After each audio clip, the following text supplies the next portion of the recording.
Good afternoon and a very warm welcome to you. We are here at the Grand Hotel in Gosford for the final event of the 2023 IPA season. It's an event that was held over from last year, had to be rescheduled due to double booking with the venue.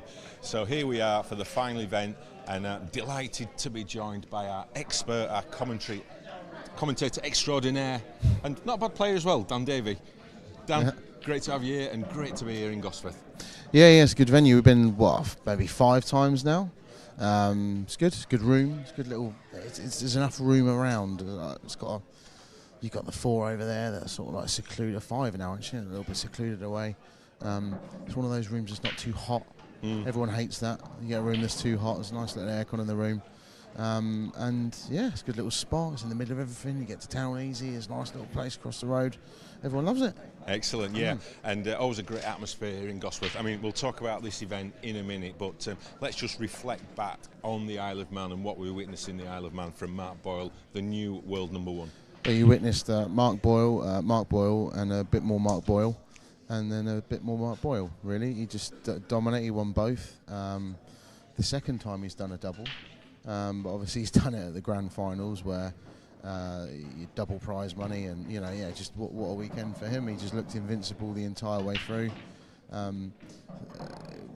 It's not as though he didn't really even have any sort of lucky scrapes either. He just demolished the field twice. Player to beat. Yeah, and just in case you missed any of the action from the Isle of Man, here's just some of the best bits. 2 minutes.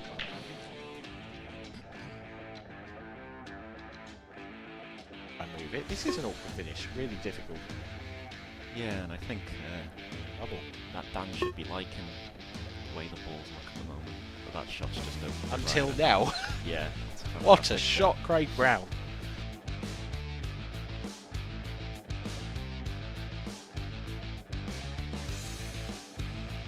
Previously, so double onto a plan. Oh wow! Highlight reel, ridiculous shot that. That is ridiculous shot. There's no need To for even that. think of playing that shot.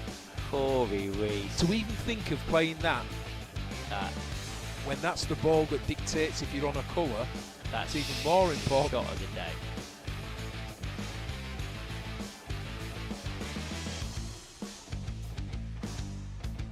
Cue ball will be travelling.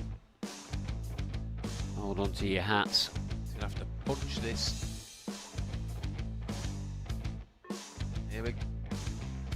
Yeah, puts his hand up there, but that's the shot he played.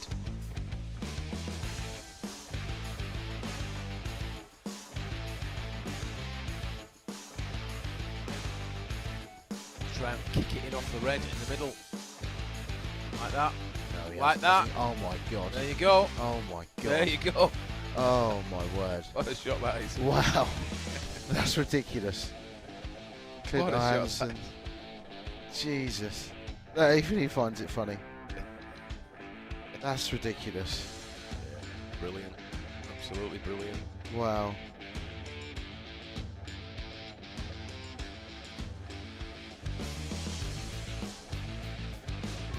May be elected to give it a go. So this effectively is tournament ball. Look at that for a shot. Get that for a shot. Perfect. Cued it absolutely like a dream.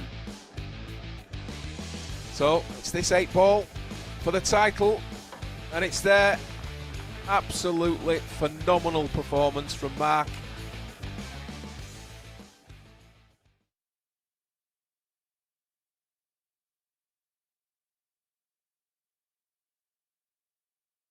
It certainly was a memorable event, some fantastic shots there, and not surprising, Mark Boyle featured heavily on the highlights reel. Yeah, I mean, I remember commentating. I think one of the games that he did have that was really close was against Clint, and he's just got this knack of getting through matches where the other guy really sort of brings it and brings his best. And Clint was played as well as he could possibly play. I commentated on the match. I think it was the semi-finals. I think if you get a chance to watch it back on YouTube, it's one of the best matches you'll ever see. And real harsh, one of those ones. I hate cliches, but it didn't deserve a loser. But it's that, you know, he can dominate when he's on top form, and when somebody else kind of, you know, brings a performance against him as well, he seems to be able to dig it out when he's under pressure at 7-6 down in a race to 9 and pulls out the big shots. And he even seems to get a little bit of luck now and again when he needs it. I mean, how do you beat him? Well, so as I said, we're here at Gosforth for the final event, but this is almost the warm-up, isn't it? It's the hors d'oeuvre before the big one in 5 weeks' time, the World Championships. What's the mindset of the top players, you know, including yourself? What's your mindset for this event with that, you know, just lurking in the background? I think for everyone's different. For me, it's kind of like, okay, I've got a big tournament now. This is my last big tournament before the Worlds. I'd like to have a good run here, especially because the Worlds is at this venue as well, which people like that. You know, if you get a sense for a venue you just like the place, and some people seem to play well at certain events and certain venues. And I say everyone's different. I think a lot of people will be trying to just up the practice a little bit. So maybe now some might have upped it coming into this event and then continue on from there. Others might be like, oh well, this is the start. I'm going to try and me personally, I'm going to try and play a couple of little single day comps if I can in between. Comps always help me as opposed to sort of putting hours in by myself or for fivers and stuff like that. I like to play a competition if I can. So yeah, try and get yourself as sharp as you can for the Worlds. 5 weeks. Yeah. So do you see this event as a signpost? You know, the people who are going to be in the semis and final. Do you think that's who we're going to be seeing in the semis and the final at the Worlds? Probably. Yeah. Cream always rises to the top. It's a marker, innit? I mean, I don't know. I think the Worlds just does always seem to bring up the odd. Because it's a different format as well, isn't it? Different format, the sets format. I think lends itself to upsets a little bit more. The sets format. Just two ways of looking at it. You have more pressure frames because they're short races in the sets, but also they are longer races. A race to 4, best of 5 sets is could be 35 frames. Am I right? 7 sets of. You just work that out. Yeah. It could be. They're long old races, and it's a different mindset and a different, slightly different skill set. You could argue. Mark Boyle's never won it. Mark Boyle's never actually done that well in the Worlds at all. So you know, is that going to put a lot more pressure on him? He's kind of like the man to beat right now. Or are you going to see the same old suspects like a Clint? Always seems to be there or thereabouts. Has lost in the final. As obviously reigning champion. Your Hibberts always seem to come good. You know, course and distance winner. Call it if you like. But leading up to it, you want to get into. This is going to be the last big tournament that you remember before going into it. You want a good memory coming here. Going into that, and also lay a little marker down. I remember he did one at the last one, and I don't want to draw him, and just anything that you can do to just get a little advantage on here when you might draw, and you know, yeah. And this event is so important as well in terms of the seedings for the Worlds.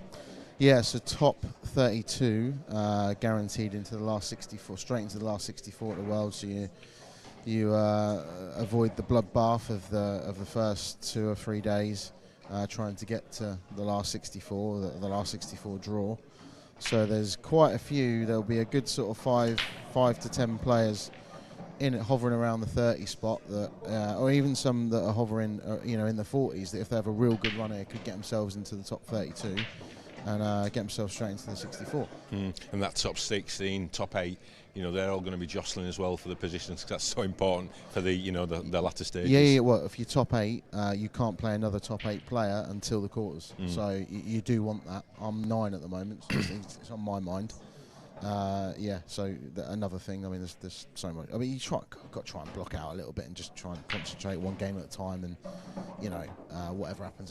But it's in the back of your mind, yeah. Well, that is all coming up in about 5 weeks' time. And just remember, if you want to enter the World Championships, the event is open to anyone. Just go to the IPA website. All the details are on there, and we could be seeing you here in 5 weeks and possibly lifting the trophy. Who knows? But back to this weekend. The action's already started on the outer tables with the amateur event. We're just about to get the professional event underway, which is what we'll be concentrating on for today and tomorrow, leading up to the final. It'll be around about 9-10 o'clock tomorrow night. So Dan, if it's not going to be you, Is it who can beat Mark Boyle? Who can beat Mark Boyle? So Mark Farnsworth is a stone's throw away from his house. So, I think people tend to do a bit better when they're closer to home.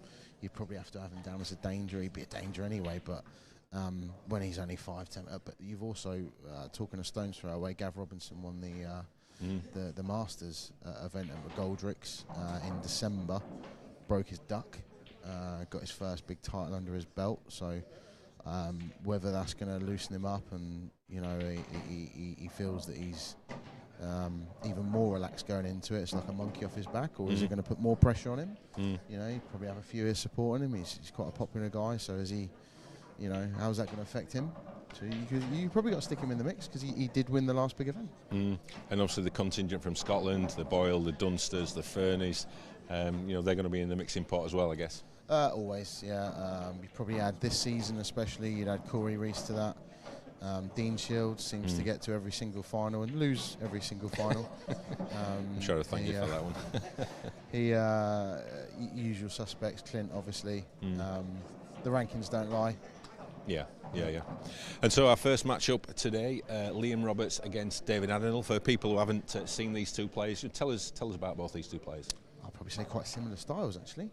Crash bang wallop. There's not going to be much messing about. Dave Adenall's probably one of the best players to watch on tour. Can blow you away in half an hour. Can chuck in the odd silly one where he's he's too aggressive for his own good, but he's just box office. Isleman's #1, Isleman legend, and more experience than Liam on this TV table. Come to think of it, he beat me on it last year actually in this actual spot.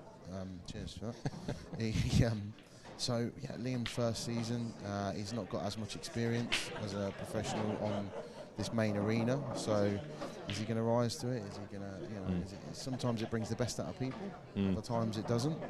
But it'll be a good match. Yeah, and Liam, one of these up and coming, the youngsters that the way they play the game, it's just all out attack. Yeah, and he's confident. I like his confidence. He's kind of he's not even when it just comes to sort of as a person in and around all the other. Some people are a bit shy away. Or do I talk to Hibbert because he's won the world? He's straight over there. He's a good guy. He's a funny guy. And he's not intimidated by anybody, you can tell that. So obviously transferring that to winning matches and getting to semis and finals and stuff is a different thing. But I like his attitude. Yeah, as you said, Dan, should be a great match. Well, I think they're getting the money's worth out of us, Dan, because we're going to be heading to the commentary box to commentate on this one in the next few seconds. So wherever you're watching, YouTube or on Billiard TV, hope you're going to enjoy the action of the next 3 days. One thing we can guarantee, it's going to be absolutely thrilling.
And a very warm welcome, wherever you are, to the IPA British Professional Championships here in Gosforth for the final event of the 2023 season. If you'd have been listening to us earlier, this event was held back due to a venue clash, and here we are in 2024, finishing off the 2023 season. My name's Kevin Barton, and I'm delighted to be joined by our legendary commentator, one of the best in the business, Dan Davey. Oh, wow. There you go. No pressure. Well, that's what you've written here for me to say. Oh, okay, yeah, fair enough. Yeah, good game. Dave Adnall's made a ball off the break first. He's typical Dave Adnall style. He's attack his bad area straight away. Is he going to go into the side cushion first? No, he's just going to hammer into it. Oh, wow. Well. Lincoln, you'll miss it. It's a little bit of a Dave Adnall thing to do. Just sometimes you have no choice. You just got to go into them and hope to get lucky. That was very unlucky. You know, I think sometimes some would say that's reckless, but I think if you play that shot 10 times, it probably comes out good.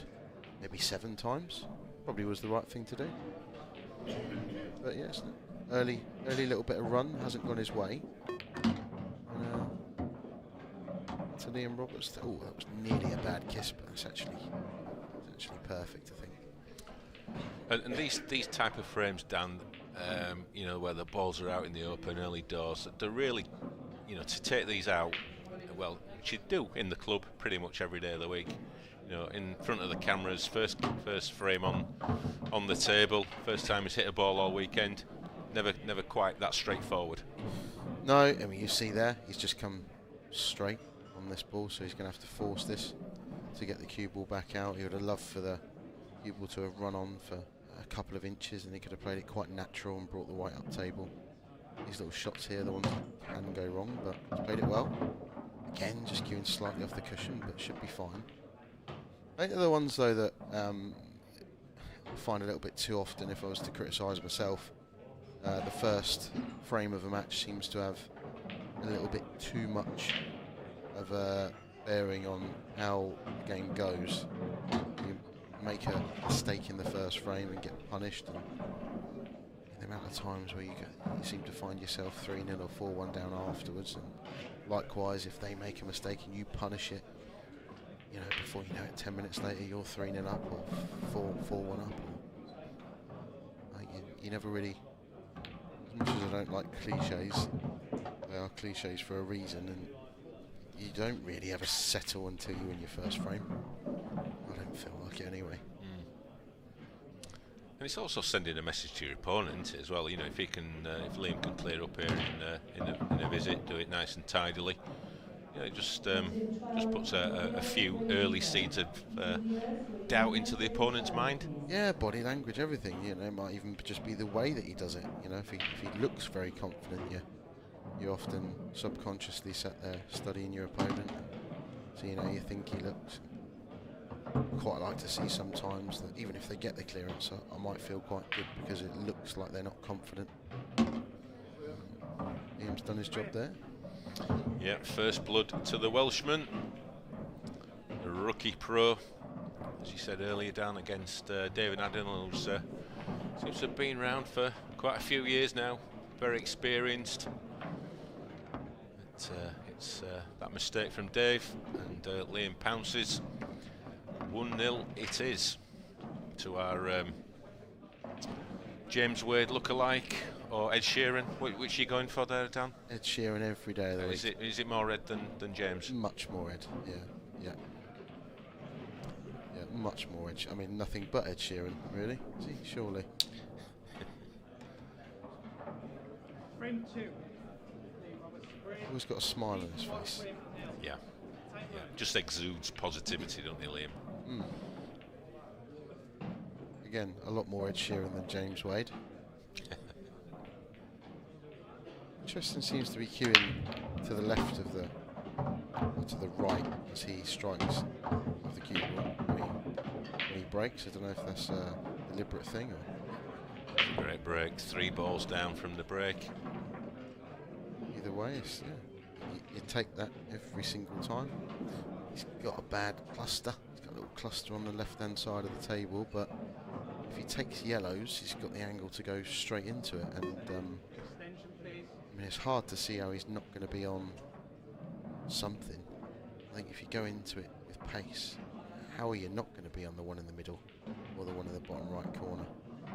I think you've got to hit it fairly firm. You don't want to glue to those first red that you might cannon. Surely that's the way to go. That's the beauty of this game, Dan. Everyone's got a different view. That's well, I'm sure either of us would have thought of that one, Dan. No, I think he might have been trying to get further up the table. Obviously, he's just underhit that slightly, but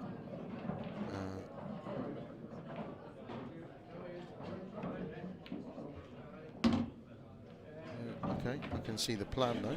He's wants to play the plant and dislodge that yellow whilst doing it, potentially leaving the first yellow that he hits over that corner pocket as well. So maybe he's going to play a bit more of a controlled cannon. Just gently bump into the red. Quite worked out. It's get into it enough. Needed a bit more left-hand side on that. That's your problem. I think if you could just go into that first time up, you could have gone to it with a bit of pace. You know, they always say, you know, attack the danger areas as early as you can. Yeah, definitely.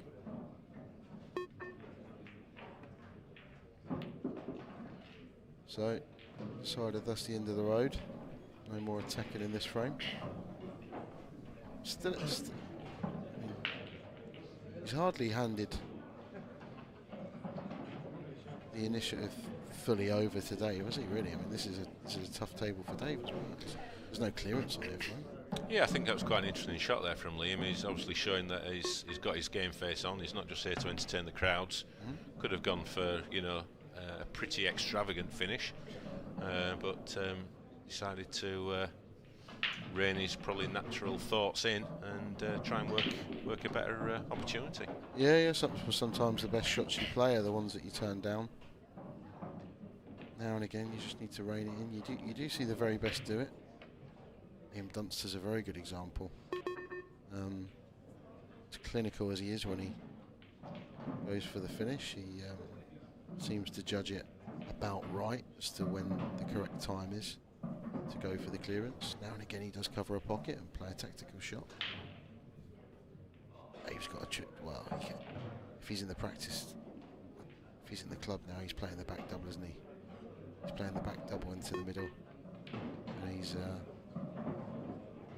he wanted to so bad, didn't he? Because I think the red closest to the yellow bottom left corner, I think he probably can squeeze it by. If not to pot into that corner pocket, to at least cover the pocket. Yeah, I sort of sense that if that red does go, that's the yellow. He might have gone for the back double. Yeah, if it went clean, maybe, yeah.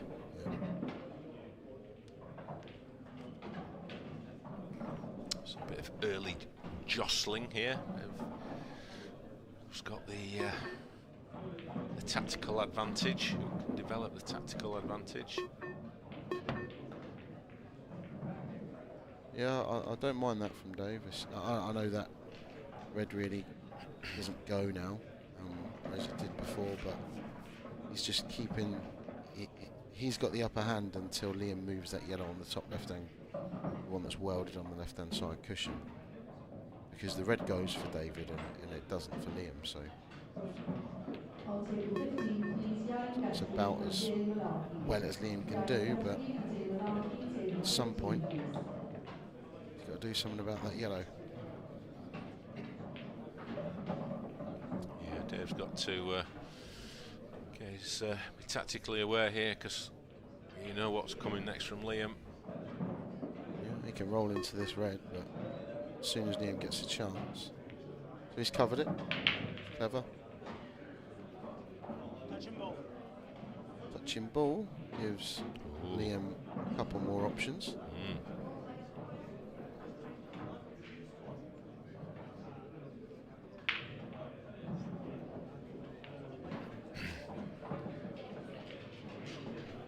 Looking at 2 cushions, and just bumping into the. Looks like it. He's missed it. Tension was there. Brand new table. The cushions probably slide a little bit more on day 1. What about the shot of knocking the red that was nearest the white up onto the yellow to try and just bounce that out? Was that giving too much to Dave? Yeah, maybe, because Dave's got 2 bad reds at the moment, and that would have meant he only had 1 bad red. But you could argue there was a good case for it. You can see there on your screen the other round 1 match that is underway in the professional event. Wade Morley, he's taken a good early lead against Chris Bowron. Is he pulling the trigger? No, just developing.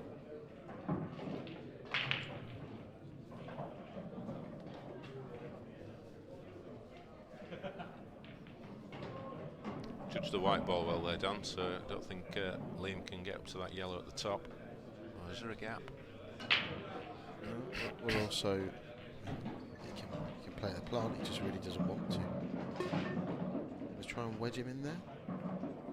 Oh, wow. Wow. Squeeze through. Looked like it could squeeze through. I can understand why Liam's played it, but either way, it's a misjudgment. It's a chance for Dave Adnall to screw it all up. Yeah, looks like it didn't really squeeze through there, but double kiss. I think the yellow, if the yellow was touching the knuckle, probably would have wedged in there, but I think the yellow just had a little bit of a gap to the knuckle, so squeeze through. Dave obviously thinks that the red squeezes through. That was game on. Shirley's going to play that shot now if it goes.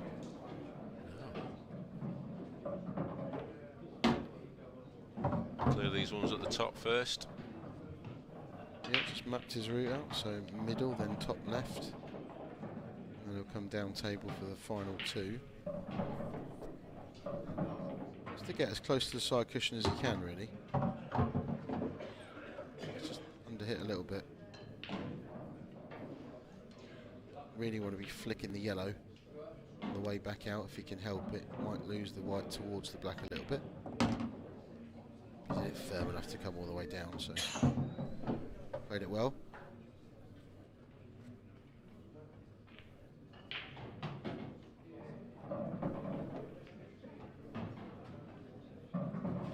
He just needs to work out which one he wants to take first here. Can go for either. Takes this one into the left first. He's just got to be careful of the pace on the white ball where the black is, so that's why he's going for this one on the right. Yeah, it wasn't as straightforward. A lot of people at home probably saying, what's he taking his time for? Dave's a quick player, just get down, knock him in. But there was an argument for playing those in either order, really. He's caught the first yellow. Yeah, that's quite a bad shot there from Dave. Yeah, it's a very bad shot. I mean, he's not even on the black properly. He's not settled yet. It's probably one of them that he would have been better playing it and putting a bit more screw onto the white ball, just to give that object ball a bit more energy.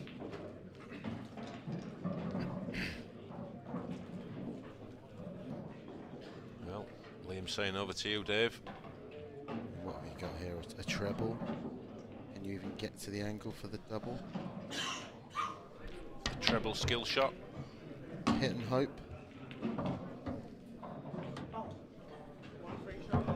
I think I preferred the treble. I think so, yeah. I think Dave didn't like the idea of almost guaranteeing knocking the yellow in afterwards, but sometimes the hit and hope's the right shot. Sometimes you really just have nothing. So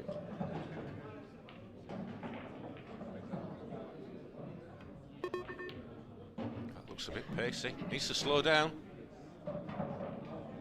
Yes, he's got a bit of a shot to play here. I don't know, I might have maybe brought the white to the break-in spot and just played the plant, slow roll the plant down the cushion maybe.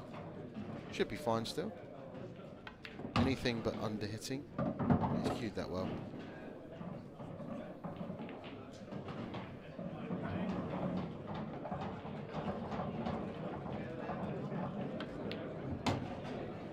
I didn't cue that one very well, Danny.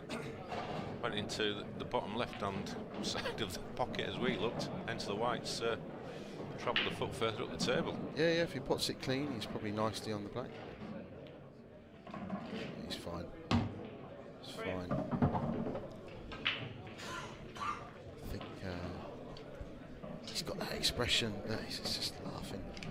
He's got that sort of puff of the cheeks of someone that's just sort of messed the clearance up but still got it. We've all done that. They're quite pleased, and sometimes they settle you down a little bit. You kind of try and mess a clearance up, but you still dig it out.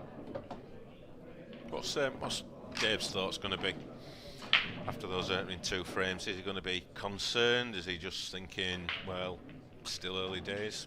Well, it's hard to know with Dave. He's such a kind of old school gentleman, if you like. And is he upset? Is he just calm?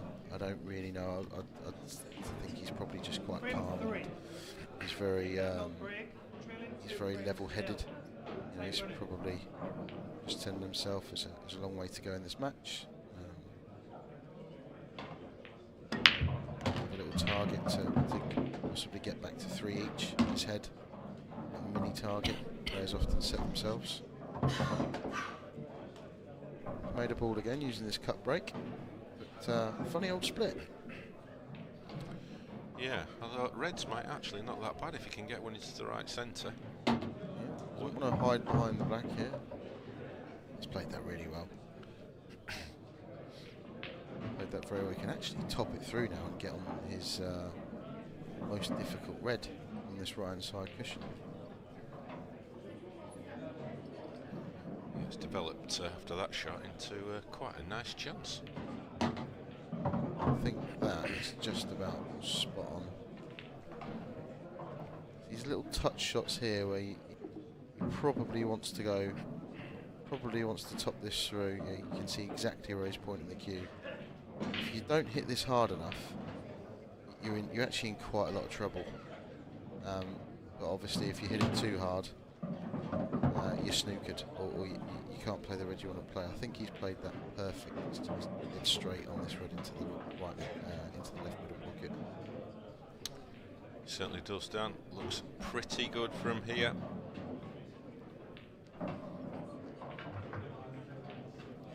These sort of clearances, as you said, you've got to be so precise, because even a centimetre, you know, in the wrong spot, and it can cause you a whole world of pain. Yeah, even this shot now, you know, really is quite important that you get fairly close to the black's in a slightly awkward position.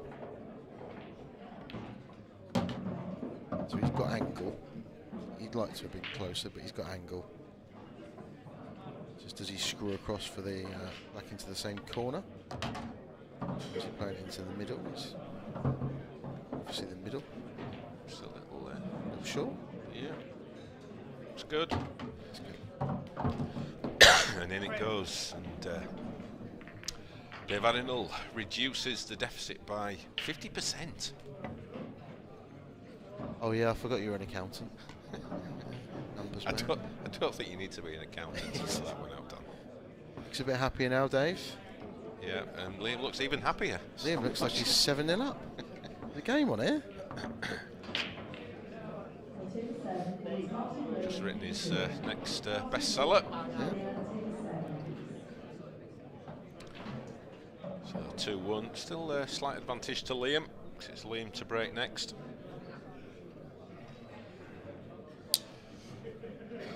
Always a great atmosphere at this venue down at Gosford. I don't know what it is about the venue, but it's absolutely buzzing out there. I think you get a lot more casual fans just drop in to watch. Friends of players and mates of players, and because the northeast is such a hotbed of pool. I think that's the reason, really. Seems to get far better supported than a lot of the others. Coventry's great, actually. And you get a lot of locals coming in to watch. Free to watch, obviously. So yeah, very nice break from Liam there. Doesn't seem to be hitting them too hard. I think that's very deliberate as well. Taking his extension. First, one of these clearances, this at first glance you think, oh, they both look okay, but there's a couple of problems. You take reds, what's your first red? You're losing the white if you're clipping this one in the middle. You take yellows, your top right corner one doesn't go. I like this one into the bottom left-hand corner, just playing ball, and I think the white is just going to head towards that red on the right-hand side of the table. It's actually in quite a tricky position. Oh, see, look, yeah, he's tried to pinch a bit there. He has actually tried to play that into sort of the lower half of the middle pocket to hold the cue board. He's got a bit too much at it and missed it there. Big momentum swing. This is exactly what Dave was thinking and hoping for at 2-0 down. Get a break and finish, put the pressure back on.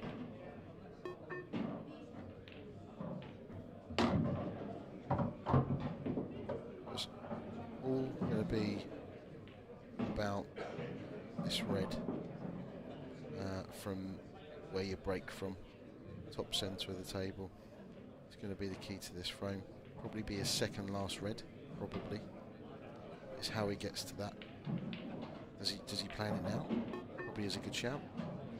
But then it means playing the red over the top right corner pocket. Bit of a fiddly one. Maybe don't want to play that.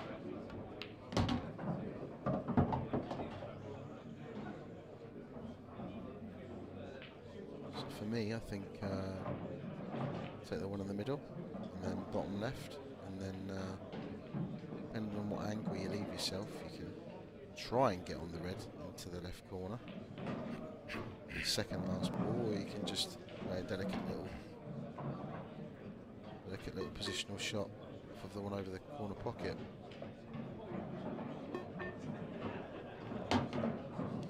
It's a nice angle. I'm not quite sure if the black's in the way, because the last thing you want to be doing is getting into it too much and shaving off the face of the black and off into the middle.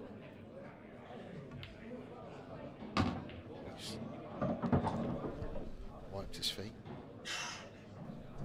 He definitely used all of the slide there. Yeah. So look, a drag right hand side just to make sure the cue ball gets out. Anything but short. It's okay, but it is short. Any hole for the black, or has he got to send the white round off maybe 2 or 3 cushions?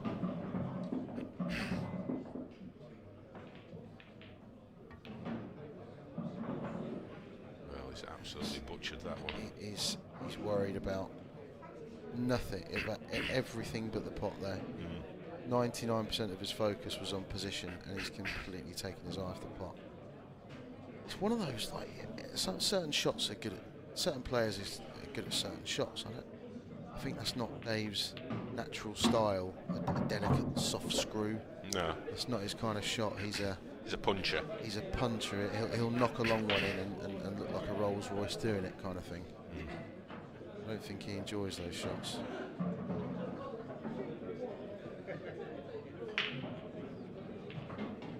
But from what it was looking like, going to be 2-all. This is a great chance for Liam.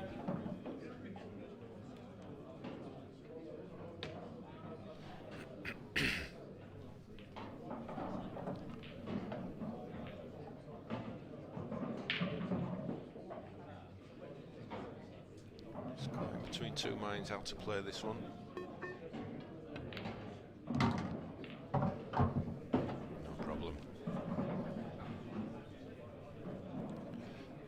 And as we spoke early down, this is almost the forerunner now to the World Championships, which starts on the 20th of February.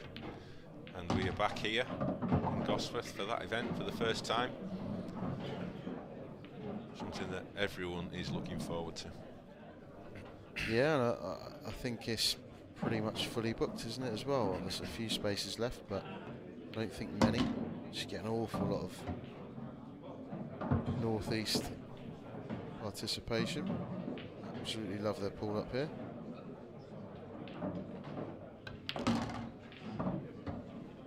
It might look like he's quit on that, but he was just scared of following through and hitting the black a little bit there. But, he's left himself a bit of a tester here. Do you play it long? Do you cut it in? Fancy long. And the white through. Oh, he's going centre pocket. This is thin. He's overcut it. He has overdone it. Wow. Be hoping for a bit of luck. Will that white go behind the black? Oh, it's tried to. It's tried to. Just shows what can happen to players. You put them in the arena, you put the cameras on, and all of a sudden they're making really uncharacteristic errors. Centre of attention, yeah. Takes a bit of getting used to. Where's that white going?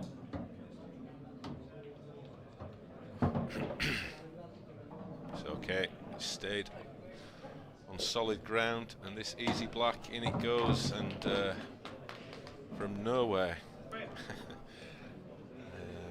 Dave has pulled it back to 2-all, and I'm not sure if Liam's still smiling, but Dave's certainly going to be feeling a whole lot better. He's probably not got out of second gear yet, and he's 2-all. No, but he's going to be feeling really good now, Dave.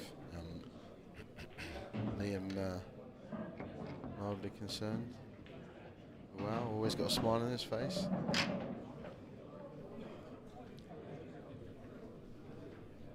Is he getting the hairdryer treatment from his girlfriend there? Have we got any lip readers? How's your lip reading skills? I think she said, what the hell was that? Probably Liam doesn't know either. Frame I 5. don't know. Side 2 frames all. David adding up the frame. Time running.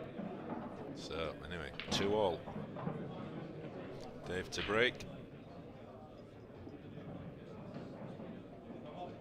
He's got one in the corner of both these first two breaks. He hasn't this time. And there we are, we have a dry break. You see it a lot with these cut breaks if they're not executed. I mean, Mark Boyle swings to mind. Power, he gets into it. Seems to get really good splits and spreads, but it's almost as if Dave's kind of just only really trying to make one ball. Sometimes it can work painfully well.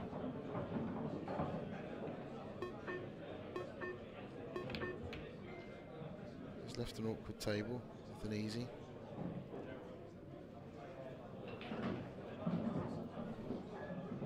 You just know that Dave, more than most players, wants to find something to go at here. Looking at the plant into the middle. Maybe the plant, does it make it quite a big pocket if he plays the plant off the red? Right behind that. Okay, he's attacked. A lot of players would have turned that down. Not David, I don't know. Yeah, straight in, nice plan. And again, another opportunity for Dave. As we said, he's not quite hit his straps just yet. Can this opportunity get him into gear?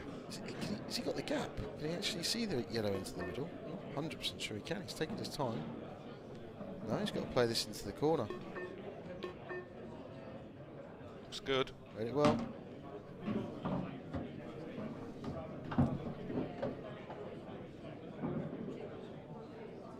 And the World Championships this year, Dan, is going to have a real international mix about it.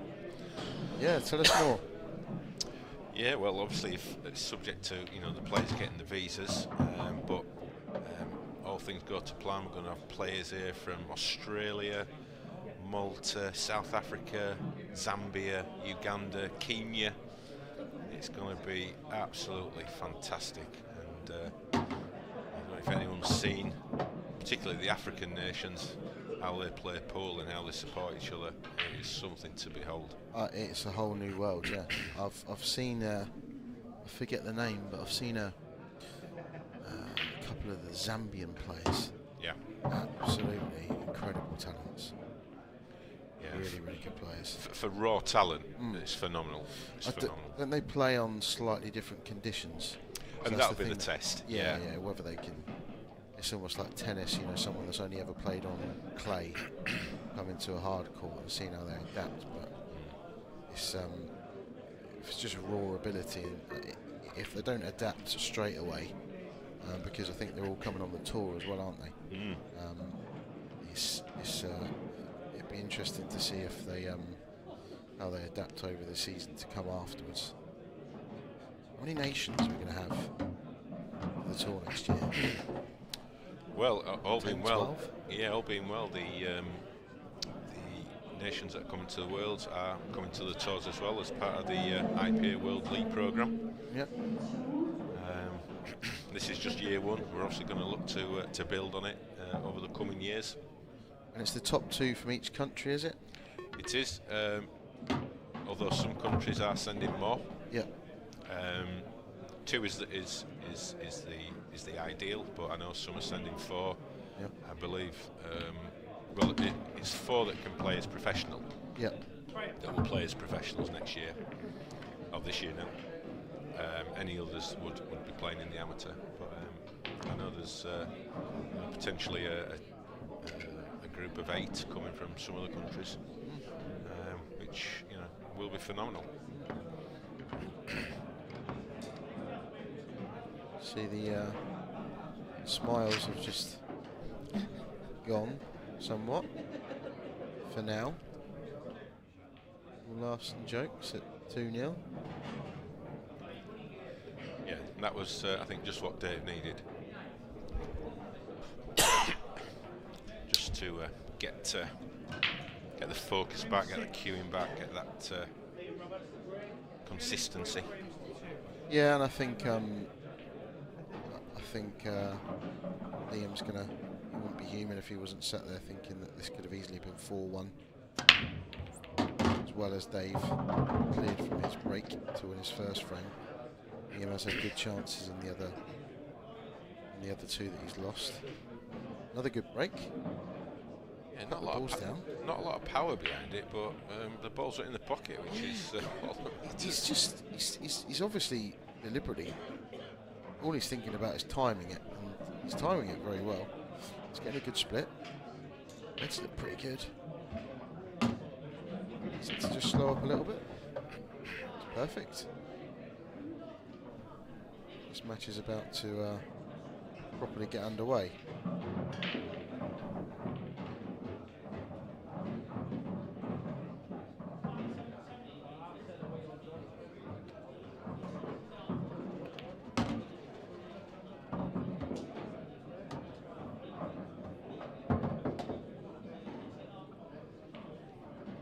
Those little delicate shots he needs to play now. He's not got much choice but to play the plant, and he just almost wants to soft screw this, bring the white across to potentially have a choice of the one he's about to play now. Yeah, played that really well. Needs a good angle. Don't want to underhit this. Love to be straight on the red into this opposite middle. Yeah, the yellow was his guide, but it's a little bit under on that one. Just like to see him hit with a bit more authority at the moment. It just seems to be just a little bit tentative on some shots. Yeah, so he's out by a couple of inches, but if he's a couple of inches the other way, he's fine because he can just roll it through and take the red long. He can. Don't want to be cannoning into balls here. All sorts can go wrong, and it has.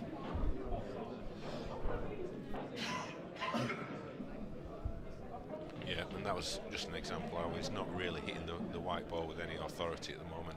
No, quitting a little bit. A couple of the shots, the touch shots. Doesn't look like missing a pot.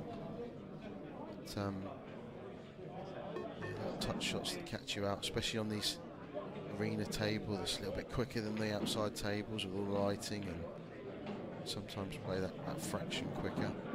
Even just 5-10% quicker can make it feel like it's twice as fast as the other tables. What's he looking at here? Can Liam pull out one of his highlight reel shots? Right off the yellow, double. He's It's looking on its at. way. Oh! It's a great attempt. Great effort.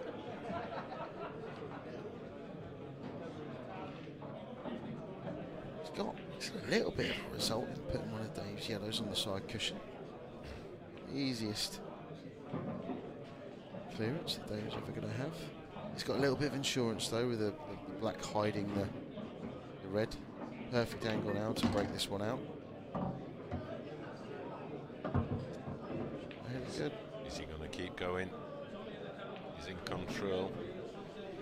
I think you've got to in a way, because I mean, even if you just played pocket weight double into the corner pocket, you're guaranteed the snooker on the red if you miss.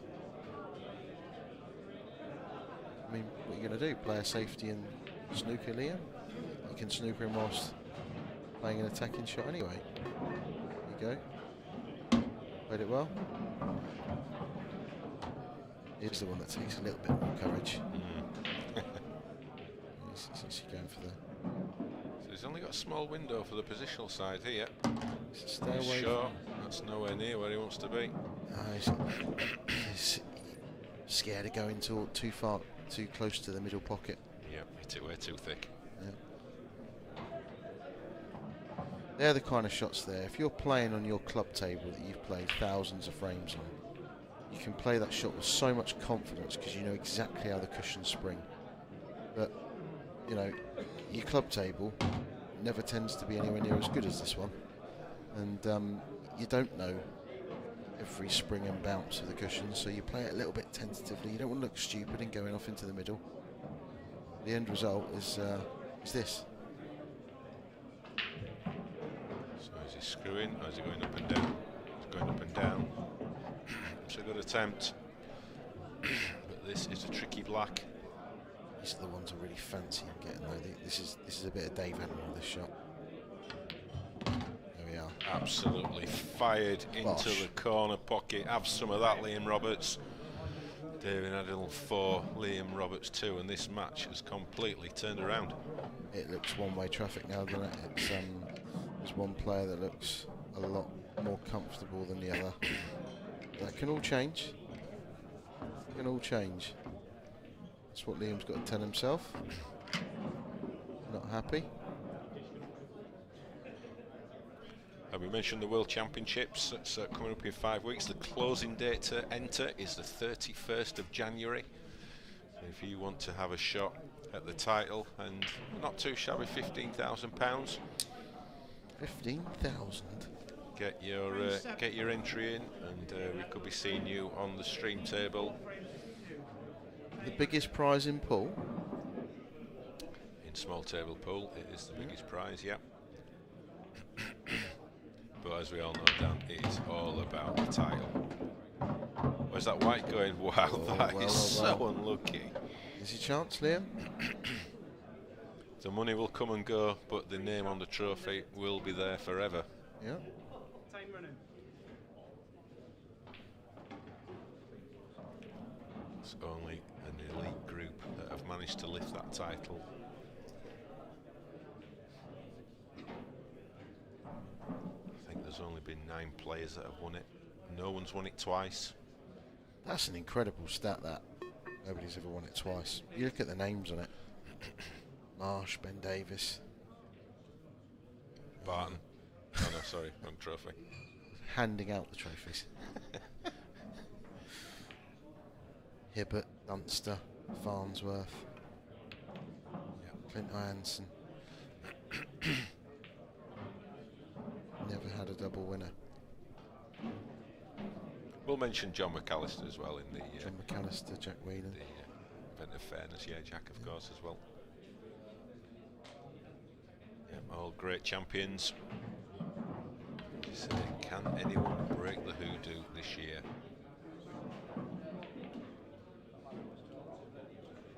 I know the players don't like to admit it, but there's so much additional pressure when you come to defend it. It's just too much of a coincidence that no one's ever done it. Yeah, yeah, it is, yeah. And the formats are brutal, as we know, you know. Did Hibbert get to back-to-back finals and lose his second one to Marsh, or was it 2 in 3? Well, just quickly, what a shot that is from Liam. He just ran out of position again. Yeah, just hasn't quite got sort of control of the cue ball, but cushion first. And he's digging, he's fighting in this match. It was Marsh that lost to Hibbert, and then he got to the final the following year and won the final. Ah. I'm just trying to think who he beat. Was it Simon Fitzsimmons? He did. 4-1 in sets. Remember it well. Yeah, Marsh was unflappable that year. He's renowned for wearing his hat on his sleeve. But that year, I think he could have thrown anything at him, and he was just going to deal with it. Yeah, he had that kind of Buddha-esque persona, where he kind of sat there and you could see he was very focused. He obviously had something in his. I've never asked him, but he obviously had some sort of plan of what he was going to do whilst he wasn't at the table, because he just sat there and just almost as if he was staring into the distance. Every single time he wasn't. What a shot that is, Sorry, by the Dan. way. Yeah, what a shot there from Liam Roberts. That has been judged to absolute perfection. What a shot. I think that's what he needs. It does. Little confidence boost. He's back. He's had a bit of a lull. But yeah, The smile's back. Look at him go. Cheshire Cat. He's not getting any grief from the missus, so that's always a good sign. Yeah. He's trying to catch his eye though. Just to say, look, don't get too carried away. 4-3 down. You're only as good as your last hit single.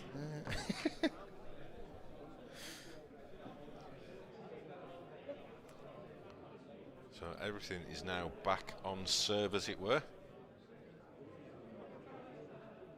Yeah, Liam to break.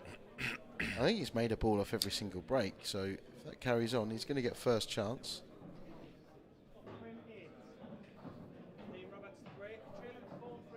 Sometimes it can almost be a little bit of a nervous thing, like smiling too much, and he's that way anyway. That is his character. He's just sort of happy-go-lucky kind of guy. But I think when it comes to game time, you almost need to zone in a little bit.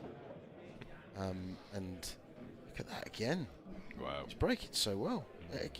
You called it. He's not hitting them really hard. He's just timing them. He's just he's controlling the white. It's coming straight up the table. It's not veering off to the left or right or anywhere near the middle pockets. He's getting a really good connection on them and giving himself first chance every single time.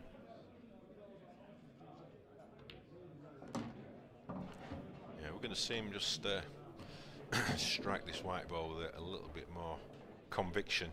I think that's just the only thing that's lacking at the moment. Yeah. Just needs to remember how good he is. Don't doubt yourself and worry about being on the stream.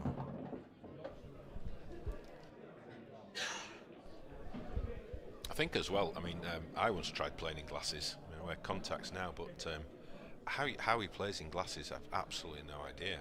In the standard pair of glasses, because your eyes are going above the level of the frame. So I would see the first part of the cue focused, and the top half would all be out of focus. Oh, really? So I'm not quite sure. I always remember I used to take the mick out of Jordan Shepherd because he had very thin glasses, and he used to look.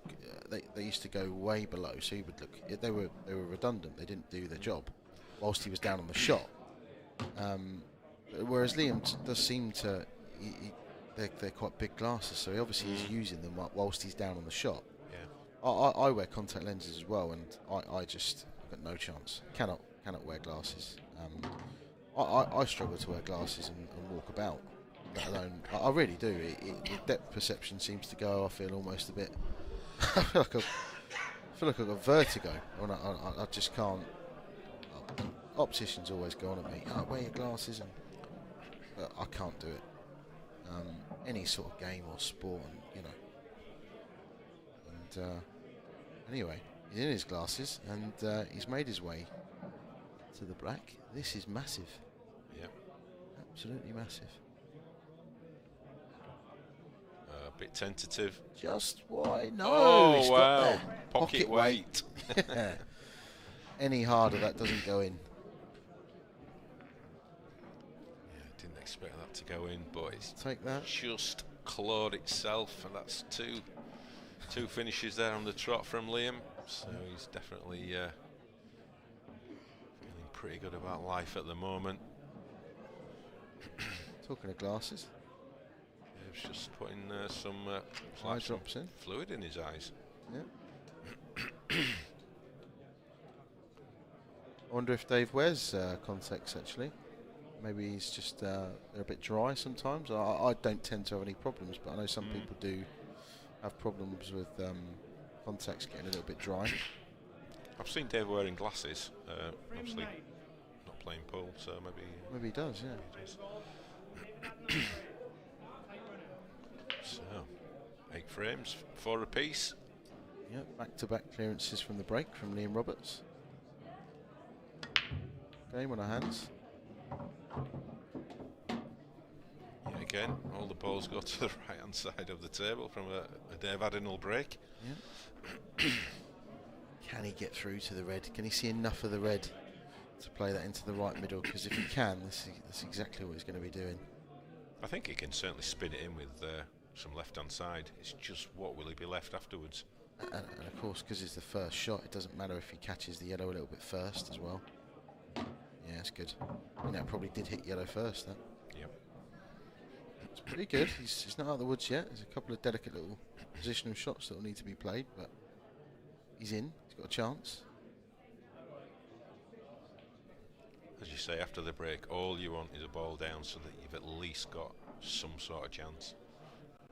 Nothing worse than the sound of silence and having to sit down and watch your opponent have what should be yours. Yeah.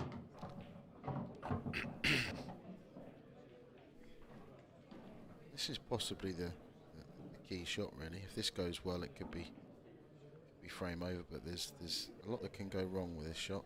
Yeah. Trying to sort of judge his almost margin of error. If I hit it half ball, quarter ball, how should it come out? He's done it again. He's just taken his eye off the pot completely. Too worried about position. It's another error from David Addinall, and well, it is a chance. It is a chance for Liam. The yellow at the top end of the table, that goes in the middle, no problem. Everything else, it's all got a home.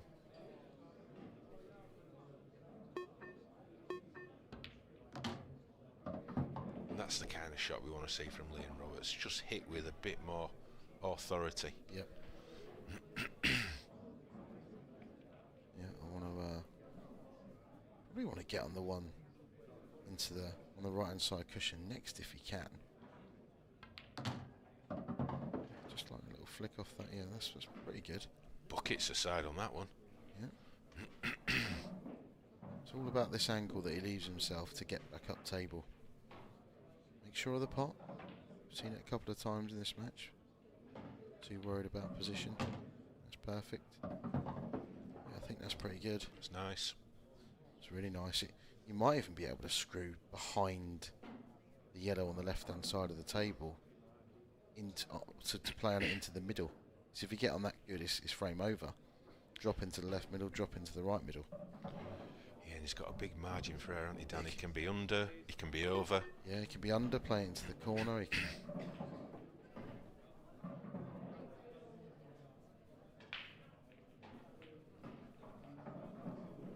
It's a big shot, this.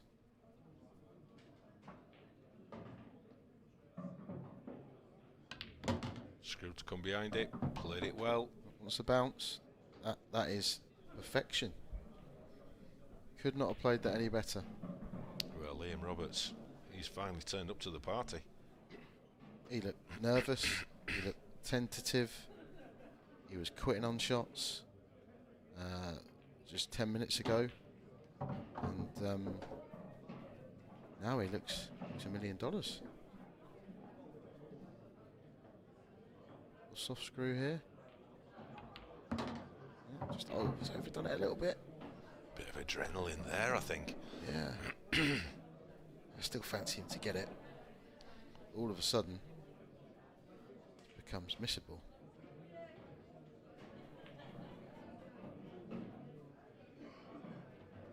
Might be knocking the red in, so he needs to make sure of the black. He's overcut it, I think. It's not there. It's not there. Wow, another twist. At 4 each as well, just to turn the screw. Well. First pot is missed for 3 frames. I think it all stemmed a little bit from when he got himself nicely on the one into the middle. He just overhit it a little bit. We didn't want that. Ooh, now Didn't want then. them both in. That's a disaster for Dave. Yeah, he's got to leave this. No choice but to leave this at distance now.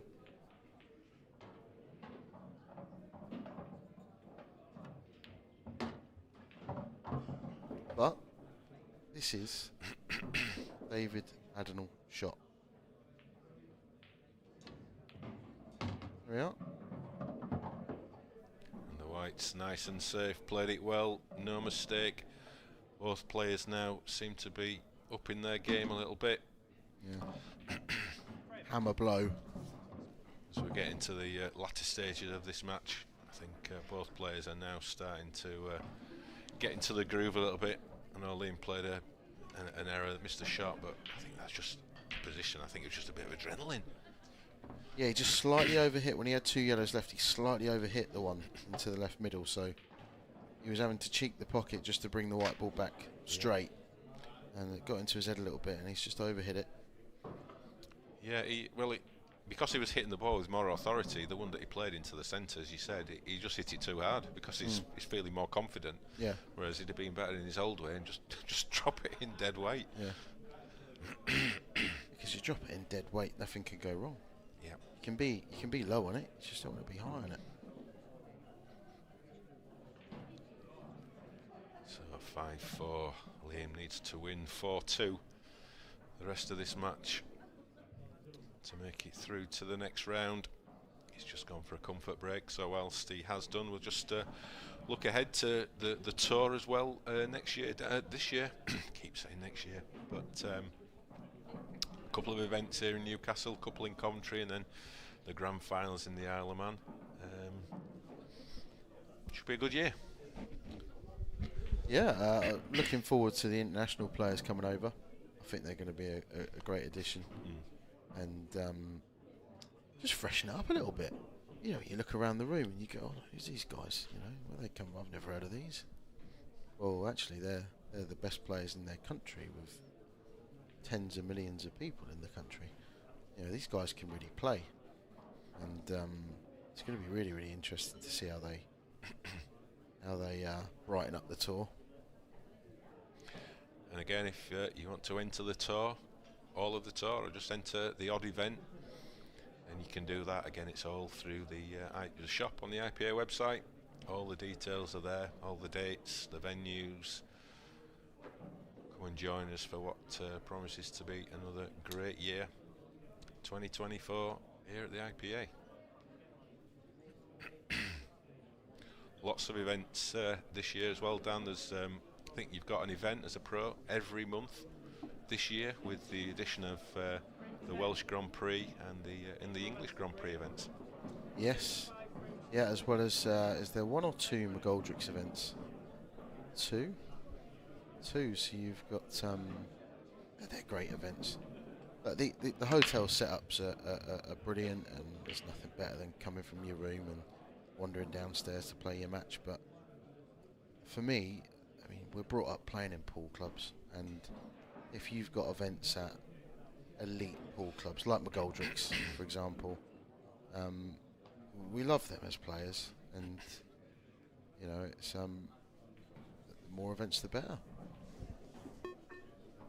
Great value as well, I think, from a professional. It's 150 to enter, 180 or something, and £5 to the winner, double limb, long races. What more do you want? Yeah, great support from McGoldrick's, and the Masters and the Scottish Grand Prix already firmly established in the calendar, and, with new events to come. And hopefully the Champions Cup will be back this year as well, and the amateur series that we've launched as well. It's gone through the roof, hasn't it? Seems to be going down well. Yep.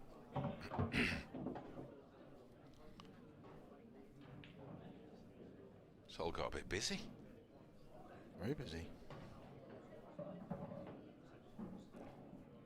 was ready to retire. You retired years ago, didn't you? I think I retired when I beat you last time we played, Dan. I think that was the I can't remember that far highlight back. of my career. It's too long ago for me to remember. We've not talked about that match for a No, long no, time. no, Maybe no. we might need to. It was when I won a tournament, and that again, that was too far back for me to remember. I remember it quite well. If you want to, if you want to talk about it. Just a little bit out of position here, Dave. Yeah, sort of betwixt and between. These are ones that you've really got to hit well. Don't want to overhit them. He's played that very well. I think that's perfect. I think that's the best shot he's played in the match. He struck that. That could have gone wrong. You can you can get into them too much. It's a lot better than it looked. A lot better than it looked. Okay, big margin of error. Just he's looking here anywhere. You've got a massive circle in that middle of the table. Just Yeah, it's okay there. It's going to hold up. is he? Is he? Yeah, it's going to hold up. Heart would have been in his mouth for a second there. He's the one that hurt the most. I mean, Liam sat in his chair now, should be 5-4 up, and breaks dry. Yeah, 6-4 down. Yeah, first dry break, and he's probably sat there thinking to himself, "If I hadn't missed that black or run out of position on the black, I probably would have made a ball in this frame, and this could have been me 6-4 up." Those key, you see it a lot with the very best players. They say it a lot in tennis. They win the big points. Novak Djokovic always wins the big points. Stats don't always tell the story. In darts, you know, they hit the big doubles, last dart in hand, and there isn't really a stat for that. You know, and you'll see it'll just go down as a missed pot from Liam, but at the stage it was at, it's almost worth double. It's crucial. And the best players kind of don't seem to do that when they're 4-all or 5-all, getting towards the nitty-gritty of a match. To just have that little bit of extra focus. Yeah, you mentioned the darts. There was a couple of matches in the recent World Championships where somebody had more 180s, they had a higher average, they had a better percentage check-out finish, but they still lost the match. Yeah, exactly, and it it almost needs to be especially with something like darts, it almost needs to be a stat for bottle. Yeah. You know, and when you've got one dart in hand and it's to win the set, Yeah. almost needs to be a stat for that. Look at this break from Dave. I mean the Reds. I mean, again, the break looked like not a right lot, but look at the split. Yeah. I think one saving grace for Liam is the red on the right hand side of the Trying to table. move it. He's going to get behind it, so... Oh no, he just glanced off it. Quite. No, if he just missed it, he'd have been perfect on it, but I thought he might have just stunned the one in that he's stunned in and bring the white back up the centre of the table and play that cannon from the red into the top left, but he obviously played it as almost like a bit of a just a stun shot, stun with a rake of right hand side. Obviously fancied the shot. Now he's got the angle. The problem is His next shot. his next shot. I suppose you are on the one opposite. You're losing the cue ball. You just want to rest into this dead weight. He's missed it. He's missed it. It's getting harder.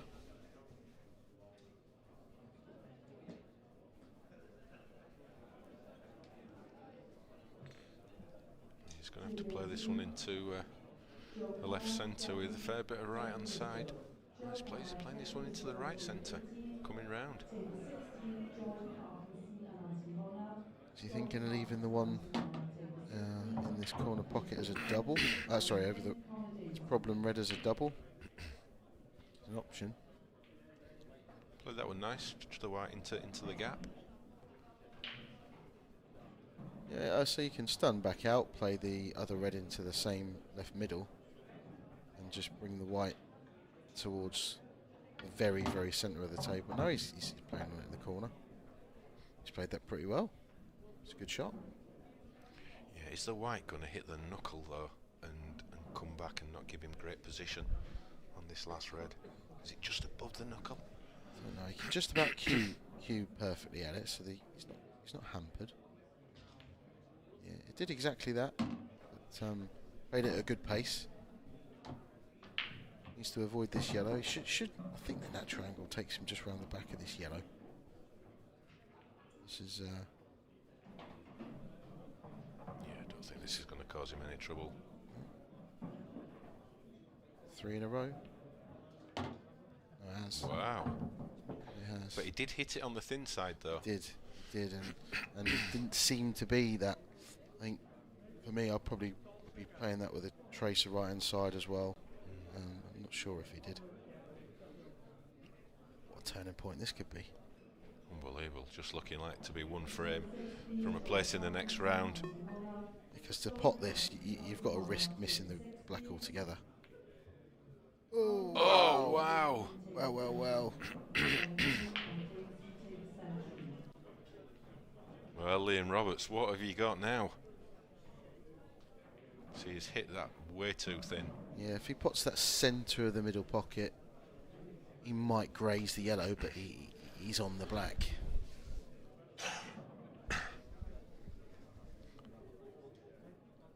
These are those critical frames, aren't they, Dan? That it's all there. You've just got to forget where the black is. Yep, back against the wall. He couldn't have played that any better. Really couldn't have. So he's got a decision. You could trickle this into the middle and go up table now. I think you play this, then you play the one in the middle, and then you back yourself to play a good positional shot.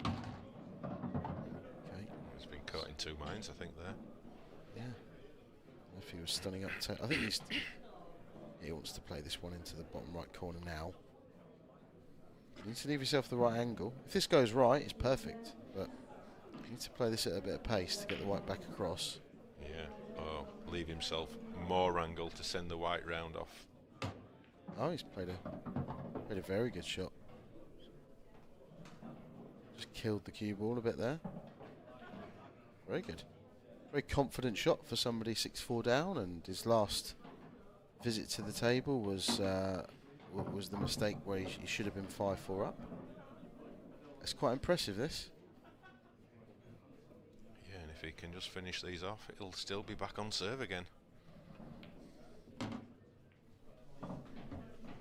Seems to play a little bit better when he's just ups the pace a little bit, like thinking less. Maybe guilty of overthinking certain shots.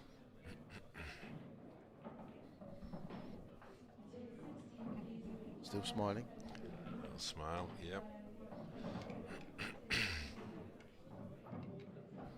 What's his nickname, Liam? Do we know what his nickname is? Just thinking that. Anything to do with smiling?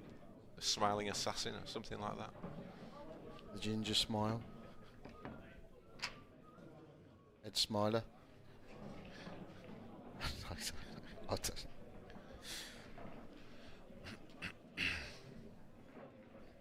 Smiler Sheeran. I'm clutching at straws now. I've got nothing. I don't think it's a nickname that's going to go sit with Dave, is it? He's got his game face on there. Yeah. He'll be sick about that last frame. That'll annoy him.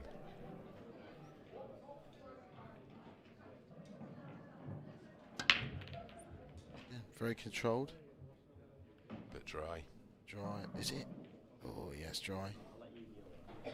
Straight back at the table, Dave.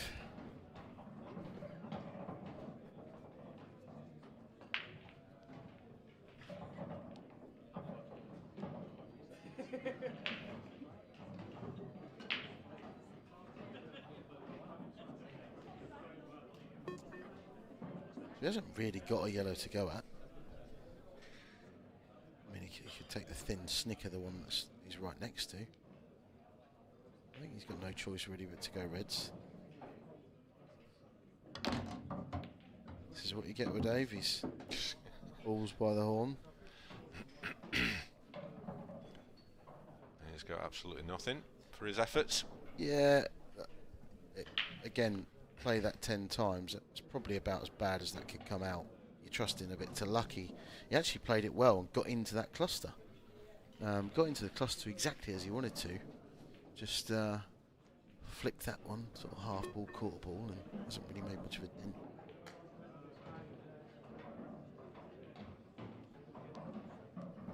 It's a delicate one. Yeah, I'm not sure that's come out exactly as he wanted at all.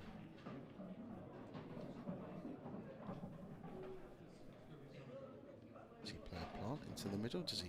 Can he see the? Can he see past the black to play the long yellow?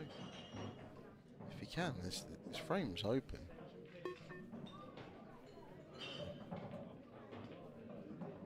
If he can see the long yellow, one furthest from the cue ball, I think he's got to play it, hasn't he?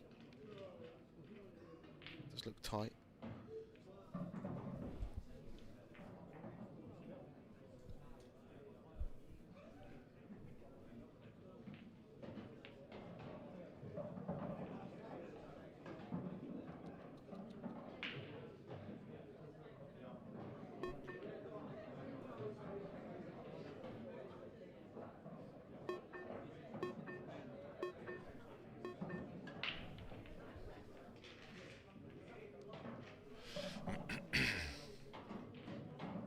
Looks like a clever containing shot to me. Is Dave eyeing up a 3-ball plant? I don't think it goes, does it? If he's right behind, so the plant into the middle pocket, if he's right behind one of the reds, he could maybe give it a real thin snick and maybe get the plant, but I don't think he can do it from there. Well, if there's any remote possibility, he's going to have a go. That's a nice shot. Yeah, that's a very nice shot because he's also covered the yellow into the corner pocket as well. Yeah, I was just about to say it's just getting to that point in the frame where Liam is going to be looking to go for the frame. That shot has just halted him in his tracks. Well, I don't think he's got much choice though. So the yellow that now doesn't go into the bottom right corner still goes into the bottom left. So, you know, one good positional shot away from that, and I think his only problem is the yellow on the right hand side, the middle of the 3. Can he get enough? Can he get to enough of it to play into the top right corner?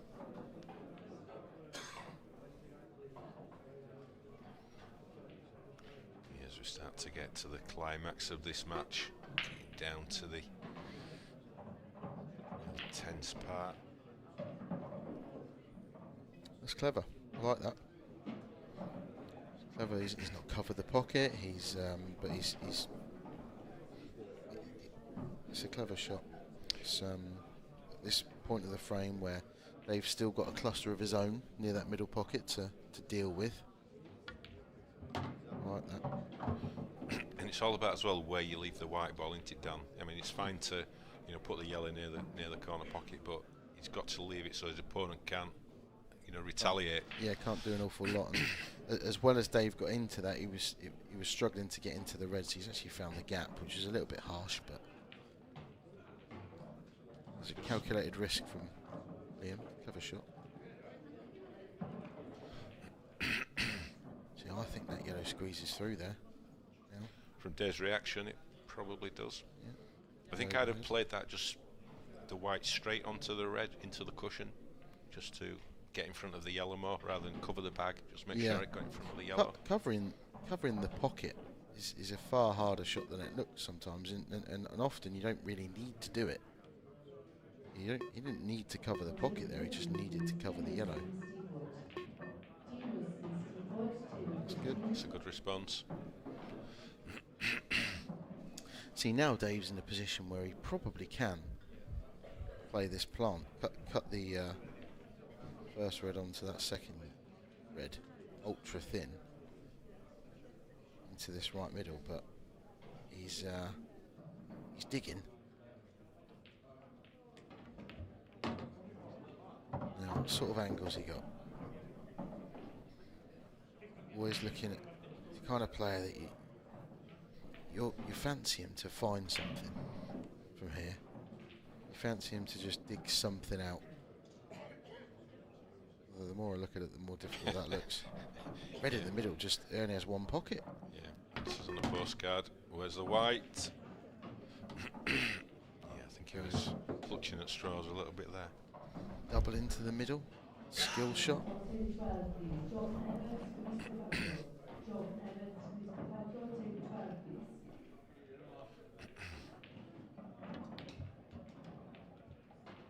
Where's the white? Wow, wow, wow. Followed it. Followed it up there. It's in.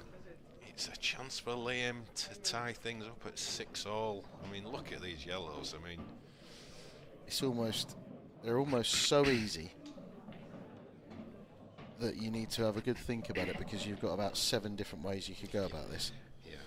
You've got a ton of different things you could do with your free visit. And you can see that result on the screen there. Wade Morley, he's 8-1 victor against Cuesports. We'll see him on the stream later tonight. He will be playing Clint Ianson. Oh, wow, wow. And another of the first round professional matches underway. Richard Swaffield, a revitalised Richard Swaffield after the Isle of Man, putting some good performances. He's taking first blood against the Grinder, although I don't think he wants to be called the Grinder anymore. Curtis Lee. Can't choose your own nicknames, I'm afraid. Once a grinder, always a grinder. So yeah, keep your eyes out for Richard. He could be a little bit of a dark horse.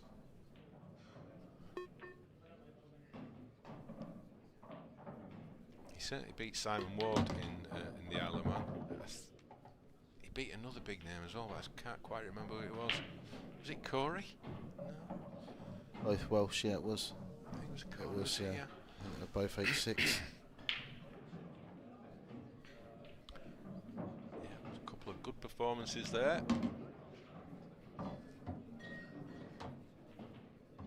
Liam seems to have found his rhythm again. Nice pace around the table. I like to see that confident march around the table. Not too fast, not too slow. Yeah, looks a bit more settled now. Looks a bit more like he's focus. You know, he's playing. He's in game mode. Sometimes when you play on stream, there's a little bit of I'm on stream now. You know, I'm playing a stream game. He just looks like he's playing the game now. We're on to hit this. He's cued that well. Lovely shot. It's about a strike. Nice follow through. Not too well of the whites near the cushion. This is pretty straightforward. And then he goes and he ties things up at 6 frames all. Little tap from his opponent, David Adenall. We're now down to a best of 3 to see who's going to go through to round 2. Best of 3, Dan. Who's going to be feeling? What are both players going to be feeling, do you think, at this point in the match? I think they're both going to be feeling quite similar. They both could have won by now if they were at their best. 8-3, 8-4, comfortably. But they'll probably both feel like they're lucky to still be in the match. So just as equally, they both could have lost quite comfortably by now. Frame 13. See, gives a thumbs up to you. David Admiral 3. Not Dave, surely. So Dave to break. Maybe it was that little man. Yeah. It was good break from Dave. The balls have split a lot better, but what's he got on? This is pretty good. Well, the yellows all go first sight. Yeah, I think the yellow he's closest to now, he can play that first, get over on that right hand side cushion to get on this one, to get on his own knee. He's got a decent margin. He just needs to get over. He's going He's reds. got reds.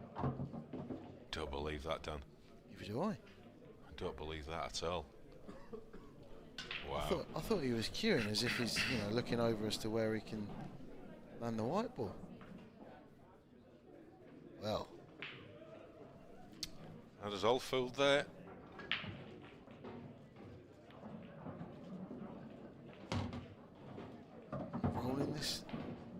rolling this into the middle. Horrible shot this is to play a 6 each. No, he's not. I've said it a couple of times. This is a Dave Adnall shot. What a shot that is. He's got a bit unlucky. Probably did deserve better. He loves to play a brave shot, doesn't he, Dave? Yeah, well, Loves to play a brave shot. It was definitely brave. Okay, all right. So he's going to have to judge this now. He's going to have a couple of difficult shots ahead of him. He's going to take these out. This red's going to.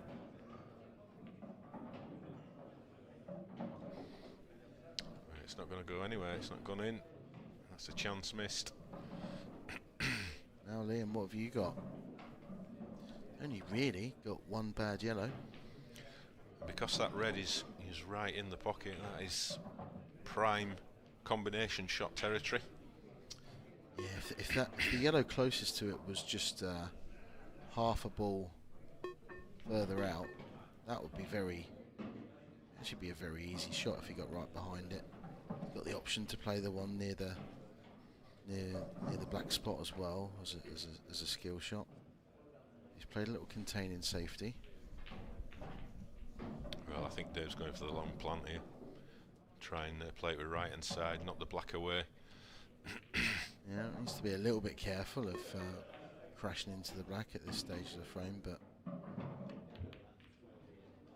is he going to get a glance off the red? He did. Well, I was going to say he'll take that, but look at where the black's finished, and actually the plant's not that great either. Easy enough to make, but you need to be on the red afterwards. Well, it's not holding back. It's not holding back at all. For my next trick. Well, he's really trusting to luck now. So he got the skill shot where he actually just tops the white through, and the white actually knocks the red in afterwards. And then double black. He's playing it. He's playing it. Oh! That was very unlucky. Wow. Looked into me.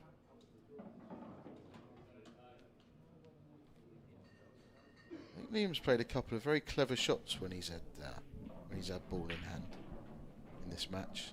Yeah. Last frame as well. See if he plays another one here.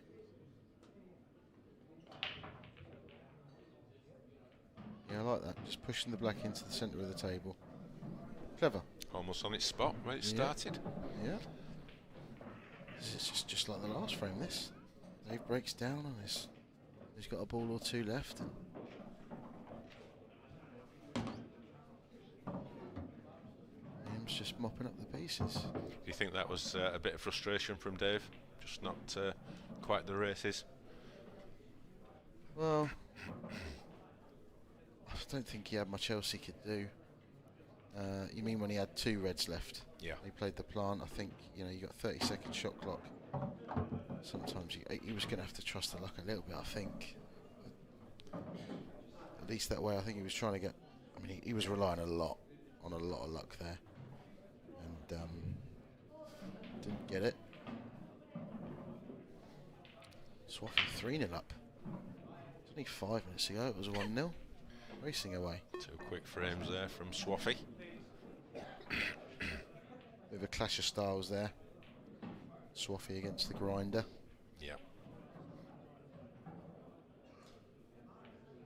Yeah, I think Curtis is one of them players. I think he's got all the talent in the world, but I think he just don't back himself enough sometimes. Yeah, I know what you mean. Yeah, you could, if you didn't know him too well, you could say, oh, is he overconfident, or is he actually not confident enough? I think he does really believe in himself. Yeah, and I'd just like to see him just play with a bit more positivity.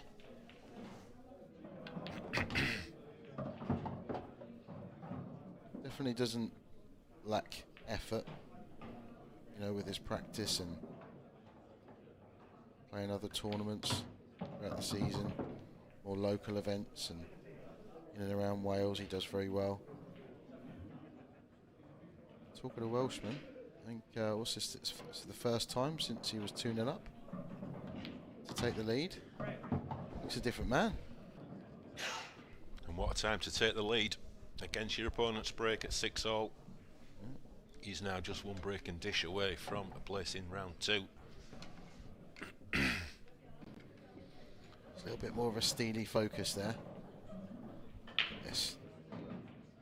So close. So close. Don't get me wrong, he's got to pull a double out after that as well, but you probably fancy him to get it after the couple of balls he's potted before that.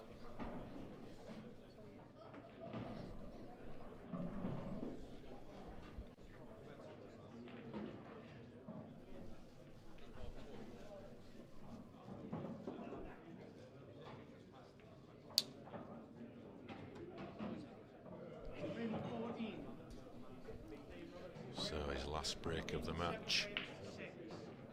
You see that same control. And doesn't cue straight here. I don't know if it's deliberate or not, but he seems to hit the... Wow. It's the worst break he's hit all match. You know, that's why this game absolutely is so fascinating, because I think there hasn't been one in off in the match, apart from, not from the break anyway. Right.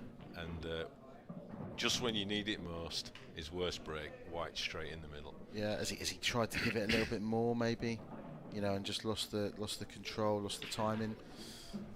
He hasn't even looked close to going off. I mean, not every single one, but most of his breaks, he's tracked the white straight back up the table.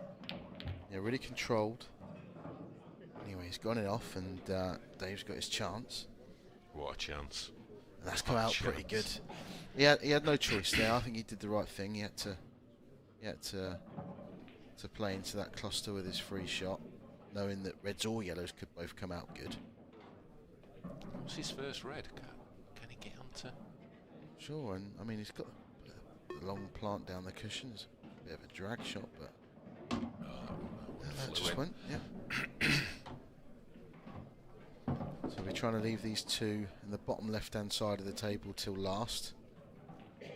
Want to leave himself an angle.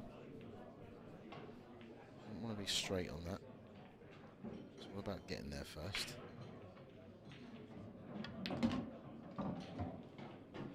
Got into that. He's starting to get tense. I'm getting tense watching here, Dan. I'm not sure about you, but No, I'm bricking it. I feel there's going to be a twist here. Is he going to play here? Is he playing into the red? Is he going behind it? He's going behind. Not that. behind the yellow. He didn't want that. Screw across. He's going to have to screw into the... Well, he can kill the cue ball and play the red into the top right corner next, or he can screw twice across if he likes. Yeah, I think that's a bit more of a shot that Dave's comfortable with. Not quite far enough. Again, does he dig in, bottom right hand side, swing it round 2, or does he play with rakes the left hand side? I like the bottom right myself, but he's coming on a tight line. He's coming on a tight line, but he's picked the absolutely perfect line there for that cue ball. That's a great shot. He can hit this full in the face. That's well done. He's barely moved, straight in. Straight down. Steady on, Dave. Steady on. Put a back muscle there. Great finish there from Dave Addinall, and we've got an IPA classic all of a sudden. Yeah, this match has really caught fire. Deciding frame. Liam Roberts, he thought he'd done the hard work. He'd broken the Addinall break. It was his break at 7-6. His worst break of the match. In off. Addinall clears up. Great clearance under pressure. What's he got left? Bit of a look of disgust on Liam's face there. He looks like he's ready for a fight now. He's laughing all match. He's up for the fight. Been a great match this from a neutral perspective. Scores tied at 7 frames all. Here we go. David Adnell break. What a way to get the weekend underway with an absolute thriller. Can the Manxman have a successful break? Wow, I Nearly went straight off. thought the white was going in. He's got a ball down. He's on a yellow. Wow, well, it's a chance. It's a tough chance. Yeah, I don't think it's easy. I think he'd prefer reds. Hasn't really got a red to go at. Yeah, the Reds offer best position for the black, but I don't think he can get one. That's a tricky plan. I don't think he'll be wanting to play that at this stage. Right. Put those two yellows together at the top end of the table. They're going to be a challenge. Yeah, I mean they're not impossible, because if you land good on it from the one closest to them, then you can play a soft cannon, and it probably is going to come out good. But it's there's a lot of work to do here for Dave. I mean, where's the black going? I'm not even sure it doubles. Is the red in the way? There's a red by the left-hand middle pocket to stop him getting good position on that. Back into the corner. It's not easy.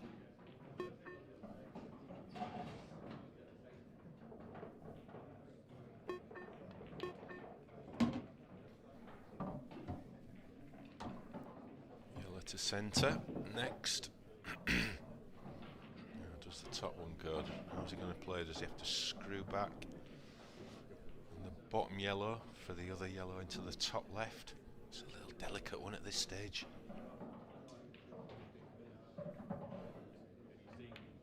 Oh, that's clever. Very clever. Very, very clever. I'll have to just pop this yellow and leave the cube where it is now. Nice shots to play though, these. I don't know if he's dead straight or not. It's a little jabby one, isn't it, Dan? Yeah, horrible. 7-all. Don't fancy these at 7-all, do you? Don't fancy it 7-1 up. And he's played it. He's not. Is he behind it? Is he on it? Can't see his facial expression. Show us his face and I'll tell you if he's on it. I think he should have tried to pinch a little bit of the pocket there down, just to give himself a better opportunity on it. Oh, referee's looking for a total. Yeah, he's not on it. Now, little soft bend, he'll be able to do it, but he's going cushion first. Another twist. And these reds are going to be all sitting pretty for Liam Roberts if he gets a chance. Oh, he's got away with it. Oh, wow. Oh, wow. Oh. Well, he's still got a shot, top corner. Oh, it's a horrible shot, this. Look at what he's leaving as well. All the eggs are going in the basket now with this next shot. I don't think he's got much choice. Yeah, there's almost nothing to think about here. Looking at, he's not looking at shaving off the right-hand side of the red and playing a safety, is he? Play this pocket weight. It's a brand new cloth. Slide a little bit. Perfect conditions. Play it pocket weight. Play it pocket weight, Liam. He's almost tried to get up table and play it as a shot to nothing. I can understand why. He didn't really have a massive area to be able to hold, to be able to hide the white. I think you got to just give it best chance there. And I don't think he fully committed to it, like you say. He hedged his bets. I don't think it was a hedge your bets kind of shot. But this is not a gimme for Dave. He's got to make sure he gets good position. Where's that white going? He's on it, but the cueing's awful. yeah, I mean, look, if that red's not there, he is absolutely perfect. Horrible queuing. He's straight down though. Referee's having a good look, and it's a miss. He's missed it. He's way off. He's missed it.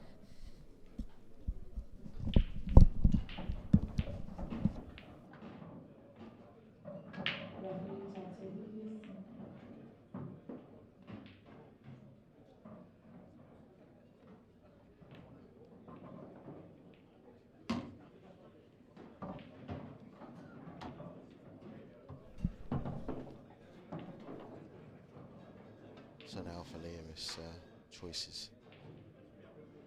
He's playing an exhibition. Probably plays this red into the top left-hand corner. Top and left-hand side, breaks his bad red out.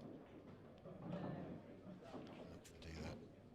He's welded Dave in a horrible snooker.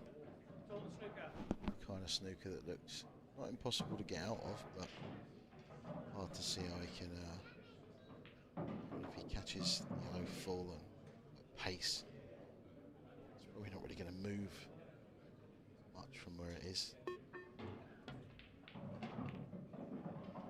That's about as good as he could have hoped for, I think. Just left a bit of distance for Liam. He's got a cue one in. Clinging on to the hope that the black's still on the left-hand side cushion.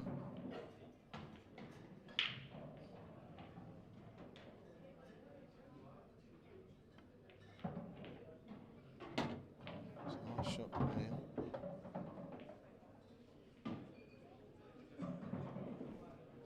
Slightly hampered queuing again, I think. Just about cue it properly.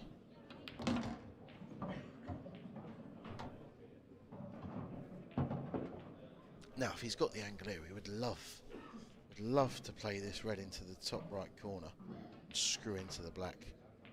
Just bump it off that left-hand side cushion, guaranteed to be on the red into the right middle. Surely that's the shot. He hasn't seen it. Maybe I'm being harsh. Maybe he didn't quite have the angle to get his cheek pocket. Trying to get into it now. He's got enough. Alright, he's just going to play on this black into the corner pocket.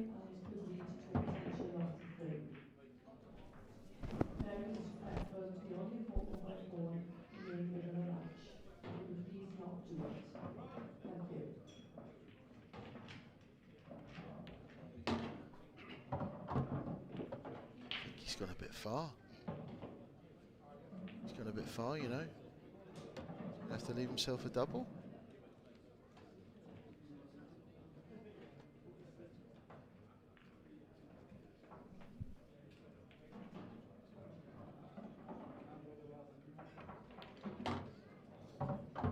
So he's played on it into this corner pocket.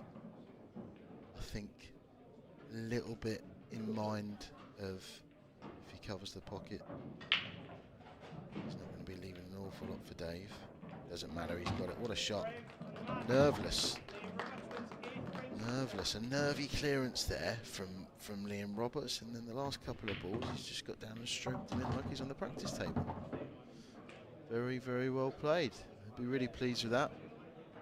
So he should be. Good effort. He was started the match really well. Dave came back to 4-2, and it kind of looked a little bit like one-way traffic. It looked like there was only one winner, but he's done really, really well there, Liam, to dig that one out from being 4-2 down. He kind of upped it a level. Looked like he'd lost his way. Looked like he was lacking a bit of confidence at 4-2 down, and be really pleased with that. He's done very well to get back into it and showed a bit of bottle in that decider there. For Dave, it's a case of what could have been not his best performance. Trusted to luck a few times and didn't seem to get any, to be honest. Either way, let's hand over to Kev Barton, who's going to have a couple of words with our winner.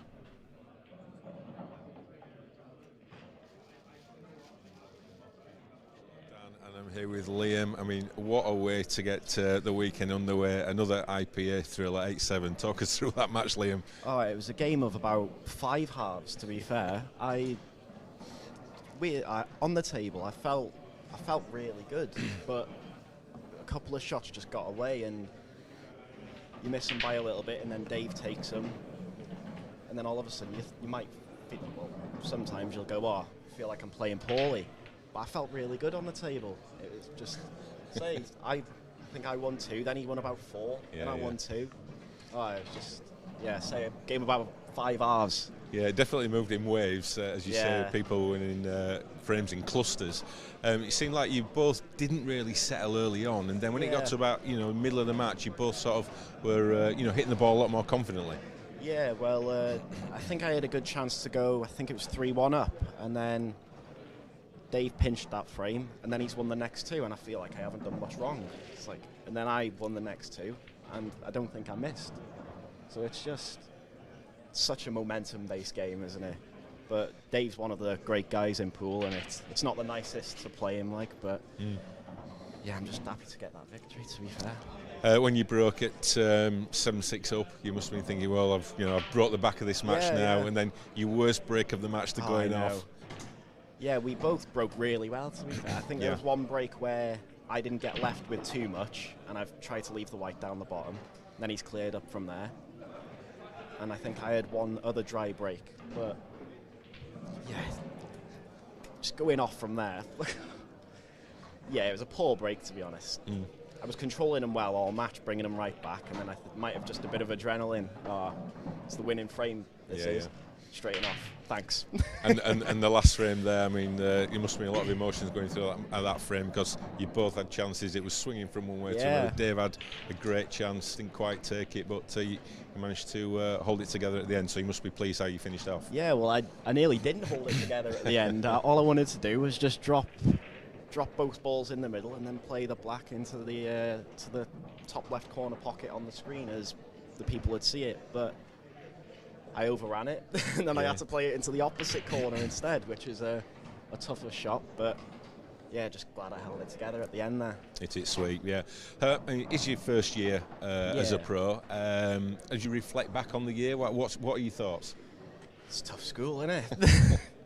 I haven't had there's no nice draws, is there? But I had Simon Ward, I've had Gav, who just recently won the Masters as well, Dean Shields, who's always there and thereabouts, so I don't think it gets it any easier for me next round, does it? I think I've got Corey, have I? Yeah. But they're the games that you play, that you turn professional for. That's the benchmark that you want to test yourself against. Yeah, definitely. You're not going to get any better playing against me. Not weaker players. No, I wouldn't go there, Kev. I've seen some of your results lately, mate. Don't you worry. No, don't think there's been any. But anyway, no, it's not about me. So obviously the World Championships in 5 weeks' time. How are you viewing this tournament with that huge event just around the corner? I think a lot of the top players, it's obviously everyone wants to win. I think the top players will want to be getting their arms in for it, so they might just take it as a warm-up kind of thing. But obviously, everyone's trying to win. But I just want to. I'm not going to treat the Worlds any different as I treat this. I want to win every match, and I just want to see what I can do. I had a good World Championships last year, so hopefully I can not replicate it and go further than last time. Yeah, that's the ambition. Well, Liam, good luck for the rest of the tournament. Well played, and maybe we'll see you later on. Yeah, hopefully. Okay, well done. Thanks very much. Liam. So Liam Roberts just about takes his place in the next round, and I'm joined by my fellow commentator Dan. We both watched that, and I don't think either player probably hit the peak, but the victory is all that matters for Liam, and he can kick on from that. Yeah, especially first round. You just want to win. Just want to win and get through, and be a while since you've done it, but we've all done it where we sort of scrape for a first round and then something just clicks. Second, third match of the tournament, all of a sudden you start to feel good. And I said it before, it's so hard to get the conditions that you get here in your club, because no matter how good your local club is and how well they keep the tables, they're never pristine. They're only perfect for a couple of weeks, so they start to wear and tear and get a bit slow, and so it can always be your worst performance the first round, and you just want to win, really. And So we've talked a lot about Liam. He's top of the amateur rankings, coming as pro this year. Always difficult for the first year because you're always getting the rubbish draws. Where do you think he can get to in the game, Liam? Do you know what? To be really honest with you, I haven't seen enough of him, but I saw enough in that game of when he kind of seemed to relax a little bit and almost when his back was against the wall. When it was 4-2, he played his best really from 4-2 down. To go to 4-all, and I think he did a couple off the break, and then was on course for a third one, ran out of position on the black and missed a slightly more difficult black than he should have left himself. But I think once he gets used to playing on the stream a little bit more, and I've seen him play on outside tables before, and he looks better than that, and he still won. He's a good player. He just probably just experience, isn't it? You get used to it over time. Before long, he might prefer playing on the stream table, but you don't know, do you? Like I said, I haven't seen enough of him yet but from what I saw there, he just needs to kind of, don't know, does he smile a bit too much? Has he got the killer instinct? Has he got the killer instinct? Yeah. Maybe he needs to be a bit more miserable, like a Dunster or a Davy. Hey, harsh. And the next match coming up now it's almost similar to the first match. Experience against youth. Andy Crosdale, won a lot of tournaments in the game, especially as a youth, dominant as a youth. Yeah, really. Against Adam Griffiths, who we know the talent that he possesses. Yeah. Again, I think I've commentated a couple of times on Adam on the stream table, and he hasn't seemed to have brought his best game. So for that reason alone, I'd say Andy's favourite for this. But I think if you put them on an outside table, I'd probably say it's a 50-50 game. And he's a little bit sort of resurgent, and since coming back on the tour a couple of years ago, seems to love it. I think he seems to really thrive on that, especially with the shot clock, because he's so quick naturally anyway. Lost in the final of one of the tours at the end of last year to Rob Donkin, and I think given it's on the match table, a bit more experience. I'd probably make Andy slight favourite in this one. Yeah, he said about his resurgence. He has had some pretty good results in the last few tournaments. I don't know what we put that down to. He says he's been playing well. Maybe just a little bit of luck at the right time that's maybe gone his way. But he must be. He's always full of confidence, Andy, isn't he, when he plays? Yeah, it gives off that perception that he's a really confident player. I think that comes naturally with people that play quickly. So whether he is or not, I don't know. You'd have to ask him. He probably won't tell you. But it gives off that the impression you get is that he's a very confident player, and I think he is. But just I mean, he was off the tour for a couple of years, a few years, and then he's come back and qualified from the amateur rankings comfortably, which I think everyone expected him to, given how good we all know he is. But he's starting to show it now. Yeah, certainly. Pro ranks. Well, the action's going to be non-stop. We're going to be here with you. We've got another 3 matches coming up after this, featuring the current world champion Clint Ianson. He'll be closing out the show against Wade Morley, and before that we'll see Craig Marsh, a 2-time world finalist. The Buddha, and I can't remember who he's playing, but he's on the match before. But anyway, coming up now, Andy Crosdale, Crowy. The worst nickname in the sport, against Adam Wongi Griffiths. His own nickname? His own nickname. Yeah. Created it himself. Did you think he spent a lot of time thinking about that one? I don't know. So ask him.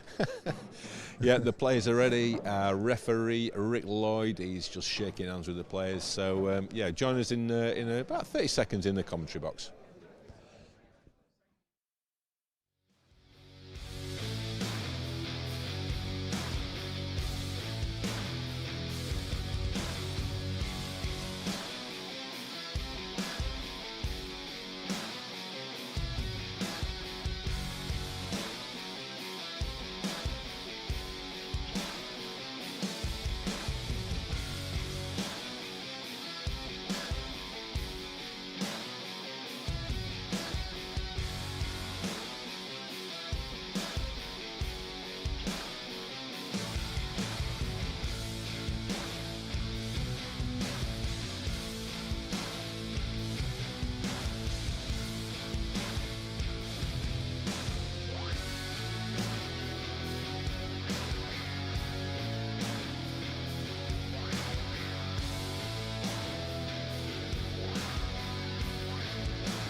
And welcome back to our second match here on the live stream, featuring professionals Andy Crosdale and Adam Griffiths.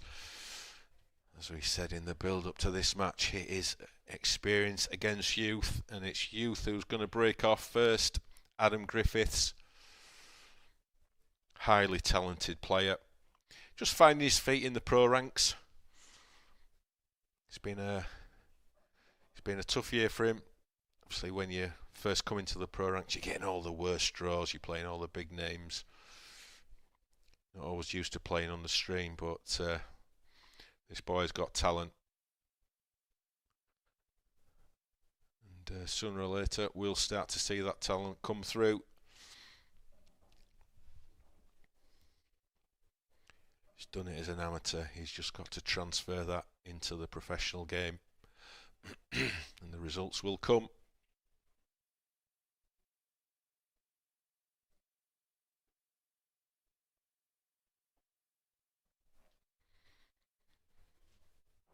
And Andy Crosdale, he's been around. Not much he hasn't won in the game. Come into some really good form in the last couple of tournaments. Got to a final recently. Going to be full of confidence.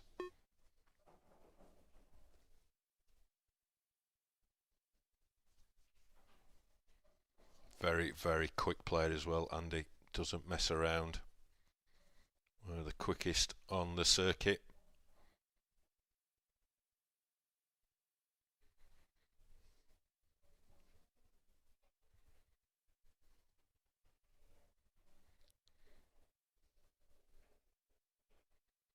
Looks like he's going for the combination shot. Yep, didn't quite make it.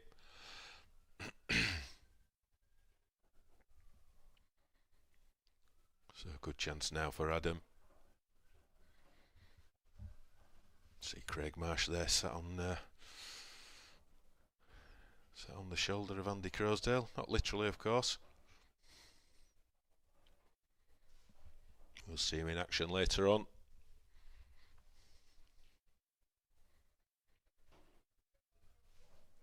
That's a confidently played shot there from Adam.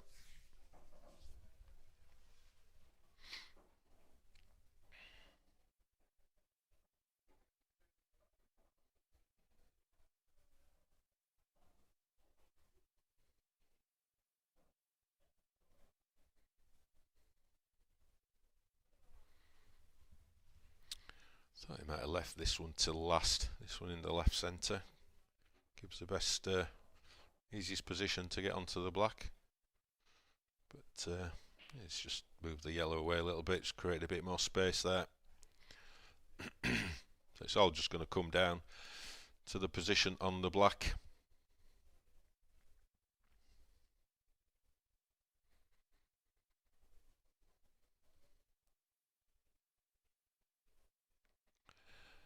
You can see on the screen an all Wales battle. Carl Clark against Evan Parry Williams.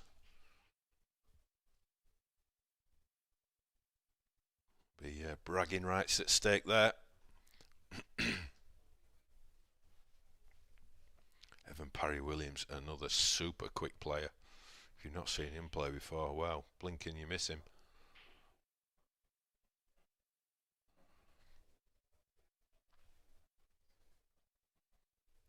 And after a fast start from Richard Swaffield, Curtis Lee dragging himself back into that match. But that is a very, very confident black there from Adam Griffiths, and that is a great start for Adam. As I said, plenty of talent, plenty of talent. It's just got to bring it to the pro ranks. Bring that confidence and ability to these matches, because it's all there. It is all there. And that was a nicely dispatched black in the first frame.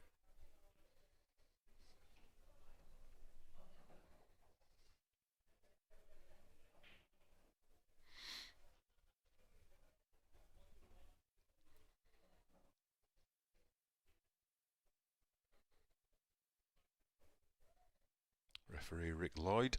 racking the balls up with the very subtle orange smart rack. The latest technology in racking the balls.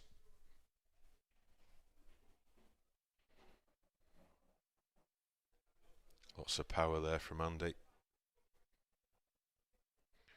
But dry. Yeah, it's a good strike. I mean, you can't do much more than that. Hit the balls well. Just hope something goes in, but nothing this time.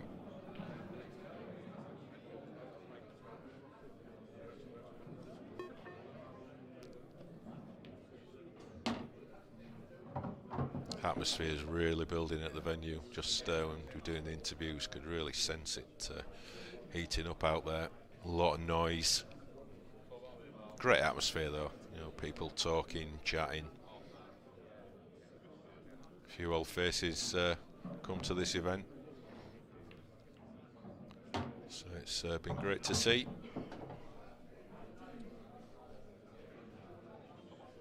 He's just got away from him a little bit. He's probably only got half a bag if he wants to play the back double.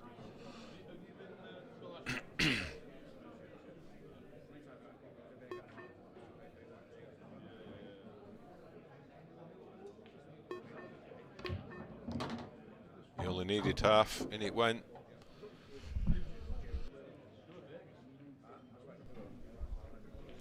But the white's in no man's, so he'll just be tucking up here, I suspect.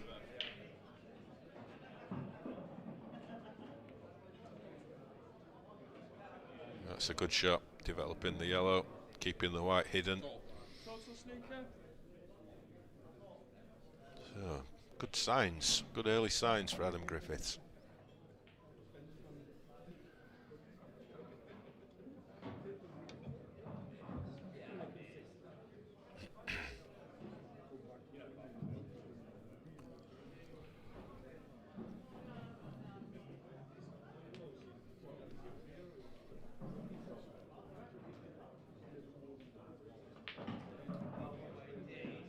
I've said before, if you are watching from home and you fancy playing in one of the IPA events, well, there's no qualification procedure. You just pay your entry fee and you're in. Place is filling up very nicely for this year. We start Tow 1 of this year in early April, back here in Gosforth. Fantastic venue, fantastic venue. And yeah, if you want to test yourself in these conditions and get yourself signed up, and I'll see you in April.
Very delicate shot there from Andy Crosdale, perfectly judged.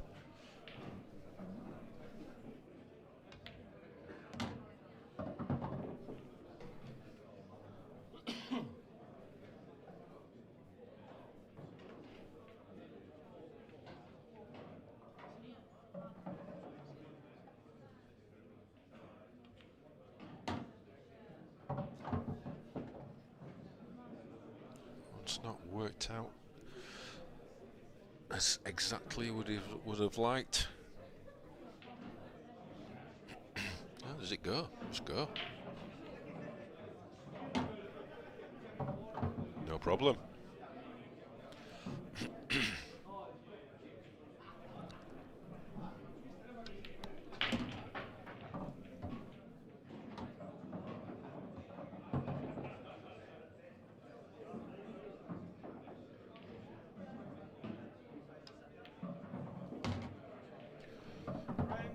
No problem. Nice finish there from Andy from the Adam Griffiths error, and he levels things up at 1 frame apiece.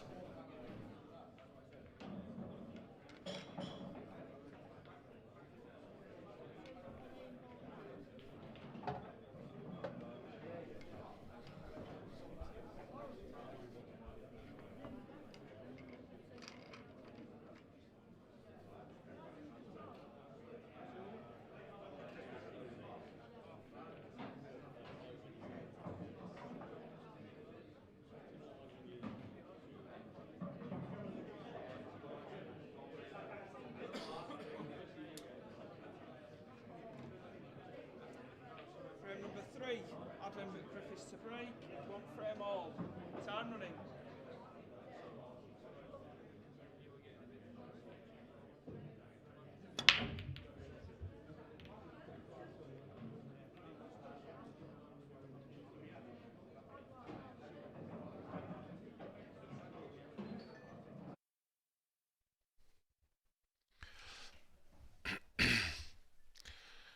Adam Griffiths break, pretty impressive. However, dry. So first chance to Andy Crosdale. This is a little thin one. He's over thinned it.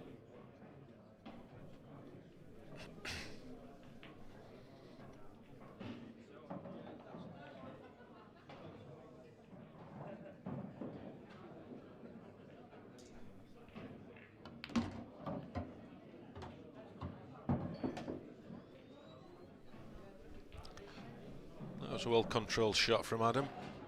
Bit unlucky, didn't leave himself anything easier. But, judged the cannon really well.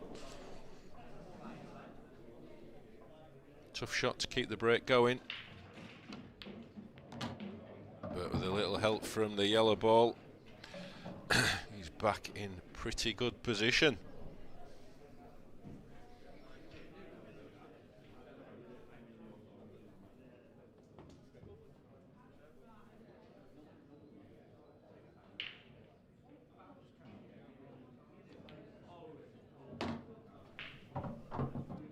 I don't want to say these are routine, but these are routine.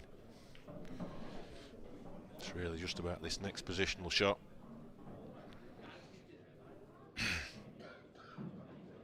So many shots he could play, but I think it's the one into the right middle, just run the white through. But yeah, I mean, he could take the tricky one now.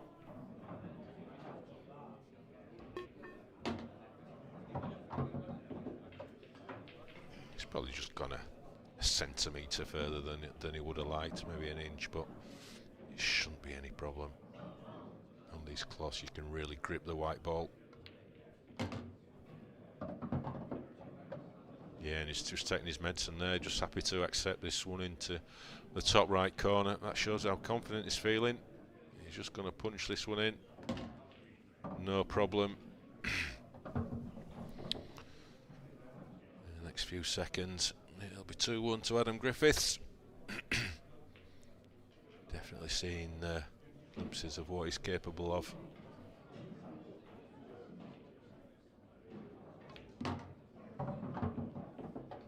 Is that a bounce? It's a bounce. Left himself dead straight. Test his cue in. Oh, beautiful. Right into the heart of the pocket. No mistake.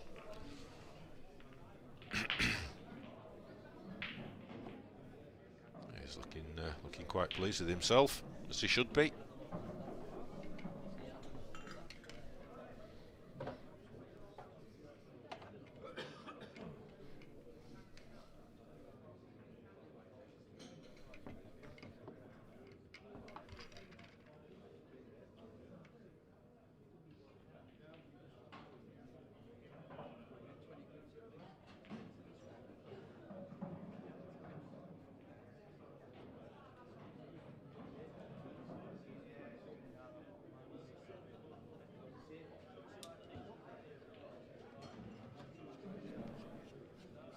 4, Andy Crosdale to break, trailing 2 frames to 1. Time running.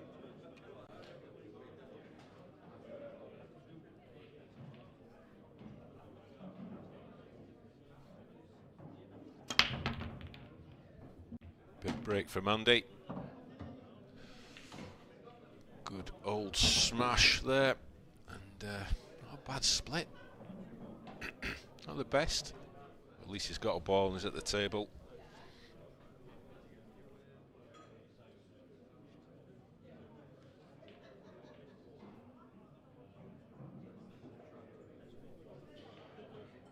Is it a plan?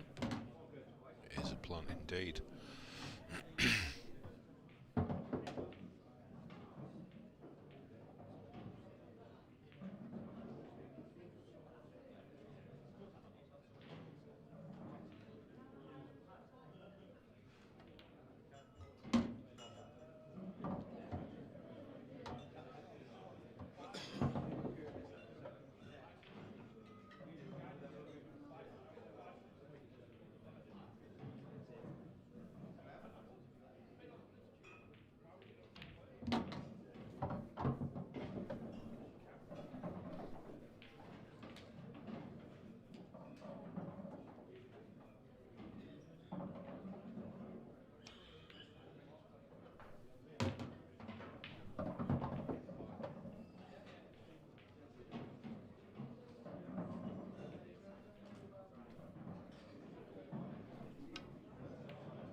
Just going about his business very methodically. It's Crowe. As usual, not wasting much time.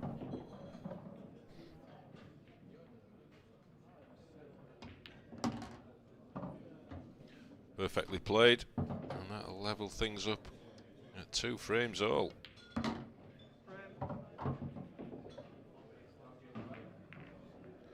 Both players in pretty good stroke early in the match.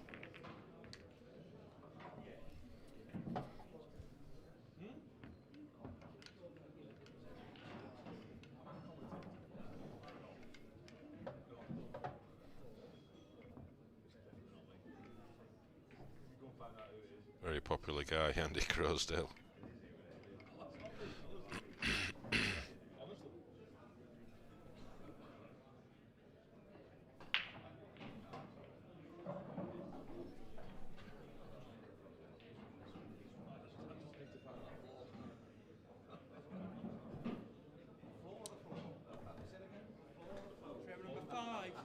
Griffiths to break, 2 frames all.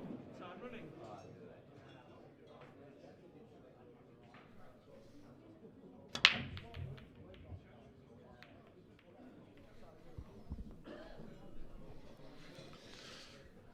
Another dry break there. Not going to help him in his quest if he's going to win the match.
Andy Crosdale's making this game look very easy at the moment. He's in full flight, white on a shoestring.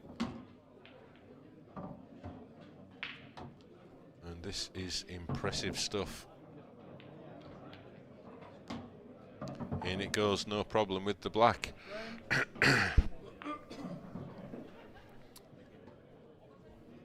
a fantastic clearance there, next to no time there from Crowe. As I've said often before, probably the worst nickname in pool.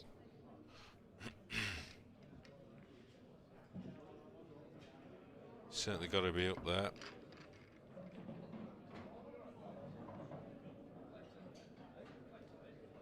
Trying to get a petition going to get it changed.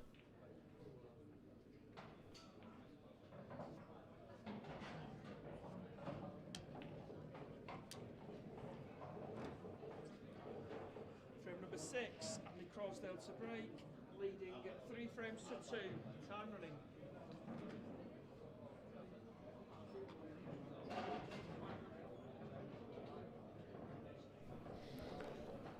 So Crowe gets frame 6 underway, and he's really crunching these breaks, timing the ball really well. Wow, look at these for a split. Take your pick. Look at the power he's generated on that break.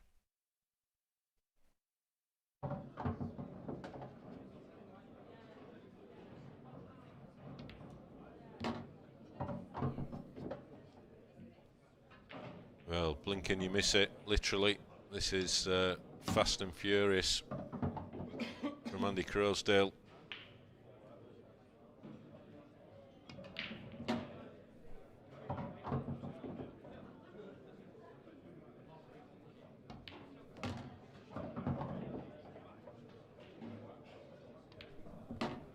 No messing around at all.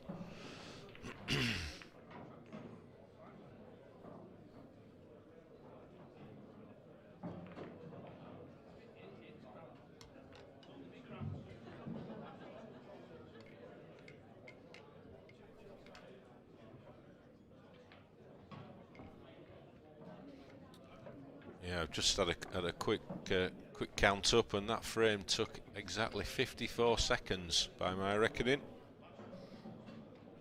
That is pretty good going. If he keeps that rate up, he should be done in about 7 minutes.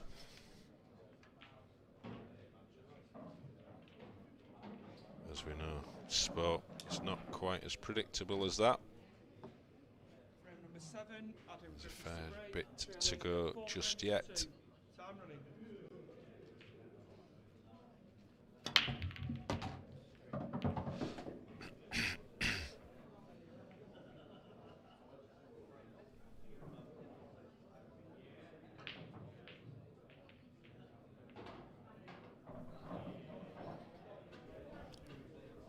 Decent break from Adam, but just one of those little tricky ones into that. Do you commit to the clearance, or do you just take a colour and shut up shop?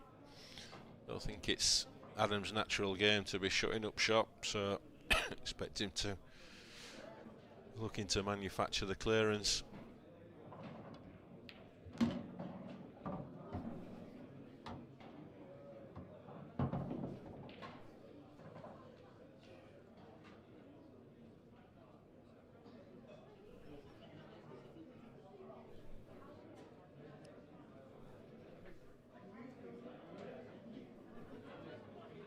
First shot, it's gone a little bit awkward.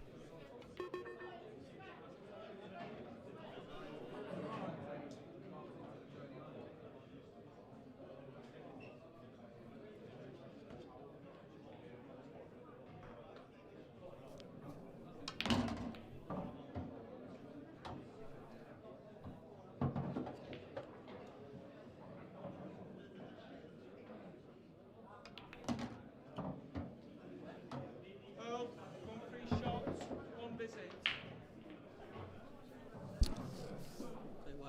Time out. Bit of an error there.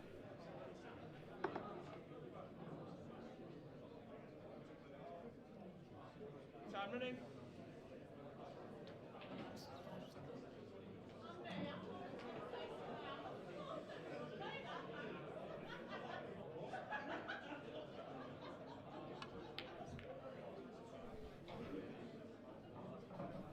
That's a good shot. Again, it's just about taking these in the right order. It's done the hard work, it's all there. Finish the job off.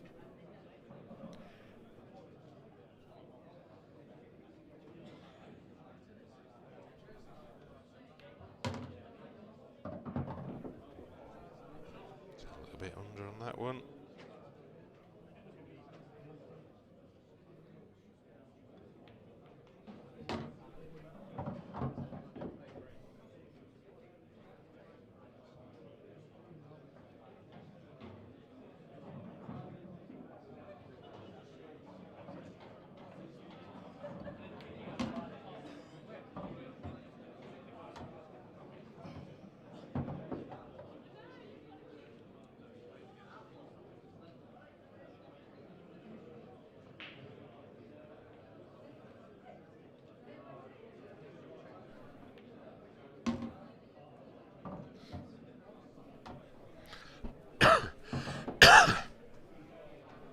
So not the easiest one to get position on.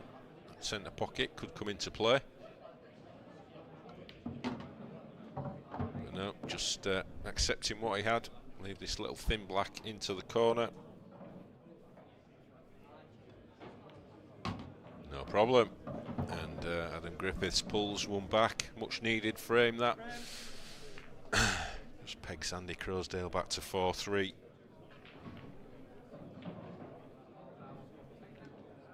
Both players looking in pretty good form, it has to be said.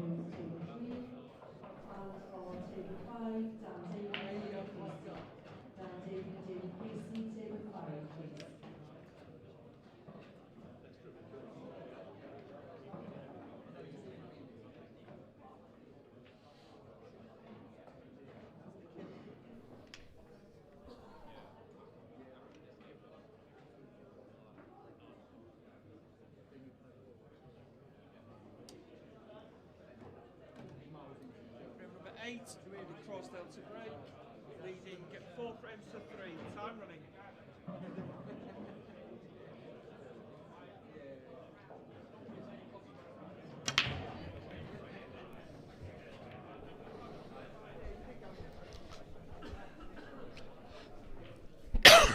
This time it's Andy Crosdale's turn to be dry.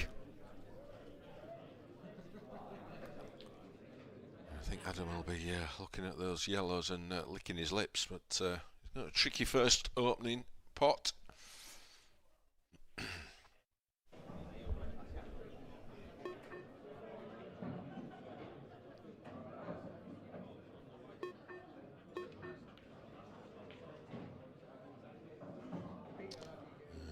it's an error.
So is it the combination shot, or can he play double?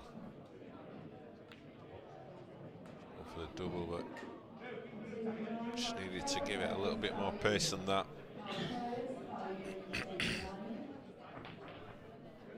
Still a bit to go out in this frame, yeah. Black locked up with that yellow.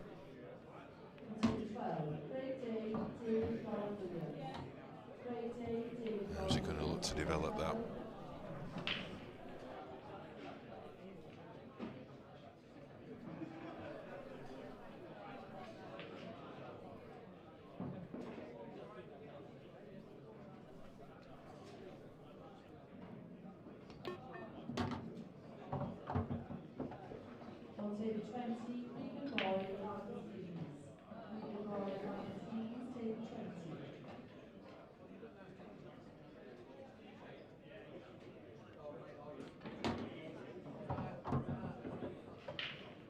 So is this where he attacks the black and the yellow?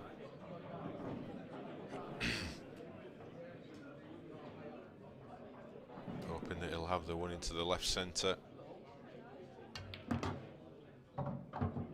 Wow.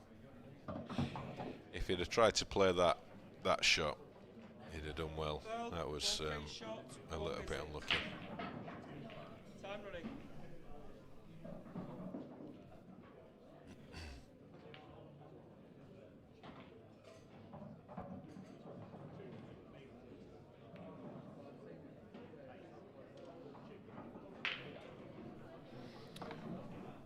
So, good chance for Adam to level things up.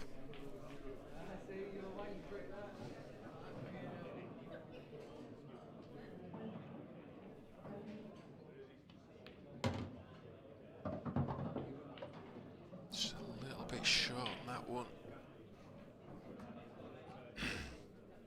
Should be okay.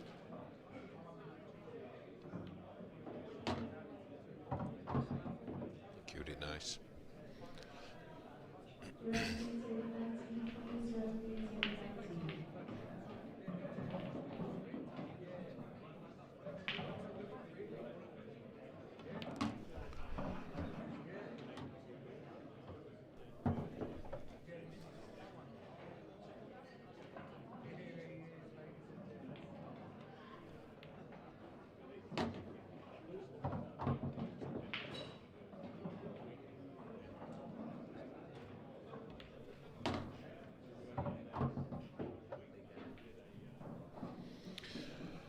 Hard work done for Adam. This black fires it into the corner. And he levels things up at 4 frames all. So just to remind you what has happened earlier on in the professional event. Another round 1 match was Wade Morley and Chris Bowrun. Unfortunately, Chris didn't really get in out of the blocks and he lost 8-1. And Matt Davis and Craig Brown, they've just got underway, as has Mark Farnsworth and Drew Hughes. Mark Farnsworth, a former world champion. Dan Davey, he's just started off against David Casey. Frame number 9, Griffiths to break. So we'll be bringing you all the scores as they come through. And just a word about Curtis Lee. I think he was 3-0 down against Richard Swaffield. He's turned that one right around. And Curtis now leads 5 frames to 4. So that could be going down to the wire.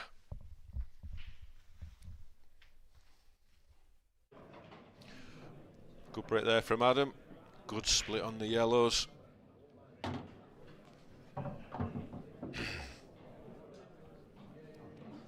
Should be routine, but you just don't know.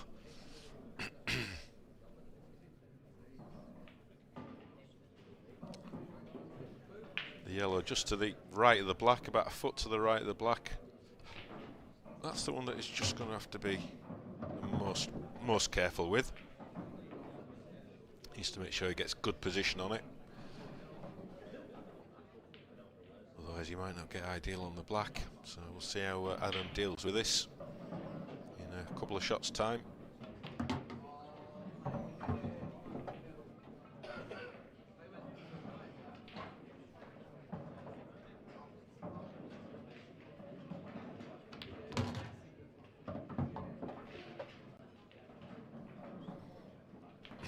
Just wants to come in front of that red, just to the left of the yellow. Yeah, he's okay.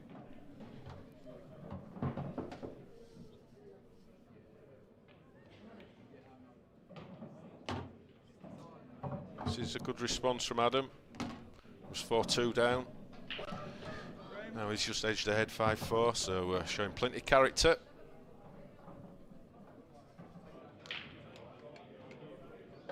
Looks comfortable out there. Not had lots of experience in the arena. He's played a few games now though. His first season as a professional. Shot clock not a problem for Andy Crosdale, that's for sure. He may go through all weekend without using an extension. Very, very quick brain for the game.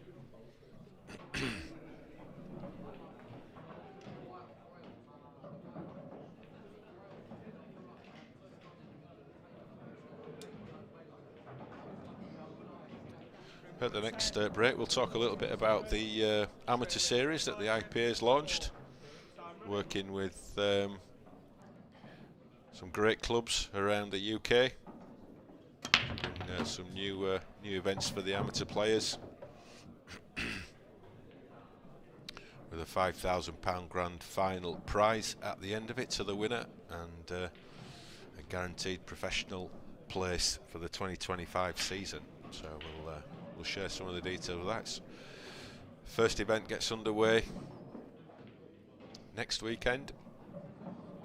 So you'll want to check the website. There's a list of all the clubs. I think there's 11 clubs who are all signed up and getting involved. So hopefully there's one near you. They're just day events, 4 one-day events at each venue. You can enter 1, 2, 3 or 4 of them, it's up to you. But at the end of the 4 events, the top 12 ranked players will then be eligible to attend the grand final, which is in Nottingham in the middle of July. Picked a pretty central venue for the grand final. It is almost as central as it can get. Haven't checked the exact coordinates, but hopefully it's not too much to travel for anyone. Obviously with it just being day events, no hotel costs or anything like that, so it's just turn up on the day, do the best you can, try and get in the top 12, and then we'll see you in Nottingham for the finals.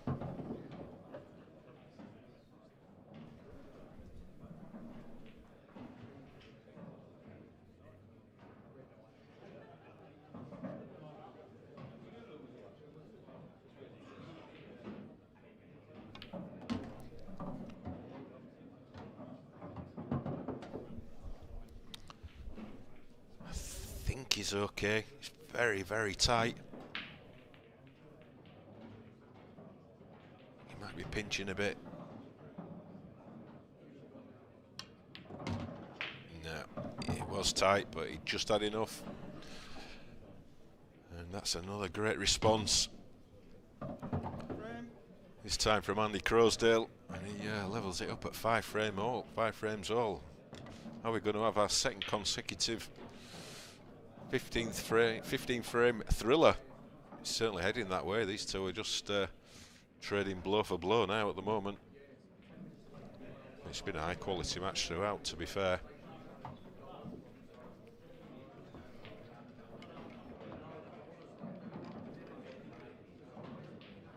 But yeah, just going back to the amateur series, yeah, check out the details on their website, ipapool.com. Clubs, 2 clubs in Scotland, McGoldrick's and Corner Pocket in Dalkeith, 2 famous clubs north of the border. Some clubs in Wales, in Wrexham, Break Room, Village Sports Bar in Abercrave, and there's clubs in Newport Pagnell, Burnley, Washington. That's the one near Newcastle and not in America. You have to travel across the pond. Where else have we got clubs going? We've got Leicester, we've got Birmingham. So all the details, as I say, on the website. There will be a club, hopefully not too far from you. It's only £60 to enter. Winner on the day gets 700. As I say, qualify for the grand finals, where the winner will take home a very nice £5,000. Now the interest has been pretty good, really positive from the pool community. I know the event in McGoldrick's sold out in 3 or 4 days, because places are limited to 32 per event. So make sure you don't miss out. There will be no way it's going over 32. That is the limit. And it's first come, first served. Pay your money and you're in. You can enter either at the club or you can do it online through the IPA shop, whichever is easiest.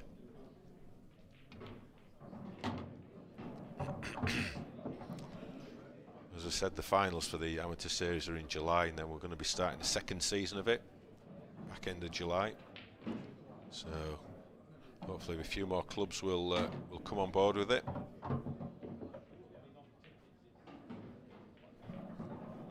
Which I'm sure there will. There's been a lot of interest. Obviously we won't have too many clubs and try to keep them spaced out as possible.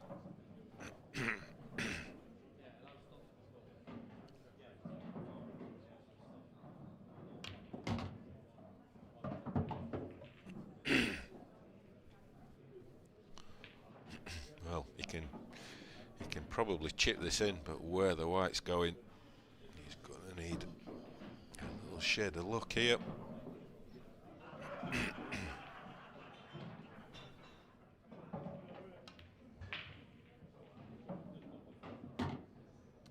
And that couldn't have got much worse, to be honest. One free shot, one visit. A little bit unlucky there with his Time running. kiss to develop the ball on the side rail. This is a good chance for Adam.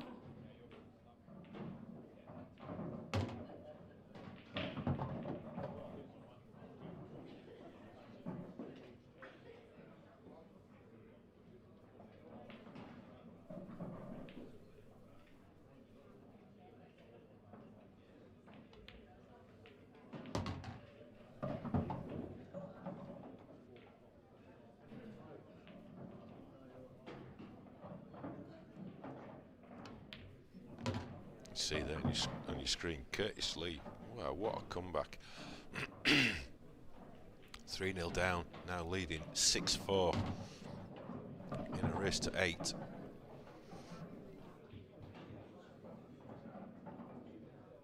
Greg Ryan and Matt Davis. Oh, he needs to use the pocket there. Early days for them. One frame all.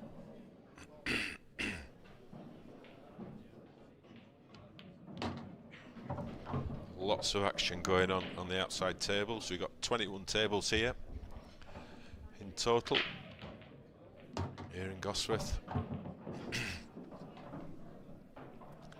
The other games going on in the amateur event. And the ladies elite event will be starting in a couple of hours.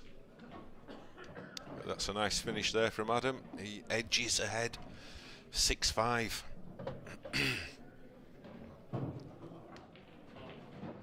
A little bit unlucky there, Andy, but for him to break next. He has been breaking pretty solidly so far.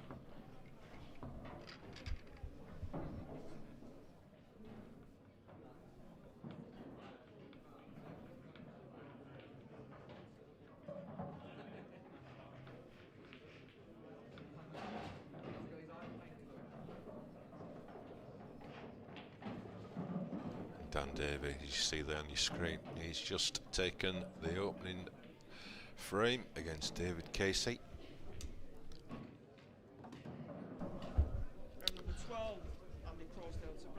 You can keep up to date with all the latest scores. Go to the IPA website, look for the event, and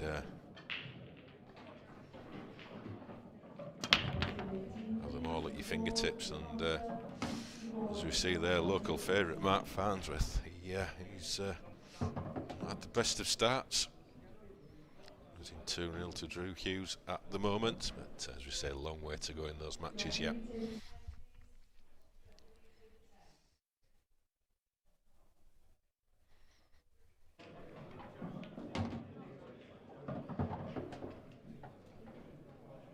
That's a nice shot from Andy. It couldn't have gone out, but turned out much better.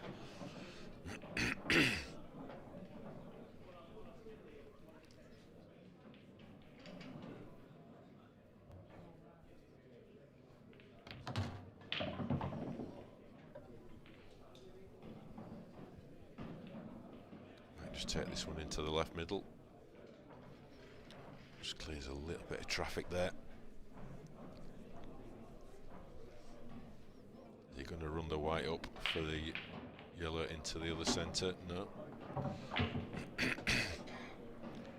Leave that one for another day.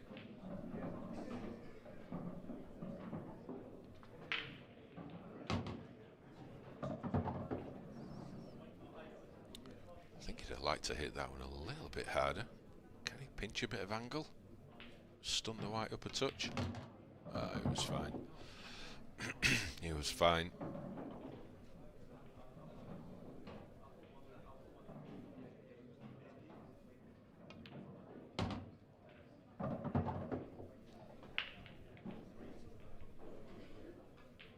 So can he miss all those reds?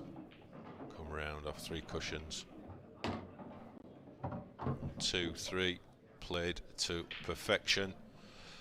What a response here from Andy Crosdale. No mistake with the black. What a match we've got here. 6 frames all.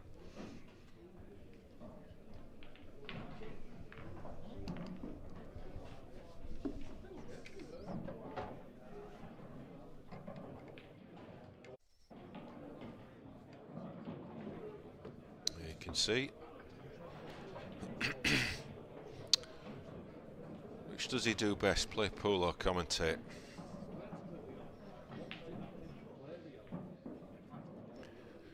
Pretty good at both, if you ask me. But anyway, 1 frame all, David Casey. David Casey, another of the new professionals this season. Again, it's been a tough year, but again, so much talent, great talent. Once they get comfortable being a professional, get more comfortable playing in the stream, playing these big matches, you're going to see them all start to really blossom as players, because there's some great talent out there. Good break there from Adam.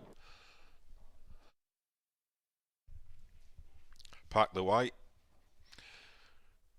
Keeps that out of trouble. Let the balls do the moving, and he's going to have a good go at reds here, I suspect.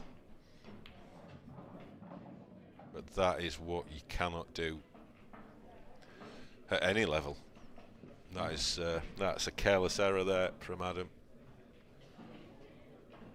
His only minor saving grace is that the red's gone to the side rail, but Andy Crosdale, believe me, is going for these.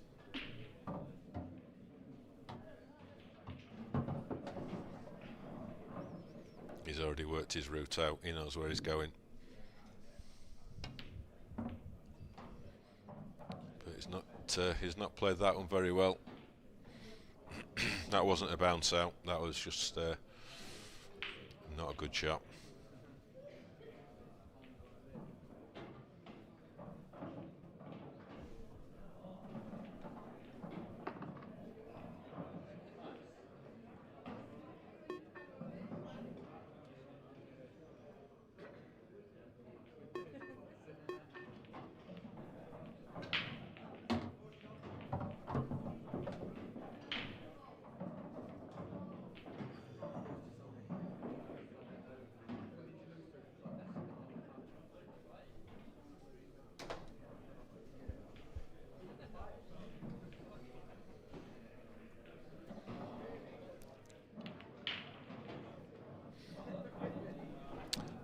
To take it off the red, but you've got to either hit them a bit harder or a bit thicker.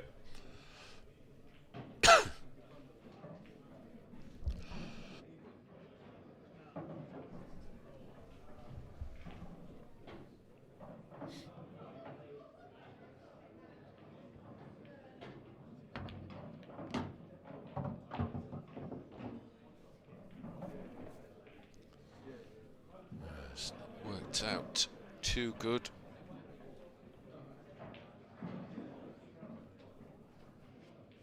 Can he chip that red top right? That's a tricky shot. If it's on, he'll go for it.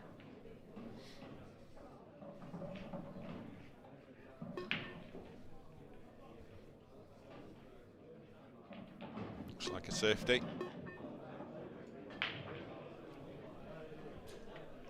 Don't see many of those in a weekend. But that was exactly the right time to pull one out.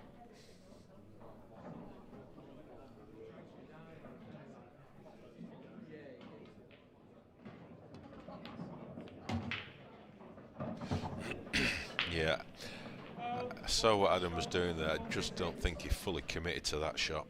It was a bit half-hearted. He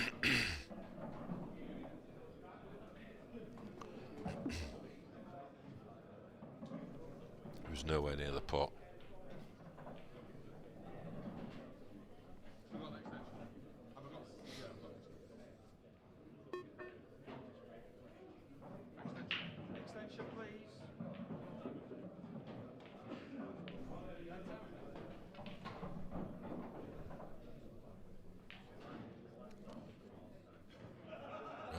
Used his extension. That's probably the first time in this match.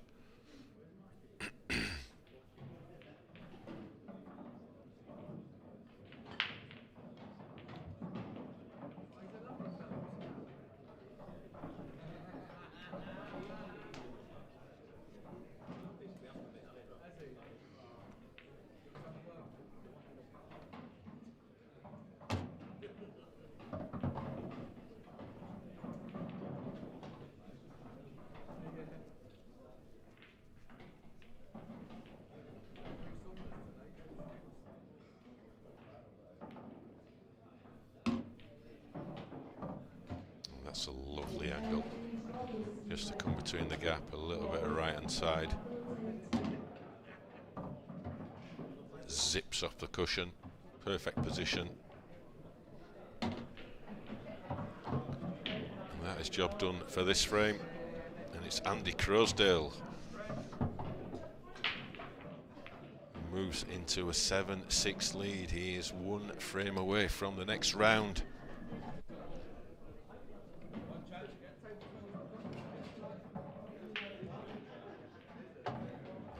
is the local hero, former world champ, former #1, Mark Farnsworth. Against a rejuvenated Drew Hughes. Farnsworth has pulled it back to 2-all. But a good chance here for Hughes in this frame. I'm liking his top as well. What do you think about that one, folks? Frame number 14, Andy Crosdale to break, leading 7 frames to 6. So, Andy Crosdale to break. Can he make it count? He's been breaking well in this match. Ooh, little pause there. Wow, what a break. Oh, look at the yellows. That was an absolute monster.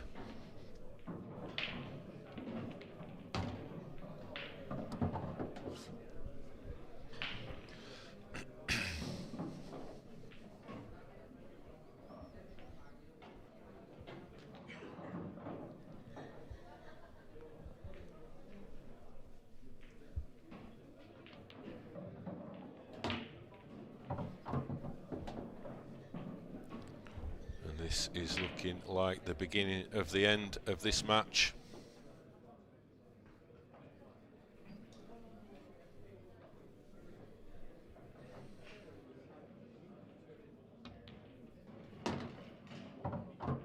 Oh my word, what has happened there?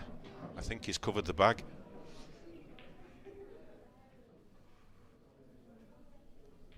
Have we got a twist? He's going to have to pull out a big shot now. Has he got a double? He smashed the double in, no problem. What a shot, Andy Crosdale.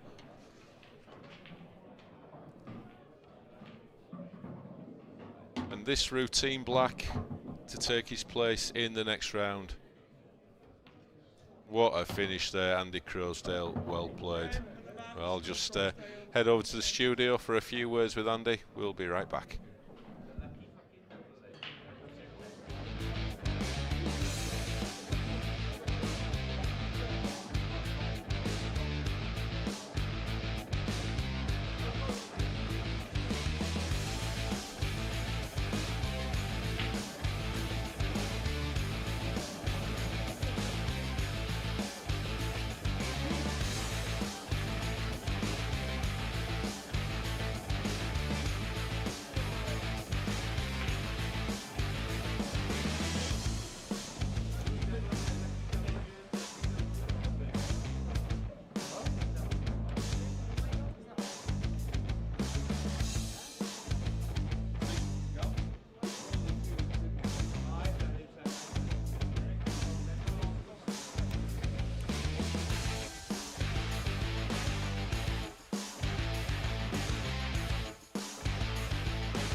And I'm here with the man himself, Crowy, Andy Crosdale.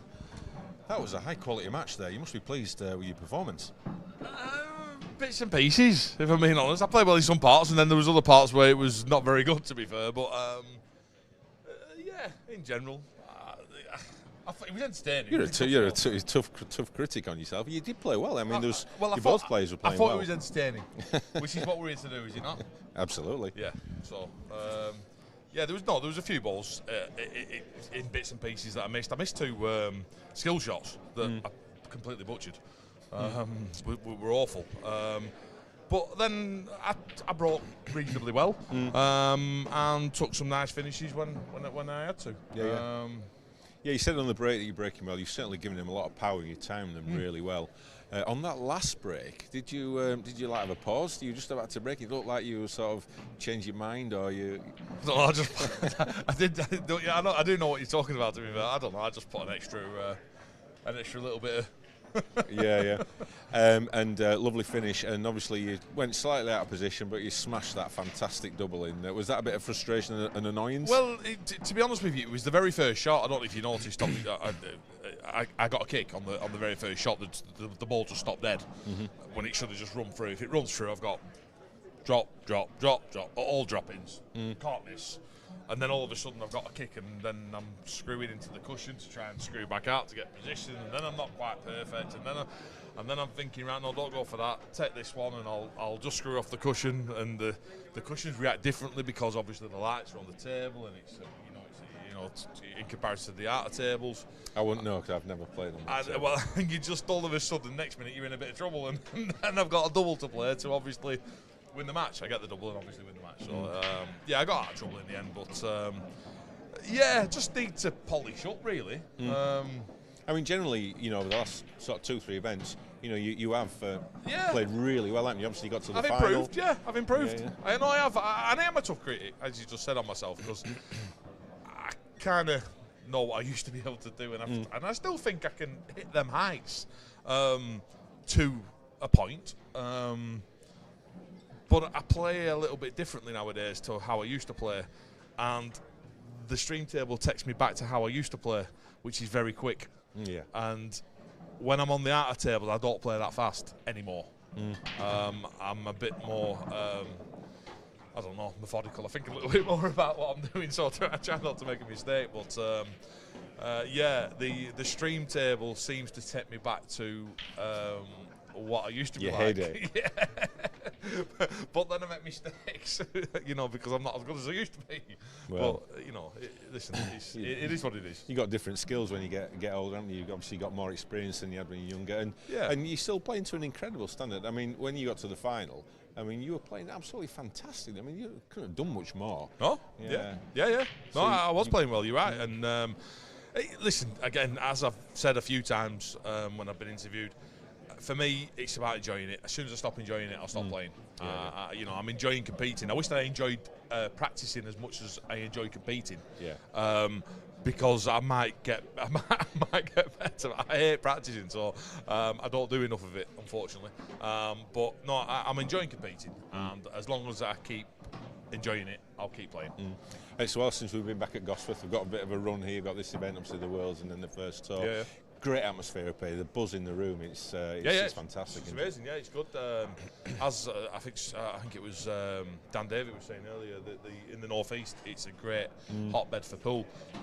There's a lot of very good players from this part of the country, and when we have it here, there's they all seem to come out and even though they're not, some of them aren't playing, they'll come and support the players that are playing. So no, it's a good venue. There's plenty of room in the place, and it's good. It's buzzing. It's good.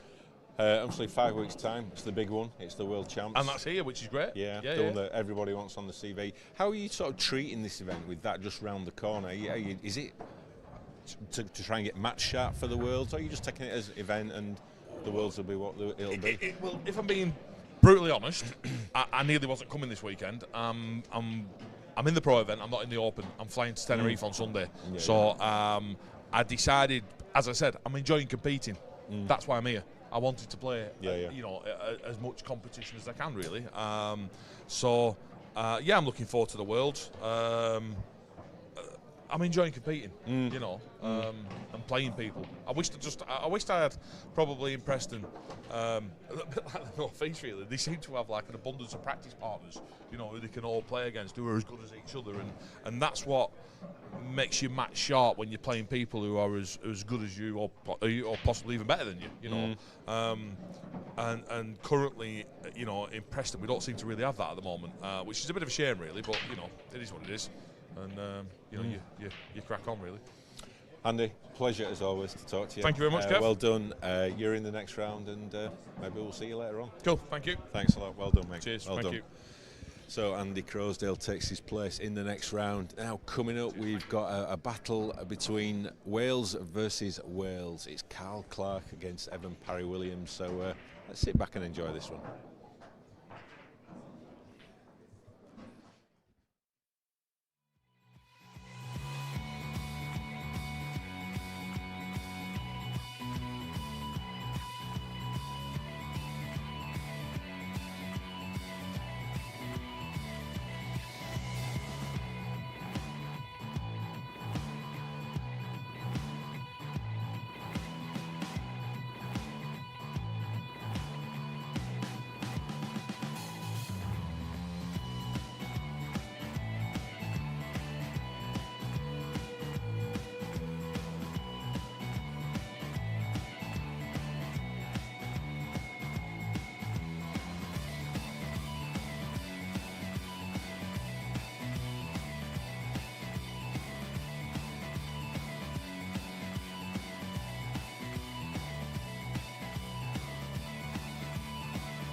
Good evening.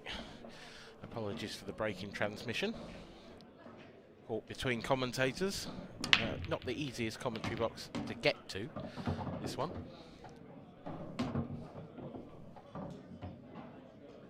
Carl Clark taking the opening frame there against Ethan Parry-Williams. In an all-Welsh battle towards the lower end of the professional rankings, number 28, playing pro number 34. And joining me in the commentary box is another Welsh professional, Liam Roberts. Evening, Liam. How are we, Dan? You okay? Yeah, not too bad. Not too bad. Trucking on. Have you played yet today?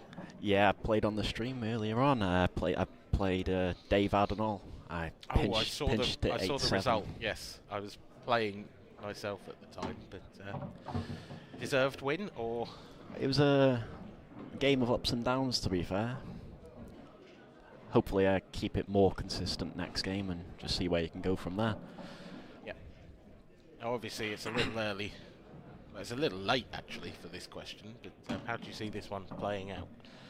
Well, Carl Clark is 1-0 up. It's nailed on then, surely. Yeah. It's a good game, to be fair, because I know these two are good friends. I'm good friends with them both, so it's nice to be in the comms here for this game. It's one of the questions I was going to ask you, actually. Obviously, they're both Welsh, but are they from a similar part of the country? To be fair, not particularly, no? But I think all Welsh players are quite close to each other. There's not so much of a north-south divide then as there is in the English game. Yeah, not too much really. All the Welsh players, especially when you come to these sorts of events, I think they tend to stick together. Yeah, definitely a bit of a camaraderie there. But no camaraderie on the table at the moment. Carl is, well, he's doing his job, isn't he? He's mopping these up nicely.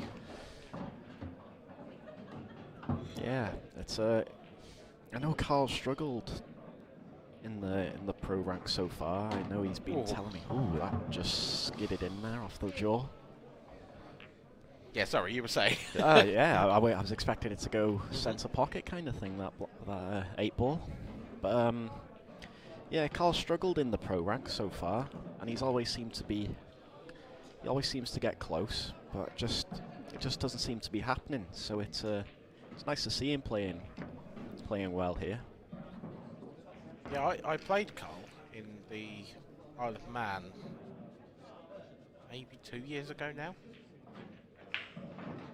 I'm getting to that age where, I've been here so long, I forget the years. But yeah, I think it was a couple of years ago, and I lost in a final frame decider, but it was a good game. Yeah. And I think what I gleaned from Carl is he's just solid. Yeah, he's really steady. Whereas I think if Ivan makes a break, makes a ball off this break, I think we're about to see the difference in the style of the two players, because Ivan is rapid. Yeah. He's I can't. He's very. He's just a C player. He sees it and he just. You can't goes say that. From there. I know what you're saying, but it sounded like a C teamer. No. Yeah, I know what you're saying. Well, we don't do county and ABC ranks, so fair enough. That's my excuse. He sort of plays on instinct. Yes, that's exactly what I'm. I'm glad you're here, Dan. Let's go with that. He isn't a C team player. Yeah, he's such an instinctive player. He just sees it straight away and just goes from there. Even then, with that previous shot, which was not a negative shot, but well, I suppose it was a bit of a negative shot. It was just covering a pocket, and it was still on instinct. It was still quite quickly worked out. Yeah, this is the right shot. I'm doing it now. Yeah. He's got Carl in a world of trouble here, really. Where I think when I say slow, like Carl isn't a slow player. He just makes sure. Yeah. Yeah, I mean, there's no comparison between the two because. Yeah. Went for the double kiss there. Didn't help his cause, but He's very much in control here, though, Ivan. I mean, he's kind of... Carl's going to have to come up with a Hail Mary of some sort at some point. He's gone for the double first off. That's a good shot, but it hasn't worked entirely for him. I mean, there's still problems here for Red, so that's a good shot from Carl because he's sort of building himself a foothold in the frame here. Yeah, the only problem for Ivan here is the ball down on the bottom cushion as we see it. I think he might try and split that open now. I think my other question potentially is the three at the top of the table, do the lower two of those plant? Because if they don't, then it's actually, they need developing as well. Nothing really goes there. I suppose if you can get to the right-hand side of the table, you might be okay, but you've got to get the right angle to get down there. Yeah, you have to be pretty spot on as well.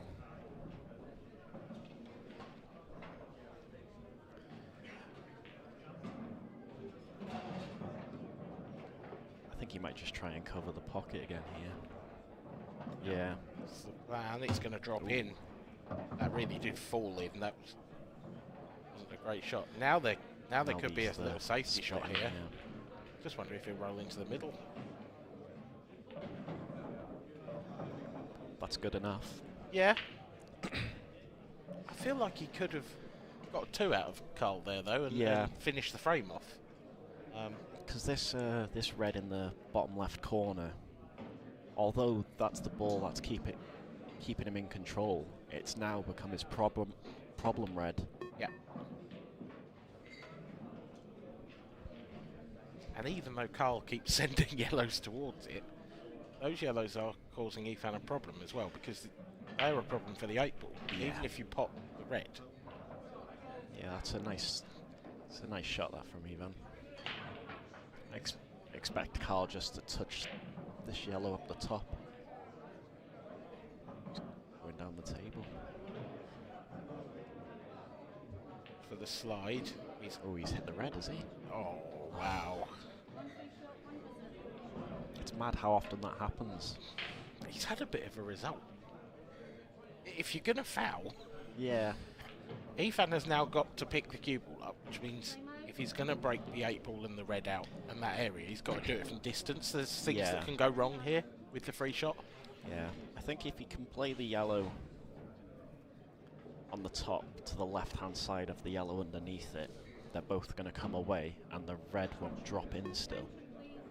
So he's still got hold of that pocket. But it looks like he's just keeping control of the frame here with this shot.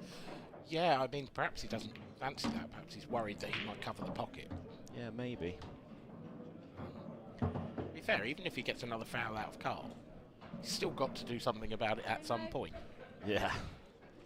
I'm good friends with both of these lads, and I think that's the first time I've seen Ivan use his head. He's played this frame quite steady. Has he hit the 8-ball here? No. That's a terrific shot. Hasn't quite got a snooker out of it. But Ivan needs to find safety here. Yeah, that's a nice touch, to be fair.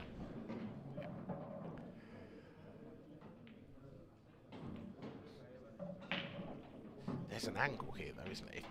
I think if Carl comes just below the right centre pocket, he could actually get Ivan in quite a lot of trouble if he gets the pace right as well. Ooh, he's gone twice across and flicked the 8-ball. I fancied him to come around the back of those. Yeah, I agree. What's your plan now, though? It's still awkward, isn't it? Yeah. Still awkward. Personally, I think pick the cue ball up, thin off the yellow he's closest to with the cue ball and knock the 8-ball out. And you could have potted the red in the same shot. Yeah. Now I'm slightly confused. He's just playing for another foul.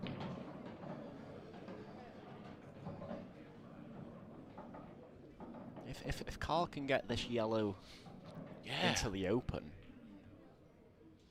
I'm surprised he's just nestled onto that. No, I think that's a little more pace, and I think that would have been a great shot. I think he's just left a gap.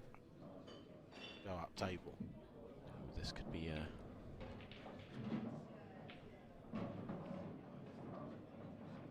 There's a chance. It's sort of a chance here for Carl. It's a long shot. Yeah, if he got the white glued onto the red on the right-hand side of it, as we could have seen it then. That's a good shot. He was in trouble then, Carl, but he left him that yellow. Yeah. And I think it leaves him in the frame now, doesn't it? I think Ivan might be in trouble here. I can only assume that red wasn't frozen to the cushion, because otherwise that would have been a dangerous shot to play. Yeah. If Carl can see this second yellow and get that out, yeah, he's massively in this frame, yeah, where I think 2 minutes ago he looked down and out. I think Ivan should have found a way to get the 8-ball out and pot the red in the same shot. It would have killed the frame completely. Which is, it's very much like him. He's that sort of player, he just sees stuff like that. Yeah. Well, he's left him a chance here though, Carl, hasn't he? He's got to go the skilly, hasn't he, now? Surely. You don't want to be leaving that till later, do you? No. It's the perfect angle, and you're bound to be on one up the top of the table. Is he thinking to leave that for later on? I think it's dangerous. If you go into that and you go cushion first and hit the yellow, you can end up touching ball on the red. It's just stuff that can go wrong. If he's leaving that till last, I'll be surprised. The way he's the way he's going down for him and the way he's looking at him, it looks like he is leaving it till last. 15 seconds left on the clock. I think that might be the first time I've ever seen that number tick over on his shot. Yeah, he's not the slowest player, Ivan. He's got to leave a good angle now. Yeah, he's not come too far. He's played that pretty well. I mean, it's as good as it's going to get, but there's still, this could go wrong. It shouldn't, but it could, and it can, and it has. He's landed a little bit fortunate, I think. Massively fortunate, I think, because, I mean, it was almost an in-off. Well, let's see what you got here, Carl. All he can do is hit it off the jaw and hope, isn't it? But I think he's coming off the jaw and hoping that it goes up and hits the one in baulk. Yeah, I think it looks like he's digging into it. If it does, though, then he's massive favourite for the frame. Yeah. Is it going to catch the other one? No, it's straight in the middle pocket. Oh. Well, it's a big escape, that, for Ivan. Massive, because that would have been 3-0. And it was... Well, it just was. It was all of his own making. I still think it was a weird decision to leave that for his last ball. But yeah. I suppose I can understand it, because if you got the skill shot, you were bound to be on the 8-ball. But it wasn't like the 8-ball was in a difficult position to get to from the other balls. No, not at all. I think he'll be relieved to have that on the board, though, after the way Carl started. Yep. 2-1. And a smile and a joke between the two competitors. Yeah, you can see how good friends they are, can't you? Yeah, it's nice. It's nice to see, yeah. Over on the outer tables then, with Dan Davey there racking up. Mark Farnsworth, the returning Mark Farnsworth. Yeah. On the right. The retirement didn't last long. Yeah. He just wanted a big comeback, didn't he? Yeah, 2 right. Big comeback after 2 events or 3 events or so. Well, he's 5-3 up. I think it was just the 2, wasn't it? He's 5-3 up anyway against Drew Hughes, Mark Farnsworth. And, of course, home event for Mark. With him having taken some time out of the game, you still wouldn't back against him, though, would you? No, never. I think someone who backs against Mark Farnsworth isn't... right in the head. I'm glad you said that. I didn't want to sound too harsh, but yeah, what you said. It's not unfair, is it? Let's be honest. So, Carl Clark studies the table. Fortunate not to get off from that break. Cuba careered into the middle jaw. Was then kicked away. He's played a very aggressive shot there, first half. Yeah, it was a bit loose, wasn't it? Yeah, he went for the red in the corner and tried to disturb that safe red on the right-hand side cushion. The only nice thing about when you play that shot and you don't get the pot or the cannon is you still leave that problem for your opponent. Yeah. Ethan's still got to work that out. Like, I don't think yellows are all that bad, in all fairness. Certainly not now. Yeah, well, the three at the bottom of the table, they look not tricky, but a bit awkward, but they all add to each other. It's just... Oh, that's slightly...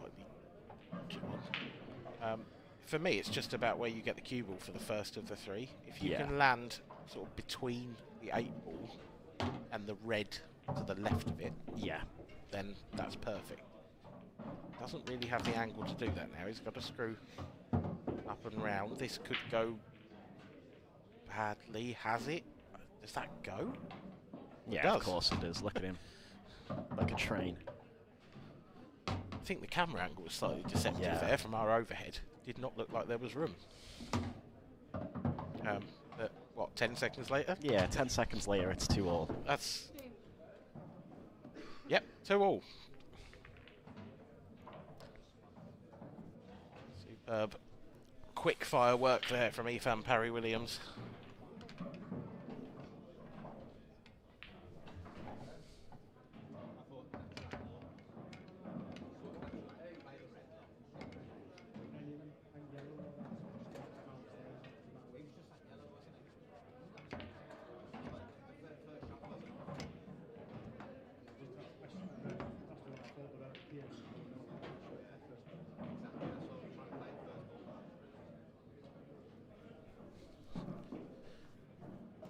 Referee for this match, Fiona Atkinson, racking up the balls for frame at number 5. Old Clark pegged back after taking an early 2-0 lead. It's all square here in Gosforth.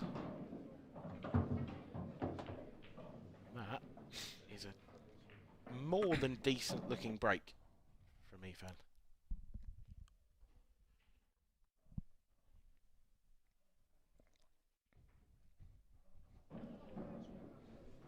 Can he cut this red in the middle and hold for the red on the right hand side? No.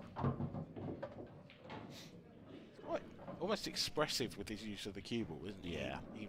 He lets the cue ball travel. Yeah, he lets it do his thing.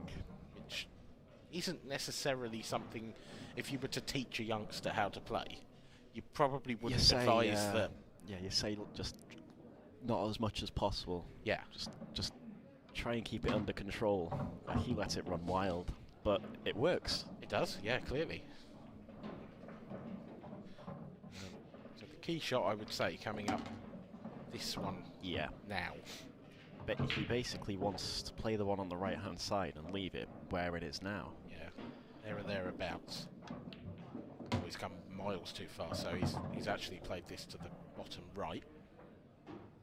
The rail is awkward. He's stopped. Back up. He's actually stopped. I don't know if he can see it. I think the 8 ball might just be in the way of the potting Yeah, it angle. looks like he's swerving it a touch. Or off the rail as well. That was never likely to happen, was it? Swerving from where he ended up right under that cushion.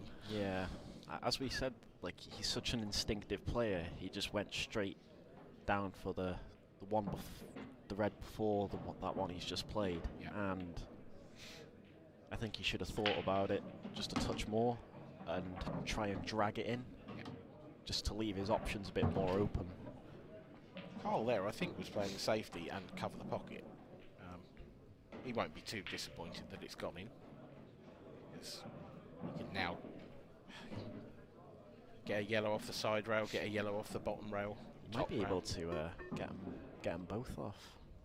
Or is he trying to... Can he cut this in the middle and actually move? No? That's... Yeah, he did try getting them both out, but it's not too bad there. He has left it just a thin edge, I think, of this red. But it looks like Ivan's got other ideas. Is it off the yellow? Yeah. Maybe off the black? Good effort. Good effort. Oh, wow. That would have been one for the highlight reel had that found its way to the centre pocket. Great vision. Thank you. Oh, you're on about Ivan. I mean, to be fair, a bit of both. It was a fine call from you as well, Liam. But I think the credit has to go mostly to the player actually taking the shot on. I'll let him have it. So magnanimous. I think you feel now these have to go for Carl. Yeah, he didn't. That last shot didn't come out as intended, but he's actually found the gap, so he can play the middle of the three first. Which, well, that's. I thought he might have just dropped that in. Yeah, and then play the one on the rail because then we've got the nice angle. Yeah. I didn't entirely understand that shot. And it looks like he's just the wrong angle on this yellow as well. Yeah, he's just going to have to leave this a little thin, I think. This is a much more awkward shot than it needed to be. Yeah. If he can run it far enough past the middle so it's not cuttable, it's like a little bit of insurance there. Yeah, play a bit harder. Oh, that shouldn't really be dropping. It's a bit wide. Yeah. To be fair, I had one like that earlier on the 8 ball, so I'm not too fast. Oh no. One of those, isn't it, where when you play that shot, you go, well, I didn't miss it by that much, and it was down the rail, and it was all right. It was a little bit wide, but it deserved to drop. And your opponent's sitting there going, how on earth? Oh, and talking of how on earth, they're both just having a bit of a giggle there.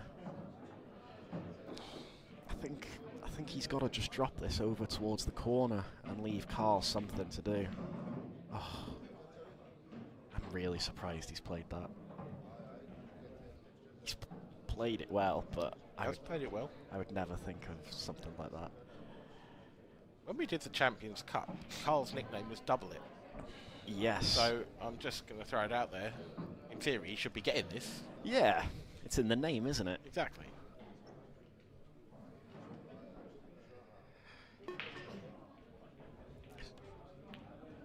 Oh, I tell you what! What a shot that is! That's a great shot, Carlos. Carl Clark with, well, the reverse double to the middle pocket. Oh, exceptional! And well, he's allowed a laugh after that one, I think. Carlos reverse double it, Clark. That's how it goes. What a beauty! Yeah, that's a great shot. Fair play.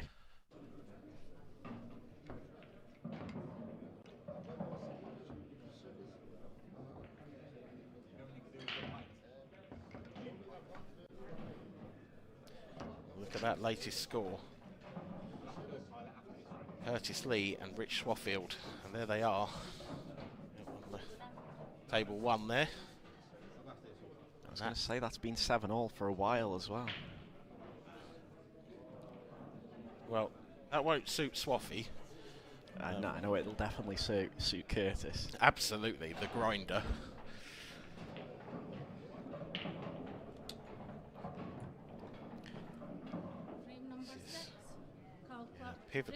Pivotal frame for both players. Neither of them have had fantastic seasons, you'd have to say, but Curtis has had a few good runs this year.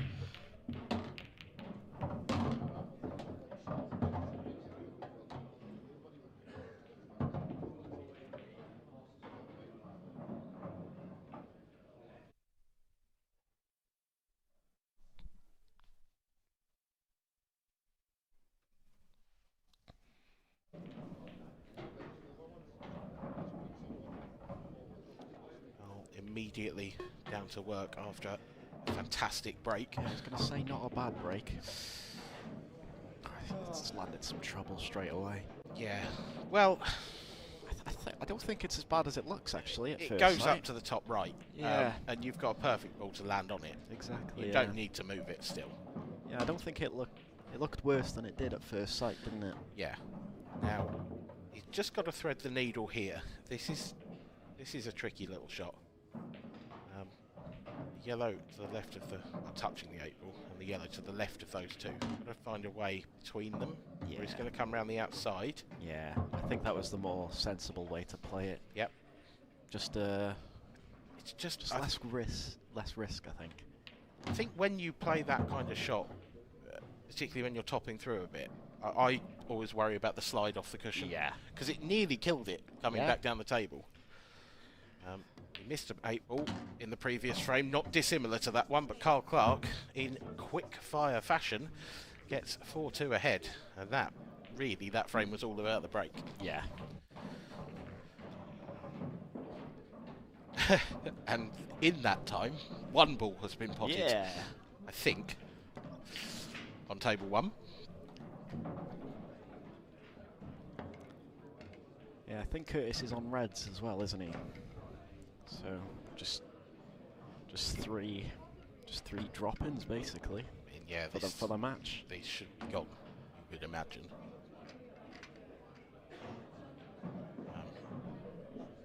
There's a bit of pressure on it. Obviously, it's a final frame decider, but.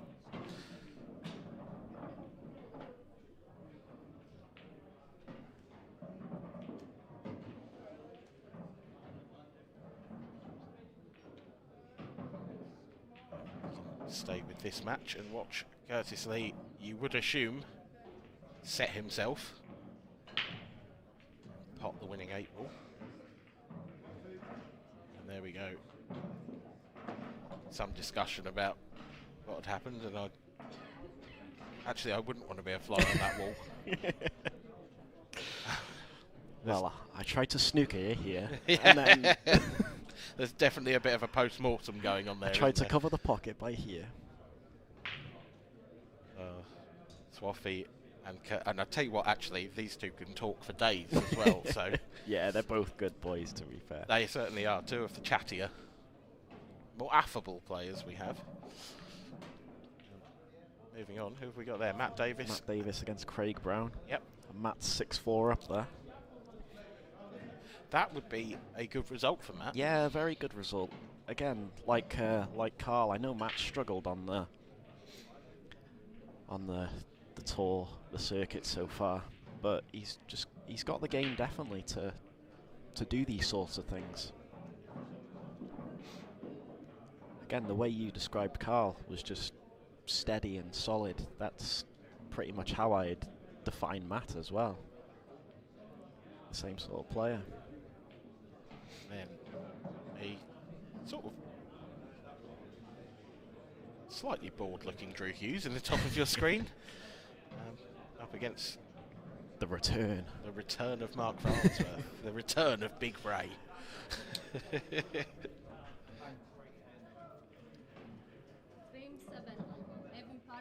That one is 7-4 to Mark Farnsworth, so you can forgive Drew Hughes' expression. Yeah, it's not the nicest draw for your first game, is it? No.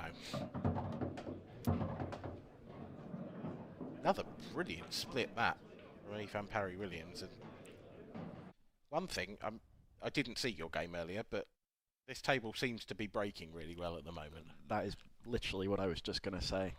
The breaks in mine and Dave's game, they were really good, to be fair. I think there may have been one dry break or something like that, but they split well. Yeah, it just seems to be what a pool player wants to play on. Once you adjust to the, as you say, the slide and stuff like that, I think it'd be your dream table. So Ethan's picked his route.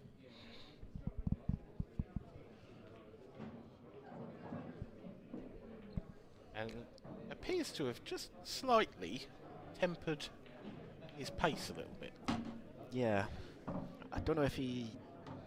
You know when people say you try and slow your opponent down? I think with how quick...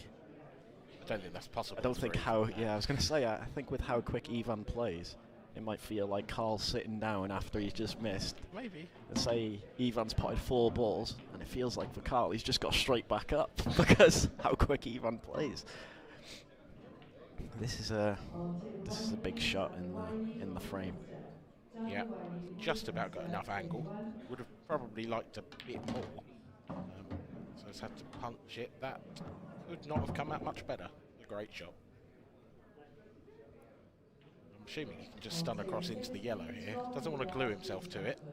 He's gone past them. Yeah, I think he might have just played for that a touch shorter, but he's still got an opportunity here. Just a harder 8 ball than you would have liked, but you'd fancy him after this finish he's took out, wouldn't you? Yeah. Straight down on it.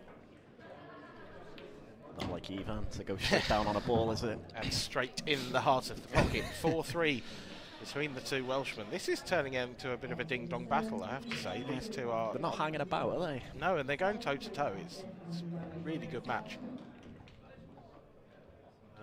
Barring that one frame, everything else has been very, very good. And the interesting thing about that frame was it was forced by Ivan, wasn't it? Yeah, yeah. Covering the pocket, and then it all stemmed from there. Still quite a crucial moment, really, even though Carl has sort of regained the lead. Still think back to that moment, you think, if you go 3-0 up there. Yeah. It's really big.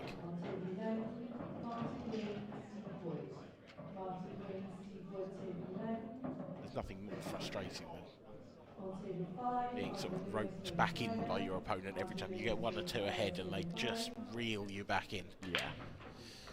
Dan Davey is through to next round, beating Dave Casey at 8 frames to 3. It's a good win for Dan. Been in fine form this season. Yeah, he's always there or thereabout, Dan, isn't he? Yes. Yeah, it's been a while. I mean, it's been a long while since he's been to the top of the podium, but he's had some really good results. And I think he's had a really good season, actually. He's been sort of semis and quarters. He's climbed to 9th in the rankings. And it wouldn't surprise me to see him continue to do that, to be honest. I reckon there's a record to be broken there as well, because Rob Donkin, obviously, a long time between his 2 tour wins, his first and his last, his first and his second, if you like. Yeah. He took about 4 or 5 years, but Dan actually won his first and only tour title, I think the year before Rob. Dan won his only tour title back in 2016, so that would be a hefty gap were he to manage to take another title home. But he's very capable of it. Yeah, of course. He's sort of one of them players I think you see in the draw and you go, well, whoever's against him, yeah, that's not an easy game. Yeah. Or, oh yeah, he should get through that. You just sort of expect it out of him now, don't you, with the results he gets?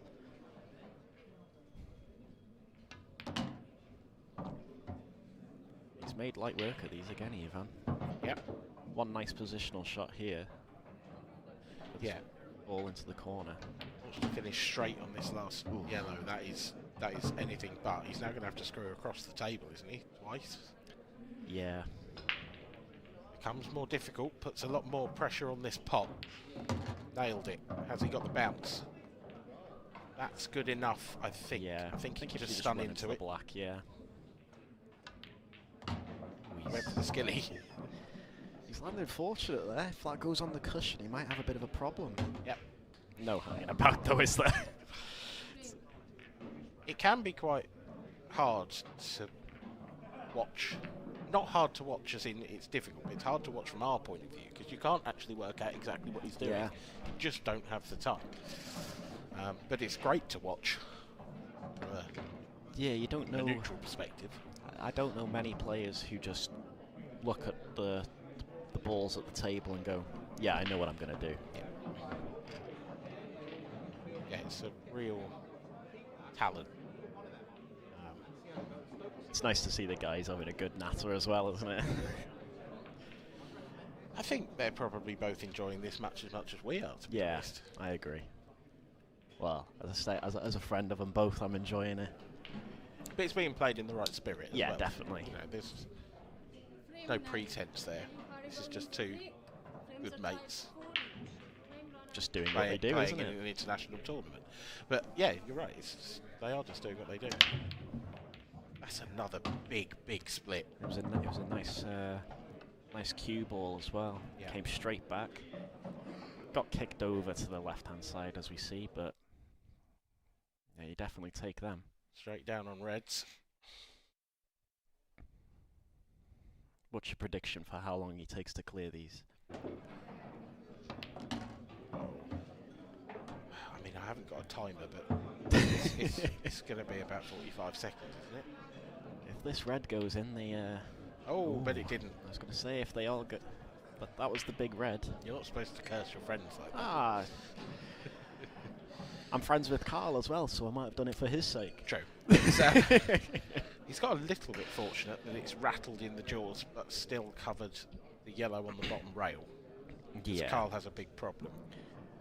If it wasn't for that, then you'd actually probably back Carl to take these out. I think he might just. I thought he might have just took the bottom cushion there, as we seen it, and just stopped the 8-ball from going somewhere. I don't know if that's being negative of me. The thing is, he is in quite a lot of trouble, so you can understand it. I think we heard his he says, "Oh wow!" expression after that. Not a good shot from Carl. See what he was trying to do. Yeah, tried to just take that corner pocket, knock the red out a little bit.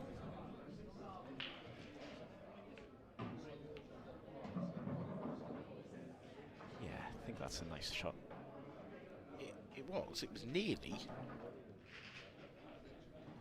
Just if that yellow sneaks past the red and onto the jaw. Yeah, I mean, if that's Carl, gone far enough. Yeah, Carl could be in control here. Oh, it went.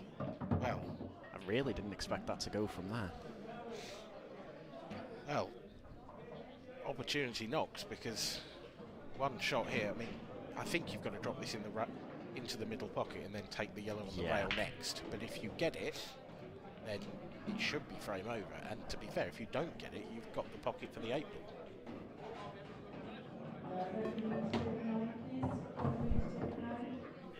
Okay, going a different route from me again. That's not a surprise, really. I'm a commentator, not a pro. I think he is basically going the same way, though. I think if he just drops this into the top right corner, I think he'll play the shot you suggested then. Yeah, just going one shot later. Yeah.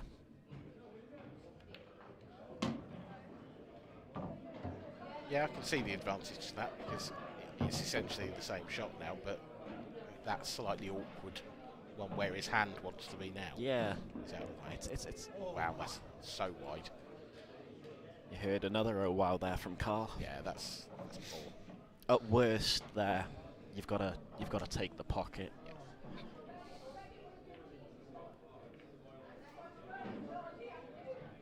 Yeah, I mean, in his defence, the position that yellow was in is probably the worst position for a ball on a pool table. Yeah. Just off the middle pocket, welded to the rail, but it was not a good attempt. No. You'd just like to be top side of this red into the left centre, just so you can get back down the table. Yeah. Shouldn't be posed too much of a problem. I think you can just drop this one in below the bulk line. Should leave a fairly natural angle. He's had to top it through a touch. Yeah, he's definitely got the angle there. It's a good shot, really.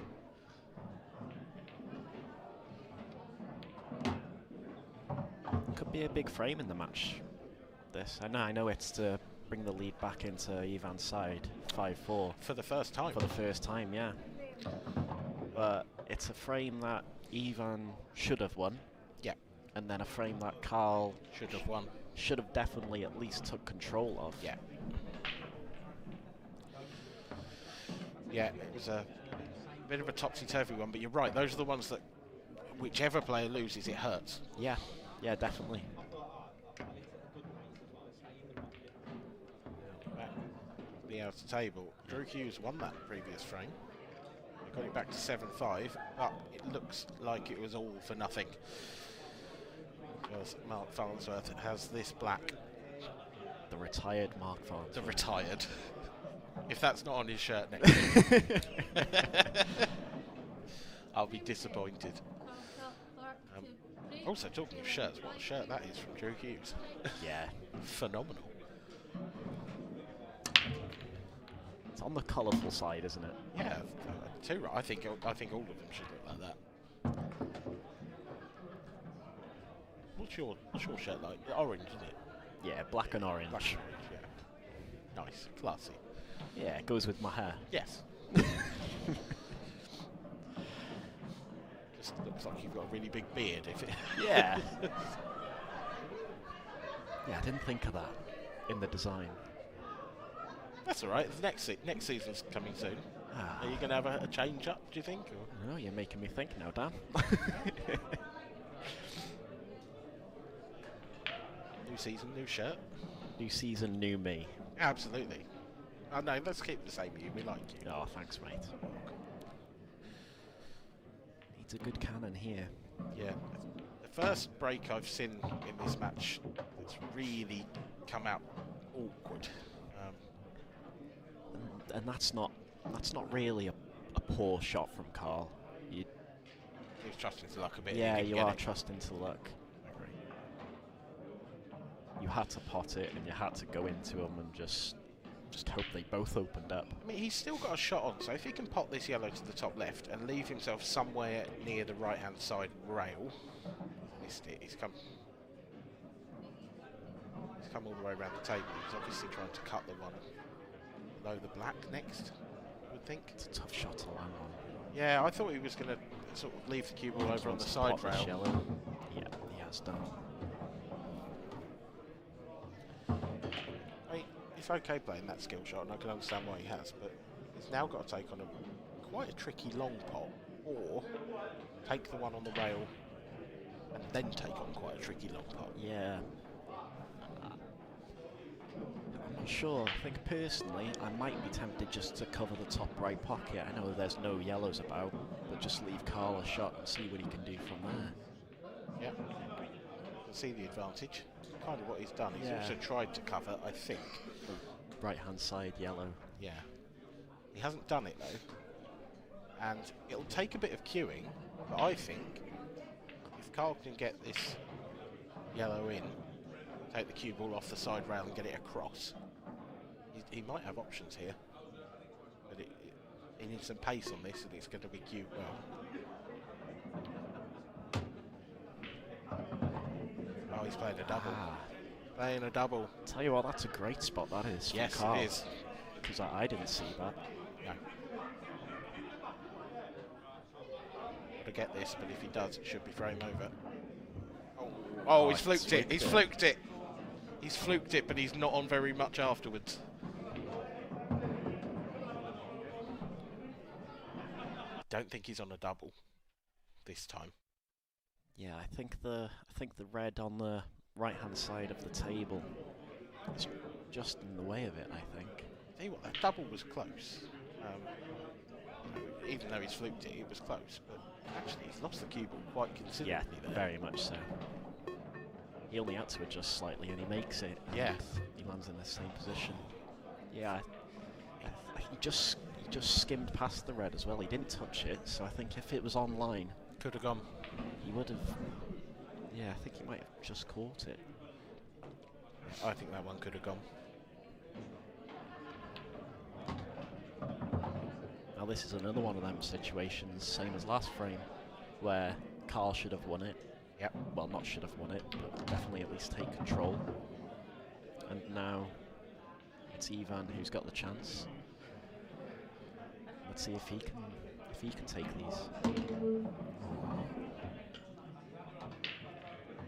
Would have been. I think I would have played for that in the corner myself, but he's there and thereabout. Yeah, I mean you can see the logic. I'm with you. I thought he'd overhit it, but actually he was just playing on it. That's why I oohed. Yeah. Yeah, you can see the shot clock there going down to 28 seconds. That's oh, it hit 27 just briefly. He's slacking. Yeah. Been a good performance this from Ivan. Because yeah, he wasn't ahead till 5-4, was he? No. No, he's never lost faith, has he? been 2-0 down, 4-2 down, and has now reeled off 4 on the trot. And Carl isn't smiling and laughing quite so much at the moment. Oh. Matt's just potted the black there off the break. So that's a re-rack of the balls. And then go again. Yep. How many times in a row have you ever seen that?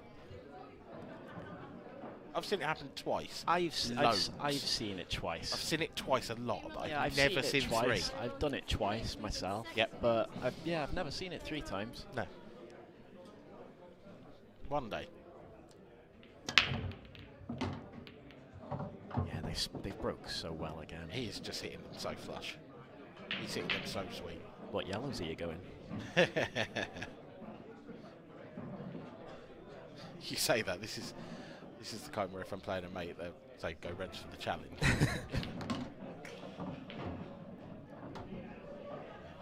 To be fair, in this role set, I'd actually fancy reds still. I think they're all there and it's one skilly. Yeah, I'll let you do that then, Dan. Oh, I'm not saying I wouldn't I'll do stay it. with yellows. Not in this, not in tournament play, Oh, yeah. but you know, in practice, sometimes it's fun to Yeah. go the other colour set. It's weird now because the problem ball that Ivan has is the yellow over the pocket. Because the way you look at him, that's your last ball. Yeah. Yeah, just pretty much going to have to screw out. Yeah. And it could go wrong. It shouldn't. Yeah, I don't think it should. But Sort of finished a bit thin. yeah, like he's left himself a shot. I'm sure he'll take that. Yeah. Nicely done, 7-4. And, well, I think Carl started this match the better player, but I don't think he's Yeah. ending it that way. But I think the time as well.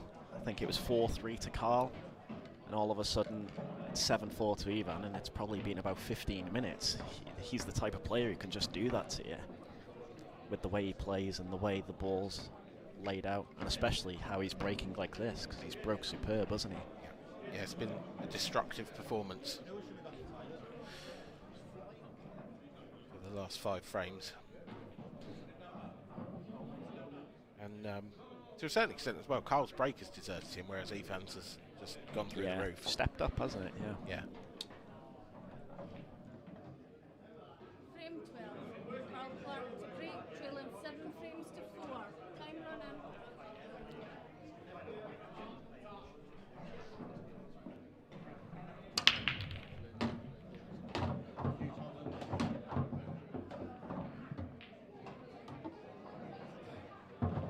Well, we said the break deserted him.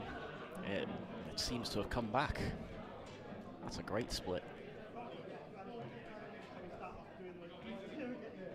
Yeah, that's an absolutely phenomenal hit.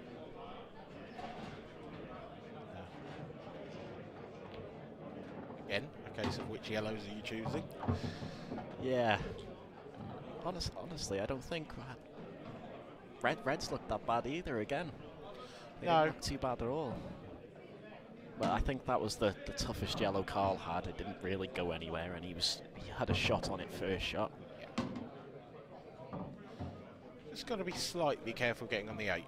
As long as you're, somewhere in the line of the middle pocket. Yeah. Somewhere between the sort of middle pocket and about a foot below, you'll be fine. Yeah, he's played that well too. Ooh, that might be a... Yeah, it's slightly off angle, is this? Or can he pinch a bit of the pocket and screw straight out? Yeah. And that's fine. Thought it might have been just catching the red there on the way out. Yeah, it looked it. I think he had to play it into the left-hand side of the pocket for Yeah. exactly that reason.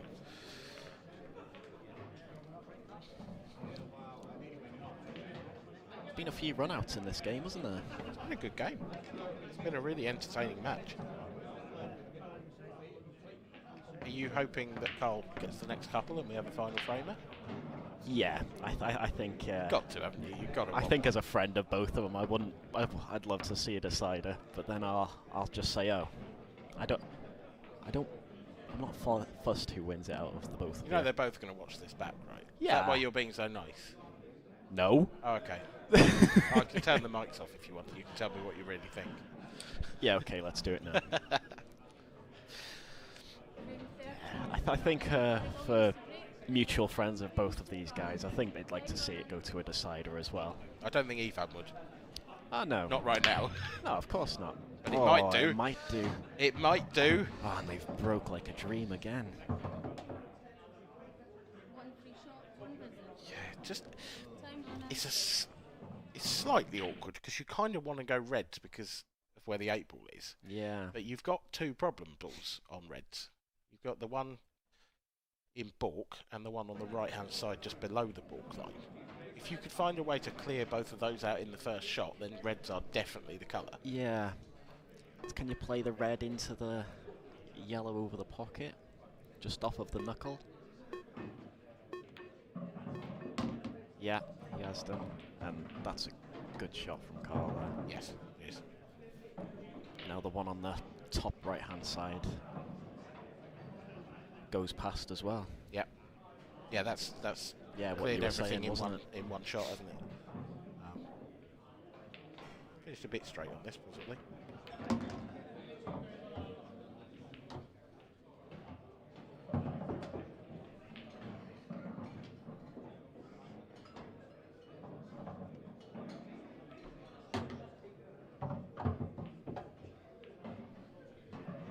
Just manoeuvring all of his balls towards cushions, which isn't ideal.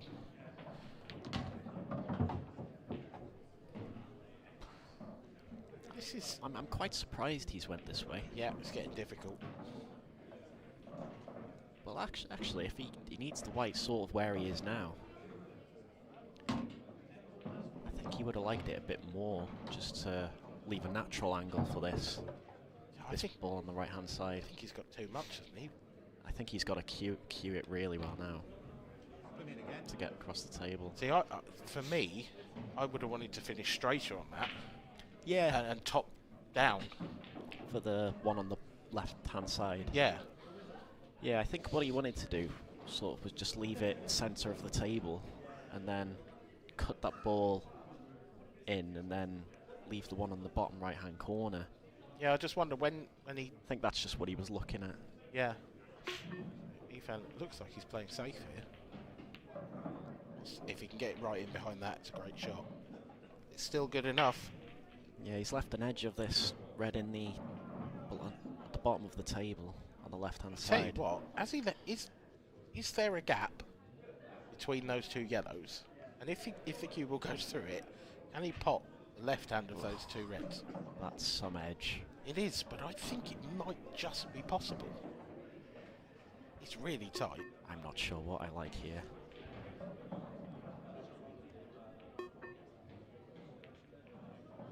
It's a pretty good return. That's pretty good.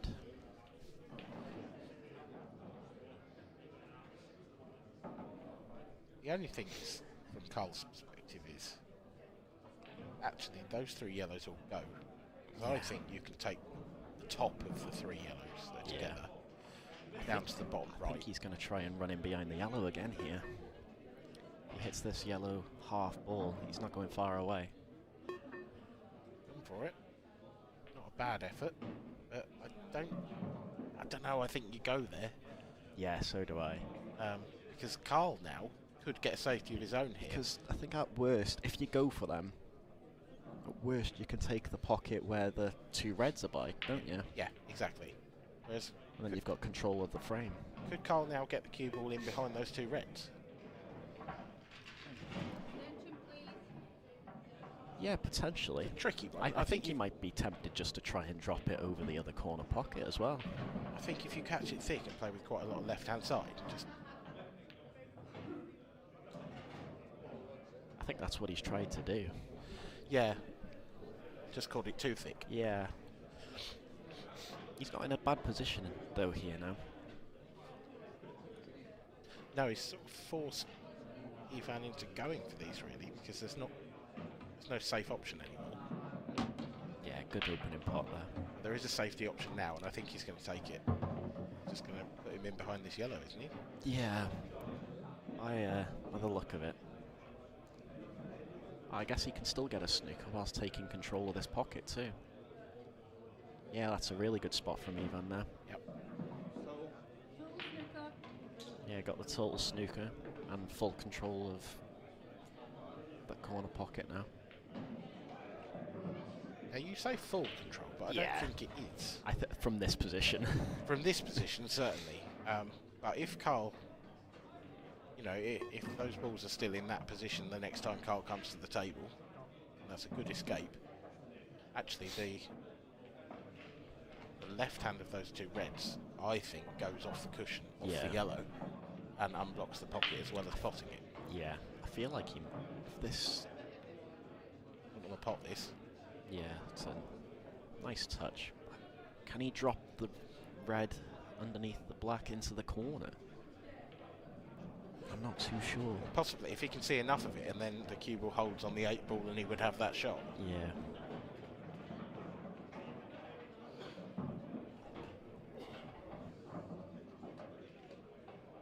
Yeah, I think that might have been the way, but we couldn't tell if he could see enough of it to pot it. I feel like he could definitely go for these now. Yeah, this is your opener. Play play the yellow to the right hand side of the 2 into the right hand side of the red. Yeah. Get that out the way. Right hand side from our perspective. Yeah. That's gone really awkward. Gone really awkward. Yeah. I don't think he's got an angle to get there. No. Check that it's not touching the cushions. That's another little tetchy safety shot.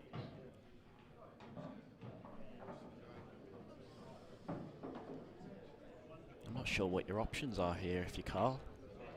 I think it might be the 3 ball plant, but screw agree. back to the jaw. Because I mean, you can clip the red and leave the white nice, but there's no value in it. You're still leaving a shot. Yeah. At least you cover the pocket for the 8 ball, which he has actually done. Not brilliantly, but you know, that 8 doesn't go in that pocket anymore. Yeah. I'd be surprised if he doesn't. Yeah, that's what I was expecting. Just a touch up to this yellow again. I mean, this frame's not over yet, because if Carl gets out of this snooker... Yeah, you could snooker him again as well by blocking the... I say open yellow with the 8 ball there. Basically, it's an up and down, and if he hits the one near the left corner pocket, then if he hits that anywhere near full, he's probably not got a shot when he comes back. Has he hit this hard enough? That's the question. Because the line is good and the pace is really good. Terrific shot. So, like, Ivan's basically guaranteed to... Well, you'd expect him to hit the yellow. Not guaranteed, but you'd expect him to. But he's definitely going to leave Carl something. Well, he's left him. Yeah, just another snooker. That is a good one. My aggressive brain wanted to go for them. Yeah. I think he had the angle to screw into the 2 reds and get them out. I think at first glance as well, it might have just looked like he was rolling in and snookering in behind the black there. Yeah, which he wasn't. He was playing a much better shot. And that is a foul. And it's paid off for him. We've talked a lot about, you know, losing frames that you should have won, winning frames that you should have lost. Considering this was for the match and Ivan had the frame at his mercy, how much is this one going to hurt? I think it will hurt because it's Carl's break next as well, and he's definitely had a chance here. So with the way the both of them have been breaking, it might just turn into another 1 frame shootout. But he's caught that really thick. Just another snooker then from Carl. Yeah, needs to be a good one though. Doesn't want to leave a 1 cushion. Yeah, he'll be really disappointed with that. I mean, I'm sort of stunned that he played it, to be honest. I don't I didn't really see the need. I thought he would have played that. I thought he would have played that yellow, but just to miss it, and well, not to miss it, but get it out of there. Yes. Now another foul. Barley's this time just choosing to go, which I think is wise. Sometimes you can overthink that sort of situation. He just doesn't want to get hampered here. That's fine. Yeah, that's fine. There are players who would have spent a minute or 30 seconds in this case wondering how they could put the yellow safe there. Yeah, definitely. But I think we've seen a couple of shots on this table with the corner pockets where there are a couple that you'd think maybe that shouldn't have gone. Yeah, oh, definitely. So is there any value of putting it on a cushion? Without a doubt. Yeah, that's a fair question. Davis and Craig Brown still going toe-to-toe. 6-all. Oh, we're really at the business end of that one now. Craig, reds there.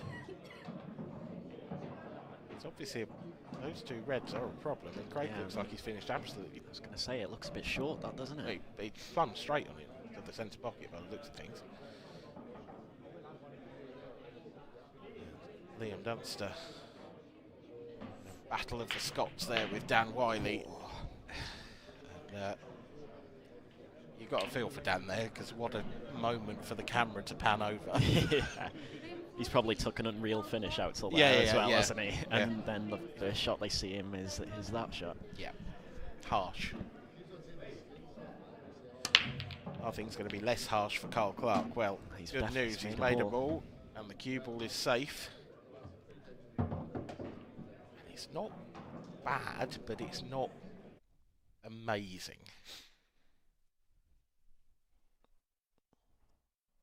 Yeah, I think at first glance you like the look of reds, but there's not a really easy red to start with, is there? No, there wasn't. I didn't think the one to the middle was that bad. It was sort of right behind it. Yeah. I feel like he could have dropped it in. But, this yellow going up to that corner is a bonus. And I think he's just had another bonus because I think it still goes. The yellow is almost covered with the red. Certainly goes up to the top left. Whether it still goes to the left centre. Yeah, that's what I was thinking. He was looking for that left centre, maybe next shot as well. But, you know, he could go right centre here and come up the table from it. Well, it's got to go left centre now. It doesn't. Yeah, if it doesn't, he's got to come back down table, hasn't he? Yeah. He's in. Just from there, I don't think it does go into the left centre. Nope. I would agree.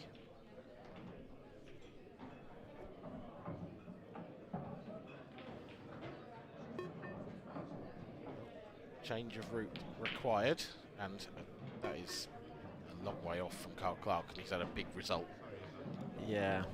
Flicked his hand up in apology there, and rightly so, because... Yeah, it's a weird one, because it looks like he's missed it by a way. He's just trying to hold, doesn't he, for the bottom yellow, which I think potting it into the centre pocket, I don't think he can do. No. So he's just trying to fight with it. Does this yellow go into the top, well, the bottom left corner as we see it? If it does, then that's a poor shot from Ethan. Because, you know, he's don't get me wrong, it was difficult from where he was anyway, but...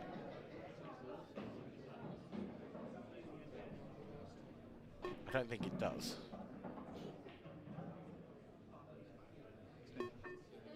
I think you've just got to push this yellow into the middle with as much top right as you dare and try and leave a thin cut. Because that yellow over on the left hand side definitely goes to the top left. I mean, it's a horrible shot, but I just don't see what else.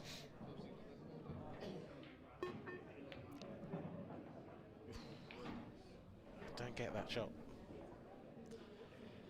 I mean, I suppose he's left it safe enough, but he's put a yellow safe. Yeah, I think if I was to play something like that, I would have played it a lot lighter, leaving the yellow in a potable position. But blocking the reds into the bottom corner. Yeah.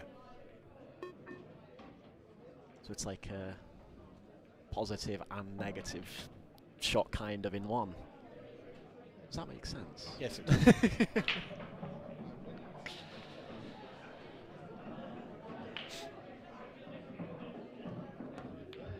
Now all of a sudden this frame has been extended, hasn't it? Yeah, I mean, that's a good double, but I don't see a way out here for Carl. I actually think he's so far behind in the frame at this point. He's got to find something really clever or spectacularly good. Yeah. Because, okay, he's made that double, but I don't see the advantage. Is he just trying to double kiss? Maybe get a snooker here? Just get the yellow off the cushion. Hasn't left Ethan a lot. I think he would have liked that a bit more as well, as it's at least an option to go into the yellow on the right-hand side. Yeah, whereas now the 8 ball's in the way. Yeah, exactly.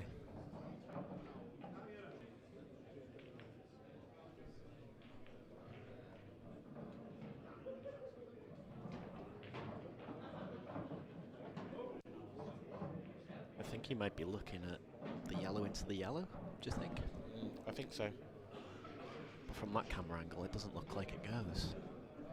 I mean, I wonder if, again, I don't know how much you can see of it, but I wonder if he could actually play yellow into red and try and pot it. Sort of carom shot. That is a terrific effort. Didn't want it in and didn't get it in. That's a good shot from Carl. And with hitting the yellow, it's... I know it hasn't really opened it up, but it has. It has. Time, hasn't it now goes. It didn't go anywhere before. Yeah, that's more of it, isn't it? It goes somewhere now. Yeah. Rather than being tied up. Because were you to get to that position, you could just take it to the top right. Yeah. Horrible shot, but you know, it's an option. I think this has to be good now. I don't think it is.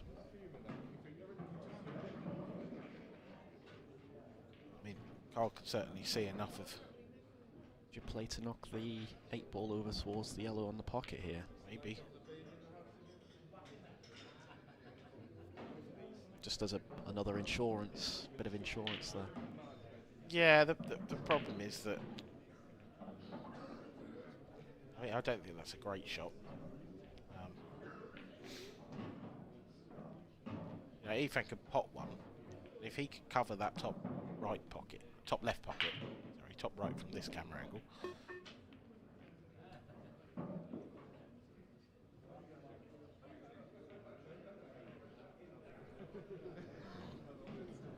So you're shaking your head and trying to weigh up what your options would be. Yeah, if I'm at the table here, I think this is what I'd be doing. I think that's a very good shot. Yeah. I would have been tempted to hit it a bit harder though as well. I mean, Ethan can pot this now though. To be fair, he can now pot the one to the right centre. Yeah. This game could be over in quite short order. After relatively good shot as well from Carl. Yeah, I guess that's my question. Is it a good shot? Because actually, he's just allowed Ethan to clear his 2 difficult reds. It looked like a good shot. We both thought it was, but in reality, I think that's going to be the shot that costs him the game, and I don't think that can ever be described as a good shot. Yeah, but it's hard to disagree with the way. Yeah, with exactly that. So it's really going to be one good positional shot in one shot's time. And I feel like you'd like the one in the middle to get on it, but if he lands on the, I think either just off straight, isn't it? It's just if a little just stump. off straight. That's fine. It's all about pace. Yeah. I just feel like you'd rather be over than under, because you can always run into the yellow. Yep, that's exactly what he's done. Near enough. Over rather than running into the yellow. Yeah, definitely. Well, this 8 ball for the win. And it is there. Ethan Parry-Williams comes through a titanic battle with fellow Welshman Carl Clark. A great game, Liam. Yeah, as a mutual, and someone who knows both lads well. It was, yeah, really nice to watch. Not nice to see one of them lose, Of but course. yeah, I think they both made a good show of themselves, but a couple of chances slipped by them both, I think, in a couple of frames. But I think... I just thought it was quite like highly entertaining. To Yeah, be honest. yeah. As a spectacle, I thought it was a great game. Yeah, the double from Carl into the middle off of the top cushion. That was a great shot. Ivan clearing up in about 10 seconds. Yep. That's the standard stuff. Yeah, that's that double particularly. That's definitely one for the highlight reel. A superb shot from Carl Clark. He is on the wrong side of this scoreline, 8 frames to 6. We have a topsy-turvy match. See him there walking his way towards the interview area. Wow. I know how Ivan is in a conversation, and I can't wait to listen to this interview. Oh, that is brutal. Well, he knows I'm joking. No, but yeah, not really. I get it.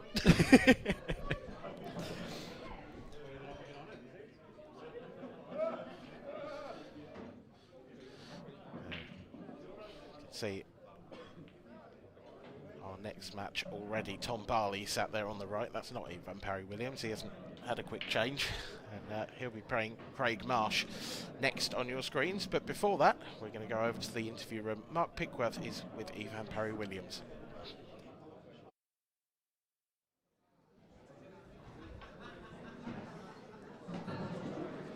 Thanks, guys, and here I am with Evan. Evan, Carl just seemed to like put you under a little bit of pressure in them last couple of frames there. Was you starting to feel it yourself? Not really. I went in off on the break, my first pro break of the day, really, to be honest with you, and he took his chance, and he dished me straight afterwards, and it was just 2 quick frames reeled off, and I knew one chance I needed. I did have the chance, but the bottom yellow just slid off the bottom cushion. I didn't have position, but I was just hoping for one more chance, and it came, thankfully. And I was travelling down here just before while you was playing, and I was just talking to some of the guys that have been watching your match, and said that you really started off very, very positively. And did you feel like you was really, really going for it? Well, I'm trying to slow down, but I can't. I try, and it's my natural game is just I see the pattern straight away, and that's just how I do it, and it seems to be working for me at the moment. So I'll just keep doing it. And I know we've had a conversation about you and the TV table and that. Are we sort of all over the bumpy bridge now, and you seem to be doing quite well on it now? Yeah, I don't really get nervous playing. I want to play against the best players, and I've done quite well against him at the moment. I play Mark Farnsworth tomorrow, and obviously it doesn't get any easier than that, does it? So it's a big challenge for me tomorrow, and I'm looking forward to it. Well, that's really good. I mean, and also, you're playing against Carl. You're both, pretty much in the same sort of position in rankings. You're all battling away for points, very important for the Worlds coming up, etc. Trying to be in that top 32, because if you are in the top 32, you won't have to play till Thursday. And if you're not, you're playing on the Wednesday, and you could come up against pretty much anybody in the world, and that could be a really tough task. Well, yeah, I always look at the rankings, and I'm not far off. I think I'm about 34, 35, so we have a good week this week. It's the last tournament of the year, so hopefully I can push up the rankings and see where I go, kick on from there. And a little bit about your opponent, obviously from your counterpart in Wales and that. Is it really tough to play against your fellow Welsh players? Well, I know how good he is, so yeah, it's hard. I know how good Carl is, and I knew today was going to be tough, and he started off really well, and I had to fight to get back into the match, so I did well to win that in the end, to be honest. Well, former world champion, former #1 for you tomorrow. I'm sure you're going to be really up for that one, aren't you? Yeah, I'll go out, have a few beers tonight, and I'll wake up and I'll just take it from there, really. I'm looking forward to it. The guy's class, isn't he? So I've played him before. I had a good match with him last time, so hopefully I can... And in his hometown as well, does that make it a little bit more special if you could get the win? It'll be fantastic for me, won't it? It'll be really good. Well, you are in the next round, so well done for that. Thank you. And good luck for tomorrow. So cheers. That's Evan Parry Williams safely into the next round, and our next match coming up is against another former world champion, Craig Marsh. He's going to be playing former world semi-finalist Tom Barley. Let me tell you, this is going to be an absolute dish fest. There won't be any time to get any drinks, any biscuits, anything. So let's get over to the com box and let's get this match underway.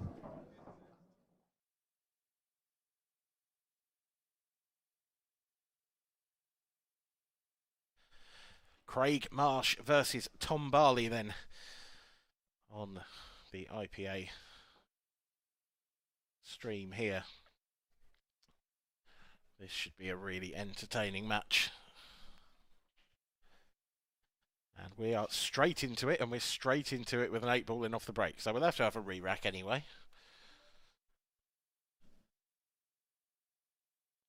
And that re-rack will give me time to introduce my new co-commentator. We've lost Liam Roberts, but we've replaced him with Dan Davey.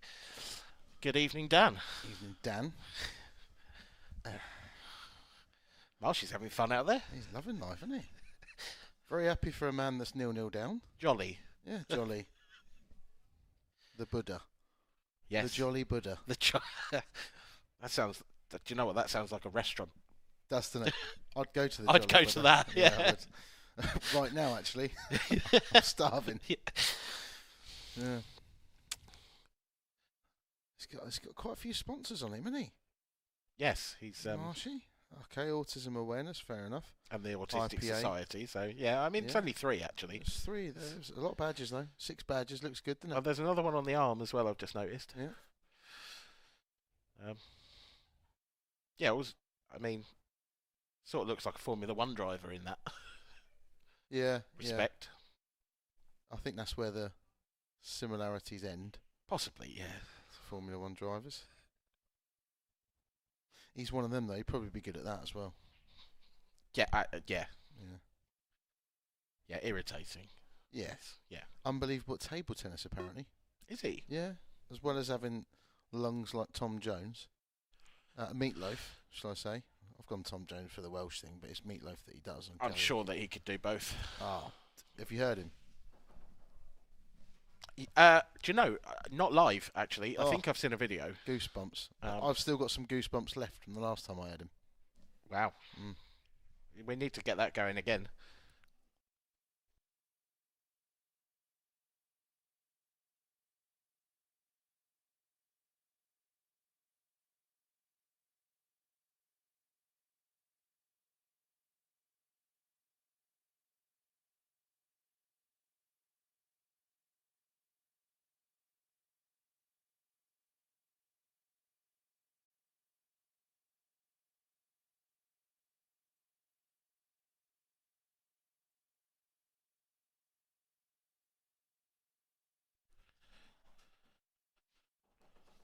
Needs that to slow up? Yeah, just about. Just about perfect.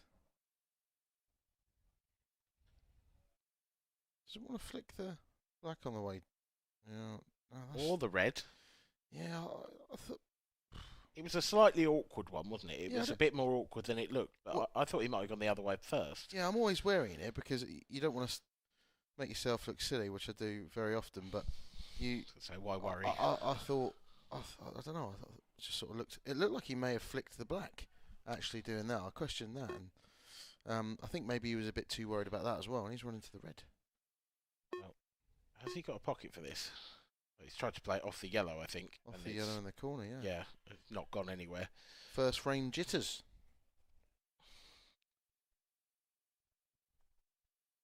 No, surely not. A Tom Barley safety. He's left the edge, yeah. He's left it on. He has. He's left a cut here. He has left the heave-ho. I mean... I don't even know if it is a heave-ho. It goes. We just got to edit thin. Yeah, I mean, on a snooker table, you wouldn't call it a heave-ho. It's a snooker shot. It's not joke thin. No.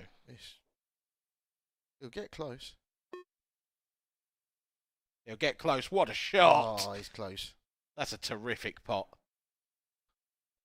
Really is. It's just kept running. So this is missable. You fancy him to get it, especially after knocking that in. You always fancy someone to knock that to knock that red in because he's been left it. Yeah. Makes no mistake with the black. And actually, the yellow that was sort of covering half the ball was a bit of a sighter. Almost think that makes it easier. I think if he'd run out of position himself though and left it there, he probably wouldn't have got it. He's happy.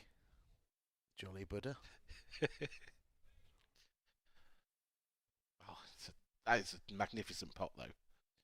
Yeah, a little bit fortunate. He had like a natural angle as well. They didn't need to come through that gap, but he's queuing off the rail as well. Like, really tough. Big moments. You see games like this sometimes, and they might play perfect from now on. And actually, it's that first frame that might cost Tom Barley the match. Yep.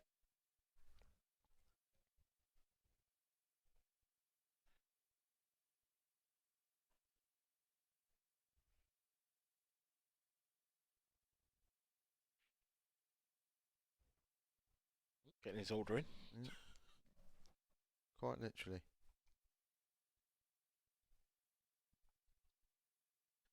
Tell you what, I don't think we're going to see Tom play many more safety shots after that one. Yeah. There's obviously a reason he doesn't play them very often. Yeah, it does. It's just not him, is it? I'll tell you what he's very good at, though. Just getting on with it. And Yes. Putting things like that behind him. Next frame, you know, new challenge, back of your mind. We had even Parry Williams in the last match. Yeah. I'd like to see him play Tom Barley. Wouldn't take long, would it? Neither. No. I think that's probably the two quickest players we've got on the IPA. Yeah, I think so. But an aggressive shot there, Tom. I don't think he actually had much choice, but to go for the double first up. No, but the big problem is I think he's left reds open. The red on the top rail, does it go? It's a possible. It might if you play it real soft with a bit of side to try and drag it in a little bit. Yeah, he's not even going for reds, he's going yellows. Yeah. Same question. Does that yellow pass the red? Yeah, absolutely. If not, has he run too far? But if not, it looks like he might have the angle now to disturb it. Yeah, I think he's okay here. He obviously thinks it goes. I mean, if it goes, it's as good as frame over, isn't it? Should be. It just needs this cue ball to travel. I mean, I think it's going, but I think it's sort of going off the far jaw, so I don't think you want to hit it hard. Right. I don't think just he's got cue it in. much choice, but to play it at a bit of pace. Yeah, I mean, just there we are. flew into the pocket.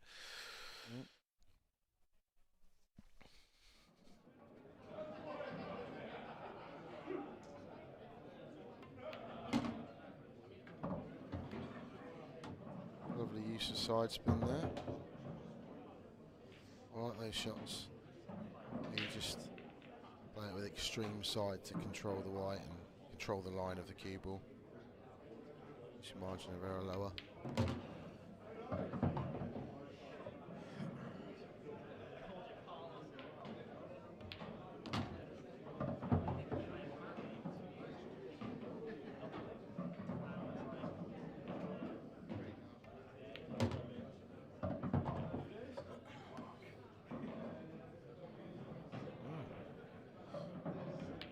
Very good from the Jolly Bud. That is terrible. It's terrible, isn't it? That was it's terrible. That's one of the worst things I've ever heard you say. Yeah, fair enough. Hold on, we've spent time together outside. I know. Well, really? Yeah. What's that bad? All right. Oh. Craig Brown is to win 8-6. That'll hurt. It's a long old tussle that they were playing when I was playing earlier. That's going to hurt Matt Davis because he was 6-4 up. Ooh, ouch. So at least. So has lost at least the last 4 frames. Talking of hurting, Curtis Lee, I think was 3-0 down to Rich Swaffield. Ended up winning 8-7. Yeah, we watched the final little flourish of that match as well. Liam Dunster currently 2-1 up on Dan Wiley. Andrew McKee 3-1 up on Kevin Barton. The other result I can see there on that screen is the retired Mark Farnsworth. Yeah, fully retired at 1 in the morning on Facebook. Yeah, fully retired Mark Farnsworth. We all believed him. I never had a doubt. I knew he was retired, but somehow someone's talked him round, and he's back. Incredible, really. Yeah, he was fully retired. Fully, definitely. Fully retired. 100% retired. Yeah. For 2 events. No, for 2 events. Yeah, fully, completely retired. Yeah. Oh, Marsh has found his groove with the break. Oh. If that yellow goes past the yellow to the right centre, then it's 3-0, isn't it? Probably. Yeah. The black only goes really into the middle. So, you know, you can try and put up an argument that there can be a bit of traffic. And the yellow next to the cue ball, though, is a nice ball to get onto it. It is, and if he just plays up now onto the one at the top, you can actually just leave a thin snick, doesn't really even have to. It's a bounce here.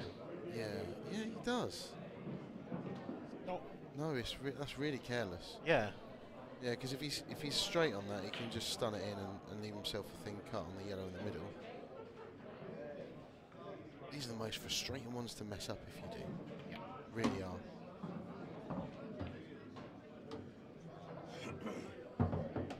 That, no, it's a little bit thin. Don't know if he can drop it in and just about hold the white. I think he can, yeah, just. I'm going to kick on those ones. So, it was ridiculously easy. He made it a little bit more difficult, but it looks like he's dug himself out. Yeah, this is a shot, yeah? This is dead straight, I think. So he's got to play this well. Underhit it quite a lot. Yeah, but they're so grippy, these tables. If you play that a fraction harder, you can end up 2 foot back. Yeah, I think that was fair enough. I think that's he made sure he had a shot, and then he got the shot. Yeah, and he's 3-0. This is it, though, isn't it? You sat there as Tom Barley thinking, I should have been. She's told him. She's told him. He hasn't heard. He drinks there, Marsh. You're not listening to Kira there. There it is. No, is it?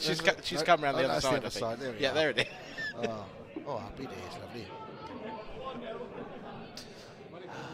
There's lovely. Yeah, these Tom are the ones. Doesn't look quite so amused. No, because he messed up, didn't he? He should have been 1-0 up. Didn't, and from there he's not had a touch, and he's 3-0. Fine margins at the start of the game. Careful.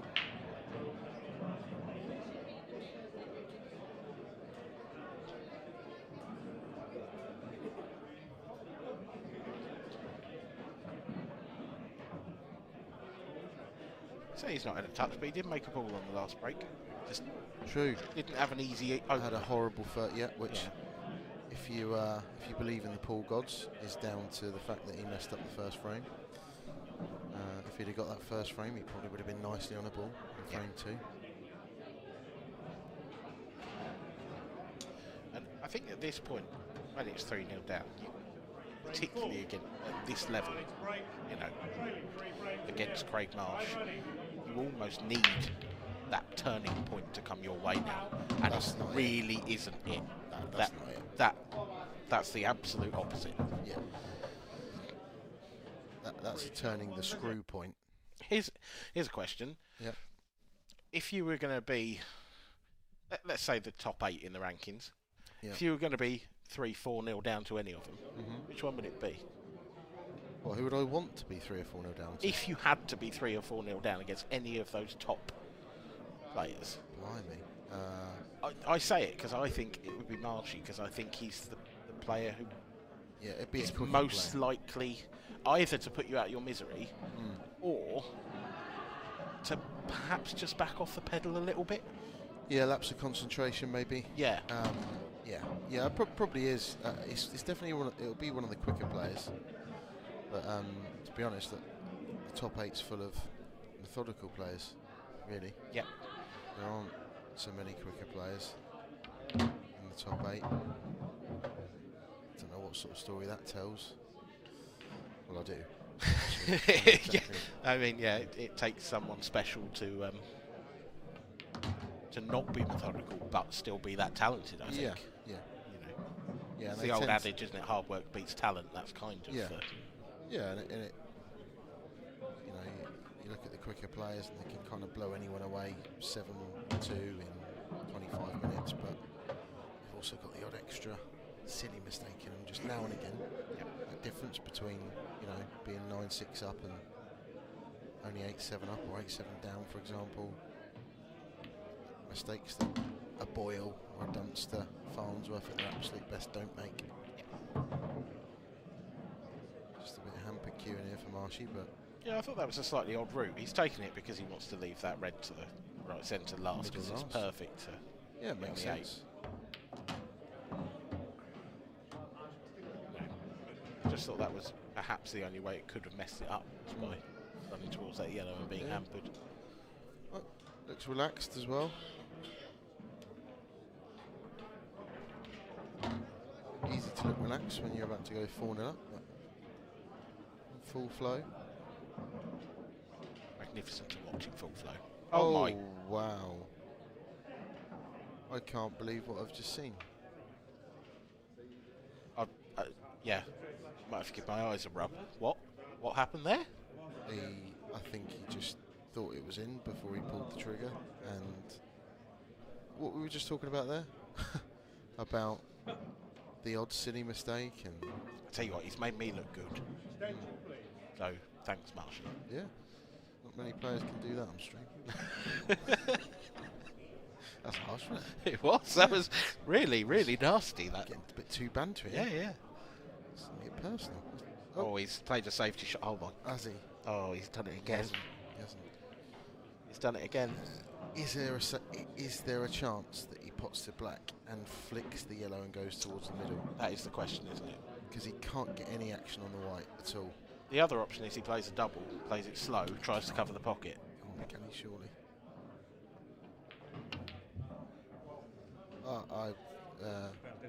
I mean, he's played it that hard to avoid the in-off. To throw the cue ball a little bit wider. He was worried about what you said, flicking the yellow. Well, you talk about turning points. I mean, it should have been 4-0. Yeah. Twice.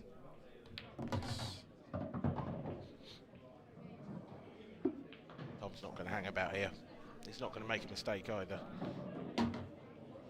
Can't be given these chances. No.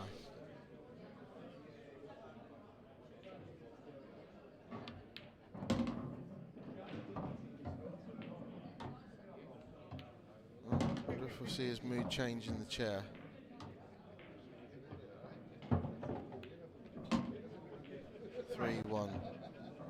After one of the easiest blacks you would ever see somebody like Craig Marsh miss. Yeah.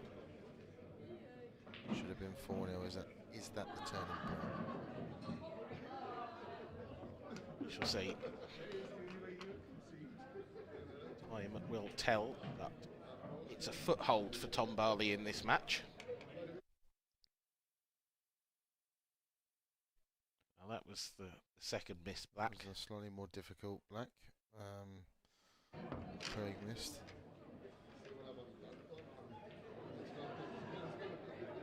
Tom now will be thinking, if I can just get the next one. This was the first. Yeah, you won't see that again all weekend from players far worse than Craig Marsh. Yeah. Just a complete lapse of concentration. It's definitely not nerves, it's definitely not pressure, it's definitely not ability. Just a complete lapse of concentration. White goes off here, surely. Paul God's got anything to do with it? No. Right. Marsh has got other ideas. They are smiling on Craig Marsh at the moment. They've got other ideas. Yeah. Just a blip. He has actually started the match really well. Yeah. Apart from that shot, he's been imperious. Needs to tell himself that. Just get on with it and say, I'd have snapped your hand off to be 3-1 up. Yeah. Does that yellow pass the 8 ball to the bottom left? Because if it does, there's a plant here, and then it's a pretty routine finish. Or even if it doesn't, he needs to leave himself some sort of angle to either come over to the left-hand side of the table, or to drift down in between the red and the yellow, play the yellow into the left middle. Either way, I'd fancy him to finish these.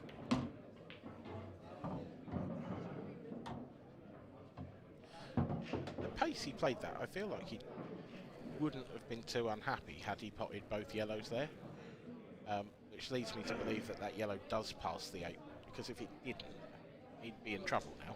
It's almost as if he was playing an angle to be able to play this one next and leave the one over the corner pocket until last. Possible.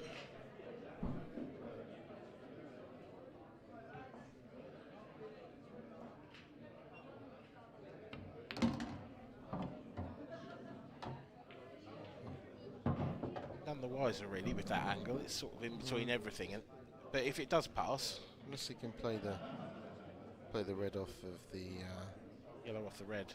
Yellow off the red. Yeah. It just looks really close to the cushion, and if it's sort of double kiss territory, it would have been a problem, but obviously that is no problem at all because he's just drifted down past it. Take this to either centre or long. Centre by the looks of things, and he's missed it. Oh well, the wheel's starting to fall off.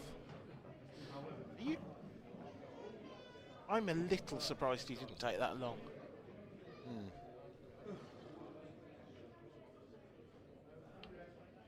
I don't know about you, but it just felt like he was quite straight on it. Yeah. Drop it down there. Kind of a marshy shot as well. He's a very good single ball potter, so I could understand why he might have took it long. You know, just I don't know. It was either a fairly straight shot or a blind pocket to the middle, which I think is always a little bit awkward. Yeah.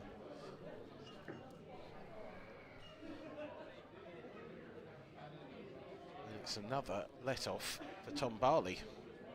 He's off the hook again. Extension. Yeah, just a little bit out of position here.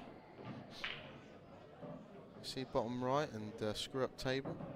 Big shot. It's a big shot. Played it really well. Just to get off the side cushion. Well, you're going to have to roll this sort of dead weight. Don't want to top the white through too much. Yeah, it's fine. Had a good angle actually. Looked worse than it was. Yeah.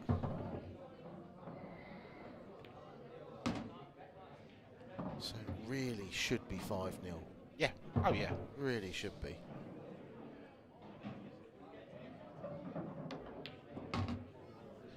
Should, but it's not. It's 3-2. Tom Barley is on the comeback trail from 3-0 down to 3-2. Punishes the two Craig Marsh mistakes. Well, the three, really, I suppose.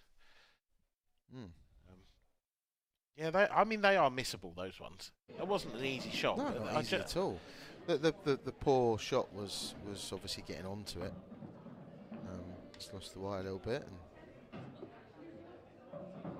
left himself a missable. You still see it as a 7 out of 10 at least for someone like Marsh, but.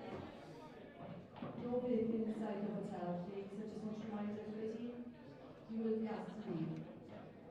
It is against the law.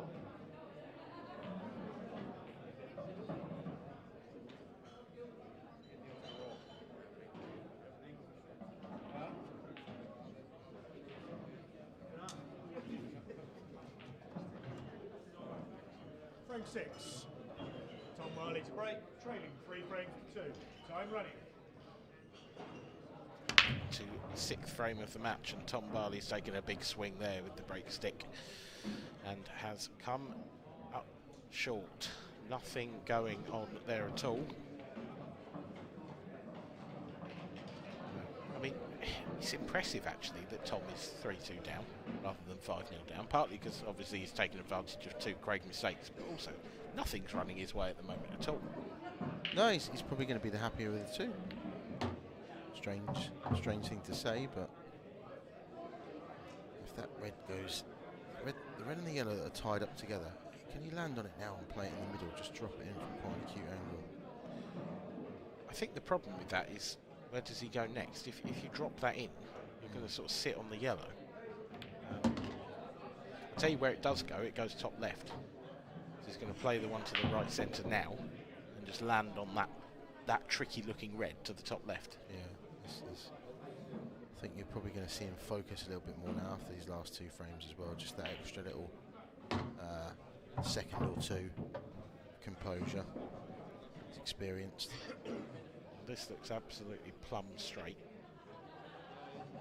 So he can screw out of it. He might have to play a little plant next. Yeah, it couldn't be much easier. As plants go. Again, just need to leave yourself the right angle there. Don't get slack now. Nope. I think take the middle one first. Yeah, stun, I think. Just hold the white where the red is and you've got the perfect angle. Yeah. No time at all, this. We're at 4-2 now. Or get it about to be 4-2. Actually, I shouldn't say that. I was going to say, don't say it. No. Can't. He can't miss this. No, he can't. I mean, you'd have said that 3 frames ago. 4-2 in less than 25 minutes. Average. Just think how much quicker it would be had Craig taken those chances. Yeah. It'd be 6-0 and it probably would have been 25, well, probably would have been 20. Well, at least. Ian Dunster there. Looks like he's put another frame on the board. It's 7-1 to Liam Dunster. It's Dan Wiley. Talking of hammerings. I think I see where you're going with this. Andrew McKee, 6. Kev Barton, 1. So that'll be another 2 hours then. So Mark Farnsworth is through. Fully retired. Fully retired. Fully retired, yeah. He's back. Oh, wow. Now is there a turning point?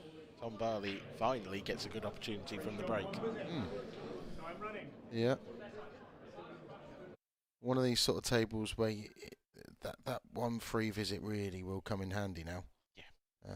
Play a clever little shot here, and you can open the frame up for yourself. What that shot is not ridiculously obvious.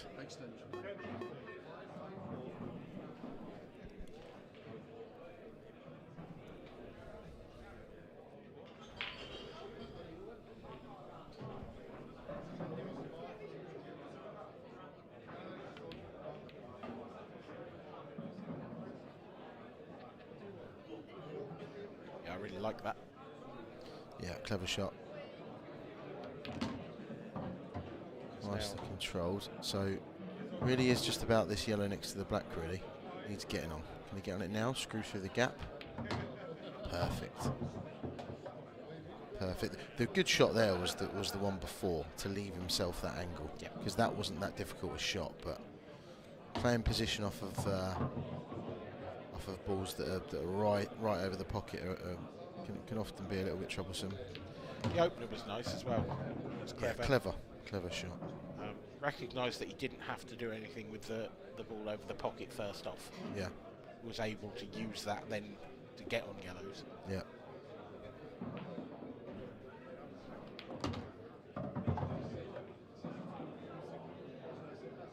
Perhaps just a fraction straight on this. Needs to take a bit of care over this one. Stun down towards the red.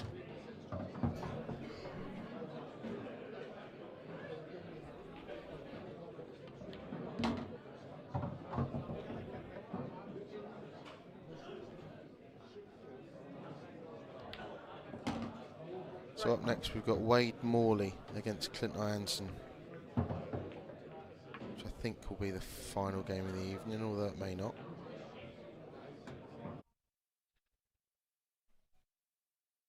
Predictions?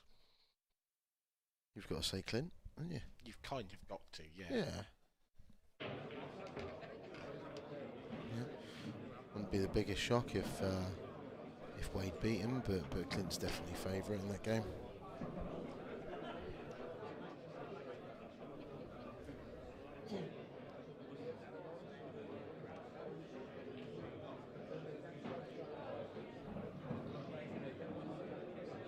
Not as jolly as he was at 3-0 up, was he? No. No. The annoyed Buddha. The annoyed Buddha, yeah. The angry Buddha. Peeved Buddha. Peeved Buddha.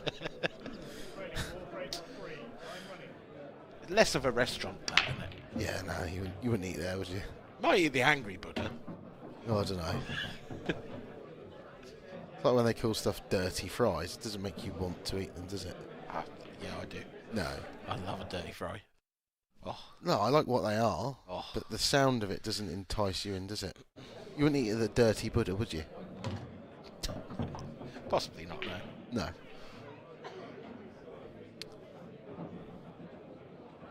So I think this red goes in the right middle. I think Tom just obviously wanted to be straight on this.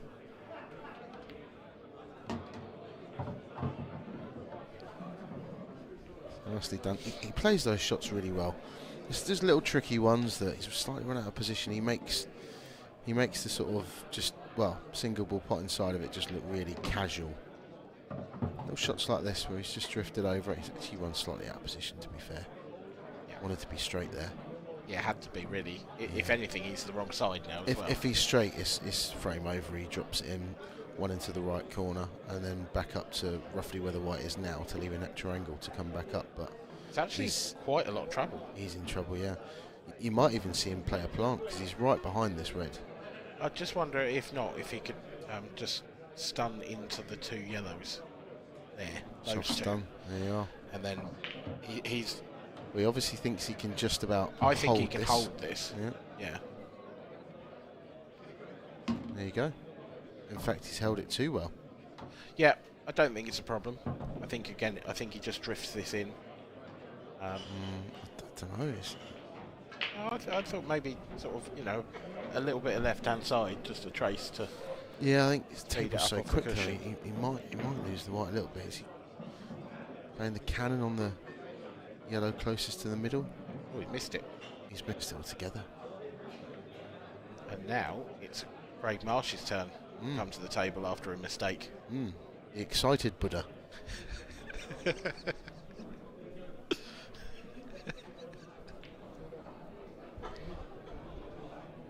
should point out we're not being harsh because it doesn't say it on his shirt, but that was his nickname. That's his nickname. That is his nickname. That's his.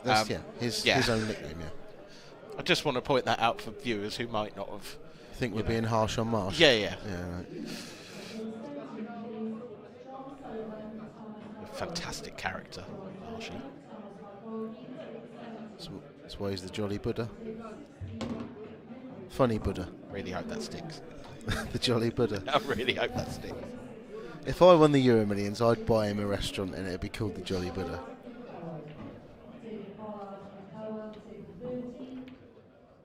Has he missed that? He has.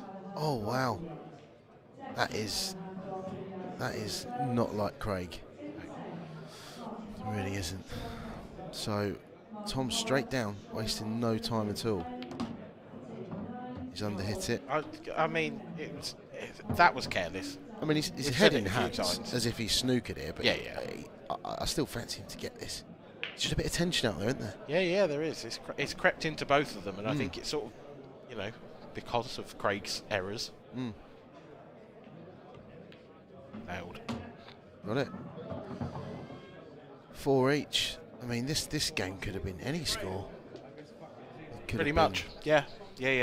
Could have been 7-1, Craig. It could be 6-2, Tom. How many frames ago was it that you pointed out Kevin Barton's scoreline? Oh, about half an hour ago. It's still 6-1. Yeah, it's still 6-1. It was 7. There we go. Oh, it is 7-1. 7's kicked in. Okay, so that frame has taken 4 frames of this match, I think. Yeah. So, that's good.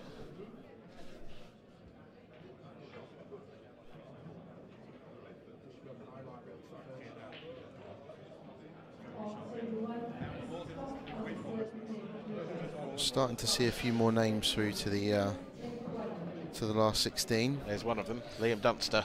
Yep. Completes an 8-1 victory over Dan Wiley. I'm sure we'll be delighted for his compatriot. Liam's waiting for the winner of Corey Reese and Liam Roberts. Ooh, what a game that'll be, either way. Yeah. He'd and the winner of Liam's game plays the winner of Mark Farnsworth, fully retired, against Even Parry Williams.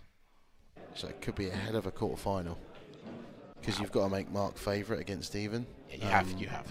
He's Mark's favourite against pretty much everybody. Home favourite as well. Home favourite, yeah. And could be looking at a Dunster, Farnsworth, or a quarter-final. I mean, the tussles they've had over the years, and that's a quarter-final. Crazy. Anyway, back to... that's what happens when you fully retire. Yeah.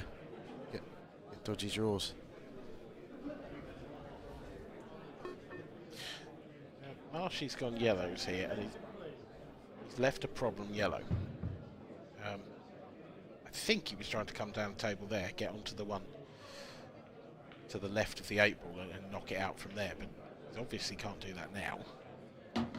So I think he's gone too far. He's gone too far. He was just he trying was playing for the gap, was he? Yeah, he was trying to drop that in and leave himself a gap, but you could see he really didn't have much gap there. But so at this point now, I think the worry for Marshy is that he's potentially going to have to break that out with his last shot, last possible shot to do so, second last yellow. Which you really don't want to do. No, I mean you could possibly leave one over the corner. And I think I'm trying to convince myself that it might double, but I think the red closest to the yellow stops it on the way back. Or if it does double, he hasn't got a full pocket for the double. He's having a look. So I think it does, but I think you need to back double it. So I think you need the cue ball somewhere on the line of if there was an imaginary line between the centre pockets. I think it would just about go. Look there. That might just about be good enough. But there's no guarantee you come out on anything. No guarantee of the cue ball. Does he run behind the red without flicking it? If he can run behind it without flicking it, which looks like it's close, he might come around the back of it. He's screwing into it. Yeah, it was tough. I think you're right. I think it did double, but not into a full pocket. Yeah. And now it's just same again. Yep. Same old. Yeah. Craig gets in first, and Tom just gets down on a plant up. that's actually miles away from the pocket. Yeah, makes it look really casual. Yeah.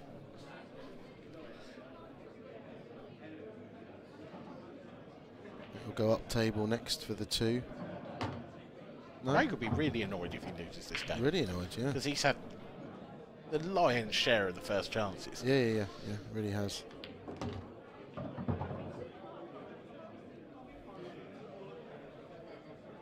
Goes his own way, Tom. Think with Mac fan? yeah, got you.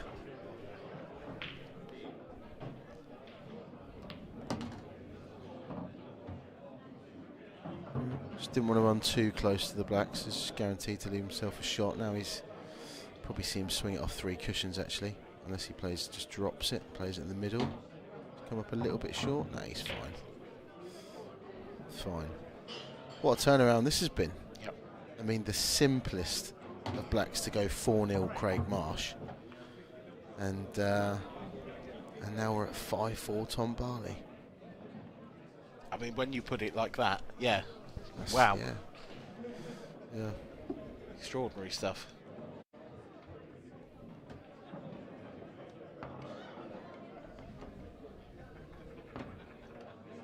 There he is, the chairman. Coming to a pool table near you. I mean, he's not. He doesn't play. Really. That's come out nice. That could have come out a lot worse. Yeah. Don't mess this up, Kev. You're on camera. Oh no.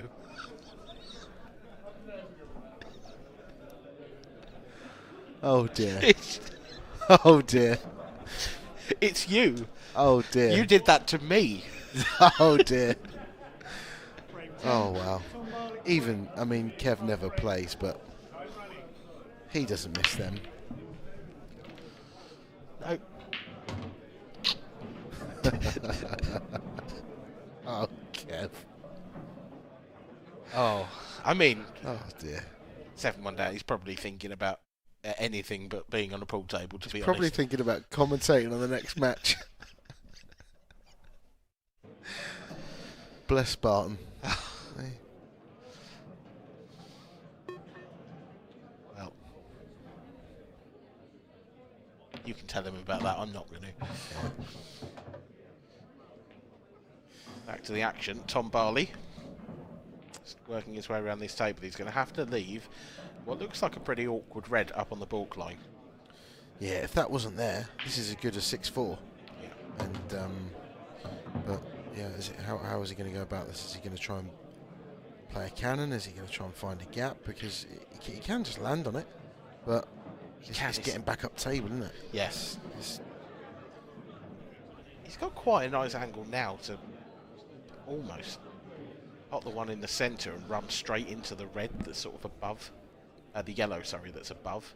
You know it's tricky because he's used his extension.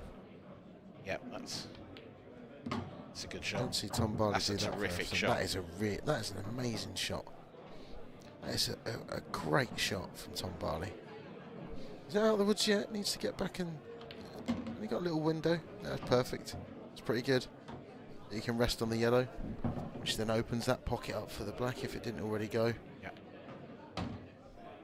Looks like he'll be playing it into the middle. So he won't be using it anyway because he's got no angle. But what a lovely little finish this has been.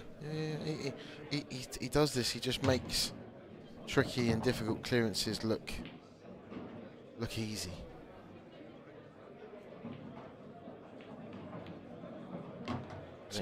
He's done exactly that, and he's really, really into his groove now, Tom Barley, running through the gears.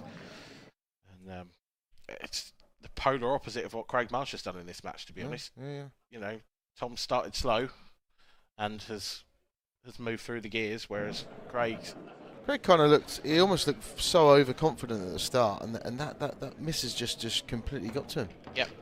It has completely got to him, and he hasn't been the same since. He looked in complete cruise control, about to go 4-0 up, has missed, and the mistakes have just carried on. It's deflated.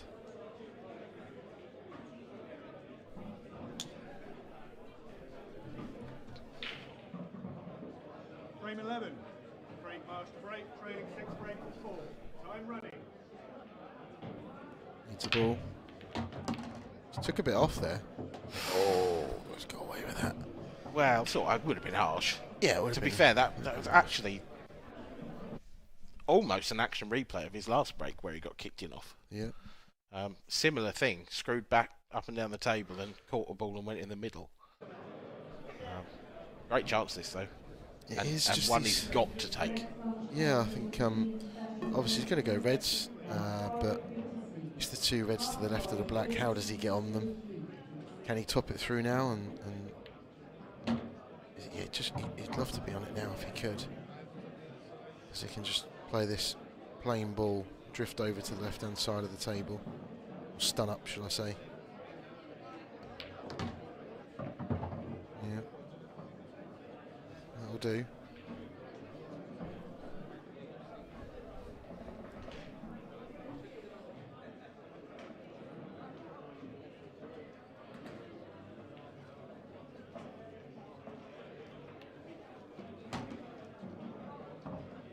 Little short pace, that one. I think he's playing to come around the back of it. I think. Yeah, I think slightly firmer than he wanted. Doesn't want to be hampered. Just about got away with that, I think. Yeah, I think that previous shot was just a little bit. Yeah, a little bit careless. An inch short. Yeah.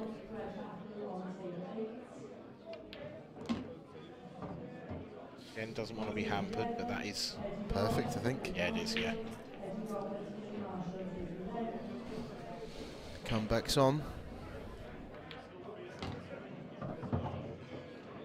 Well, this will be a tonic for Craig Marsh.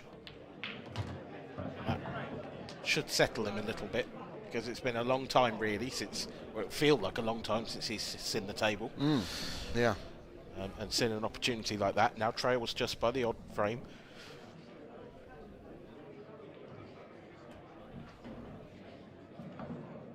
But Tom's been breaking well.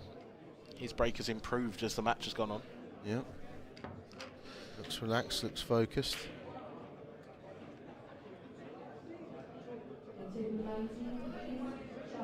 Tell you what, considering we've had 11 frames, what A, quick, and B, entertaining match this has been. Yeah, it's been great.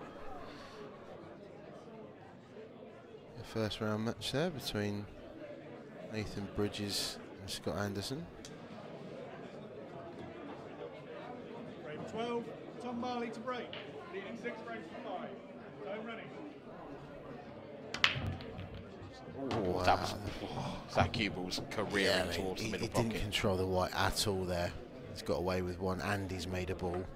I think to a certain extent, I don't think the cue ball's ever that controlled on a Tom Barley break, to be honest. No. I think he takes a bit of a liberty with it every time. Yeah, I think so. Yeah. He just goes for absolute raw power. Just power, yeah, and ending off isn't much worse than dry, to be honest, a lot of the time. So an angle here to push that yellow away from the red. Yep. Yes, lovely shot. Lovely shot. Just wants to drift up towards the left middle pocket now. If he can land nicely. Just trying to plan his route. Really nice if that red went through the gap between yellow and 8. I don't think it does. He's got a different route. Yeah. I understand it though. This makes sense. They can screw back up and take the one on the left-hand side cushion next. Yeah, nice little bounce off that cushion as well there. Yeah. These are the ones he just steams through these frames, doesn't he? Yeah.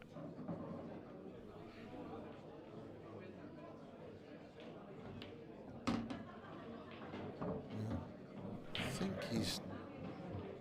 I don't know if maybe he'll play the one over the corner pocket now.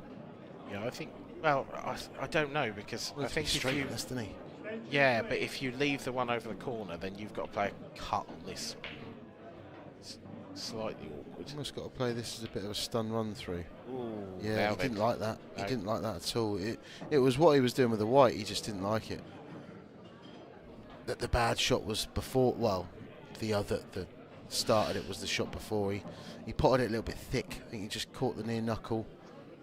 And just a bit careless.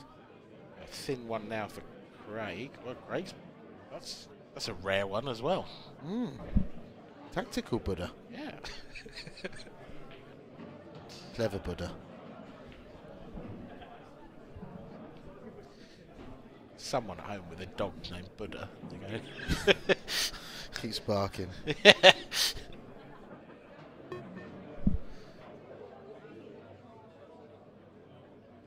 What's Tom got up his sleeve here? It's not bad, but he's just going to find himself snookered again. Sometimes all you can do is stay in the frame, though. Or just hope for a mistake. Yeah. That's actually a difficult snooker. He's cut out the one cushion escape there. Yeah. So Tom's actually got to go side cushion. When you're hitting the first cushion so soon, this is actually a really difficult shot. Yeah, because it's hard to judge the slide off the second cushion as well. This is a great effort. It's a terrific shot, that. Really, really good shot. Very good. Doesn't really help him. No, now it's a case of, are you going to go for this because the yellow at the top of the table, everything else can be got on the yellow at the top of the table. Are you going to back yourself to get on it, or are you going to play safe? I think it's not in Marsh's nature really to play safe very often. And to be honest, you can land on that as well. It If goes to the top right, so if he lands on that with an angle. Okay, yeah. So so assuming it does go past the top right, it looks a bit tight to me, but it does look like it will go. It's just a case of getting on it. Would have liked this a bit thinner. If he could cut this in thin and go up there now, I think that would be the shot. But I don't know if he's got the angle to do that at the moment. Nice, screwing around with 3 cushions. Yeah, this is the one.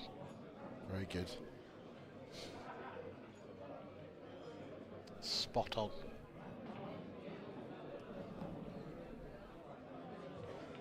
This time it was Tom Barley's turn to make that mistake. And it looks like he's going to be punished for it. And it's going to be a best of 3. Yep. What an entertaining match this has been. There's a football match, you'd call it end to end, wouldn't you? It would, yes, like be a basketball game. Yeah, a football match. Great match. Yeah. Interesting scoreline, 6-all, best of 3. So the advantage rests once again with Craig Marsh. Yeah, 6-4 down, back to 6 each in a very quick time. Bounce back Buddha. Some more It's going to go on all night. We're going to have this conversation long after we finish commentating. We are. Tom Barley looks fairly serious, focused, nitty gritty. I mean, this match is only like 45 minutes old. It's crazy. Yeah. It's been so quick.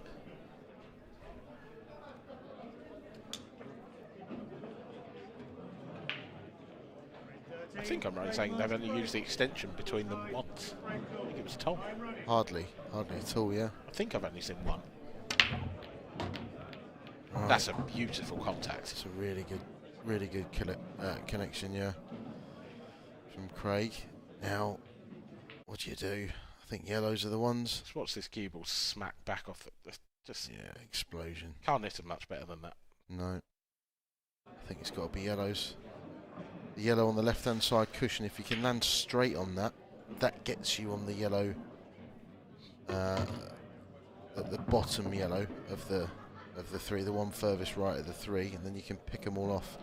It takes so much pressure off a rail shot like that when you know you've just got to drop it in and then you've got another link ball. Yeah. This, by the way, that's well, in fact, he's played that too well. Yeah. Because he wanted to be off the cushion so he could play this yellow into the bottom right corner and then use the bottom cushion to bounce back up. Yeah. He's actually exactly where he wants to be, but the next shot. Yeah. So yeah, he checked that through the gap superbly. Yeah. Used his extension. I think he's going to be forced to take the one down the cushion now, and then he's going to have to play a very good positional shot to get on this last yellow. And it is going to have to be a very good positional shot as well. Well, that's going to go in, and he didn't want it. Well, he wanted it to, but he missed it. And it took such a slide off that cushion that it found its way in. Yeah, played it pocket weight as well. Yeah. These brand new cloths do play a bit generous to start with. Definitely thought he'd missed it though. He did. He was straight up. Now, all about the angle he leaves himself here. Oh, that's not the one. I'm not sure. That's not the one. So he's screwing into the... Is he punching it off two cushions, or is he too straight for that? I think he might have to screw it off the right-hand side rail, try and come almost back behind the 8-ball. Yeah, just below the left middle pocket. Yeah. Good rest player though, snooker background. Great effort this, great effort this. Great what effort. a shot that is. Well played. Very, very good.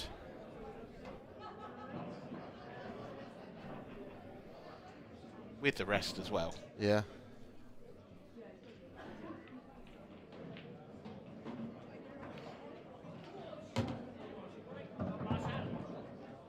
That's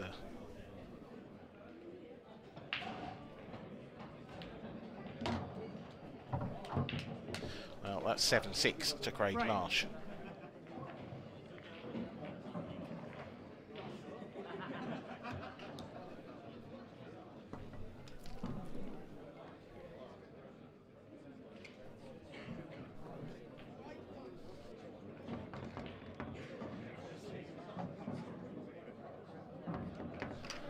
Well, Craig has done so well to get out from there. Is he going to get a chance? Or are we going to a final frame decider? I think the way this match has gone, it's just destined for a decider, isn't it? Certainly feels that way. Frame 14. Tom Barley to Tell you what, we've had a lot of pull for our money today. Final frame decider at Liam Roberts, David Admiral in our first stream match. And we can have a little chat because Black's gone in again. Then there was an 8-6 between Crosdale and Griffiths. Then another 8-6 between Clark and Parry Williams. Spoilt. And now we're at 7-6. And to be honest, no disrespect to anyone, but do you know what? For first and second round matches, that is actually a surprise that we've had that many close games. You normally see someone get blown away in the early stages of this competition. Yeah. You do. It's I think we've had a couple of. I mean, this for a first round is sort of a hell of a match. Yes. Yes, that is fair. So, talking of first round matches, Nathan Bridges is 2-0 up on Scott Anderson. Race to 8. Frame 14, Tom Barley to break, no penalty. Time running. So, Tom breaks again, needs a ball. He's got one just. How do they look? They're not bad. They're not bad. I think it's going to be reds. Could be yellows. He's got that red on the right-hand side, which is awkward, but actually... There is an argument for both. All the yellows go. Can he drop this red in sort of dead weight and play the breakout shot now? Screw into the yellow on the side cushion and try and push that red up. Looks quite straight. If he screws into the yellow, I'd be a little bit worried that he might land on nothing. It's alright. Oh, it's like a dream. He's got it. Yeah, it's a really Couldn't nice have come shot. out any better. Trusting a bit to luck, but played it really well.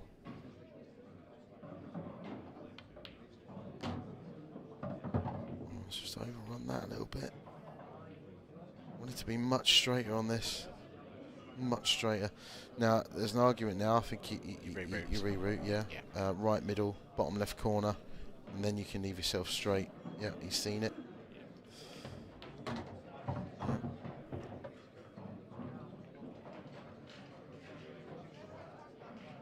Little bit fortunate that the reroute was that easy. Yeah. Yeah, as soon as he saw it, he was straight down.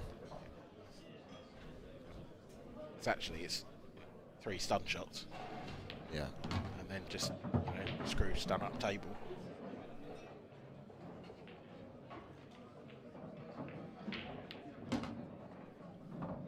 Yeah, just get yourself in that bottom half of the table anywhere. You can overhit this, you can't underhit it.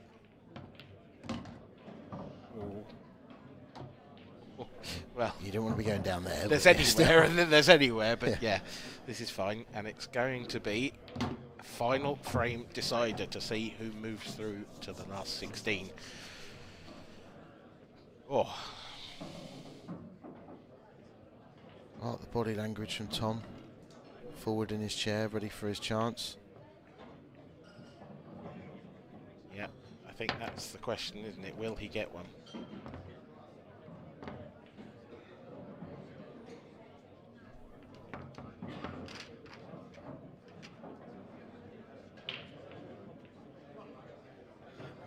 Handshake between these two competitors.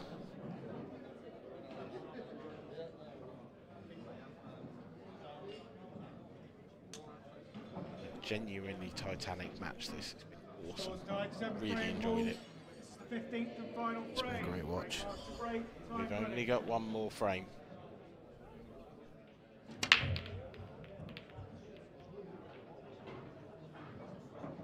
Dry break. Dry break for Craig Marsh. Would you? He's not happy. Not a happy Buddha.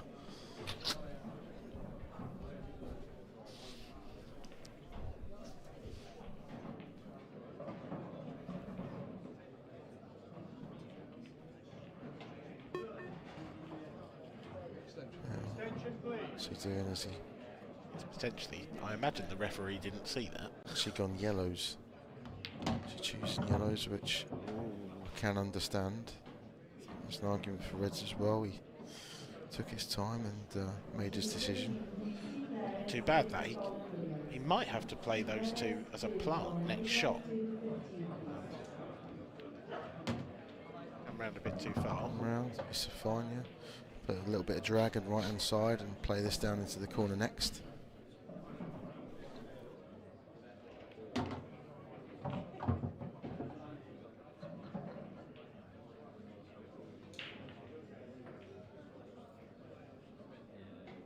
Just a little touchy one here. Yeah, doesn't want to flick the knuckle of the middle pocket. It's just a little bit wary of that. And actually, it's not completely impossible that you do going off if you play this soft. I've seen it happen. Yeah, so he sort of pinched it a little bit, stunned it a little bit. It's a good shot. So he would have loved to have just run a little bit further. Key shot. Key shot. Needs to just get just back past this red. Is he going to flick the red first? No, he had the angle. It's fine. It's perfect. He's made these look easy. That's what Tom Barley does.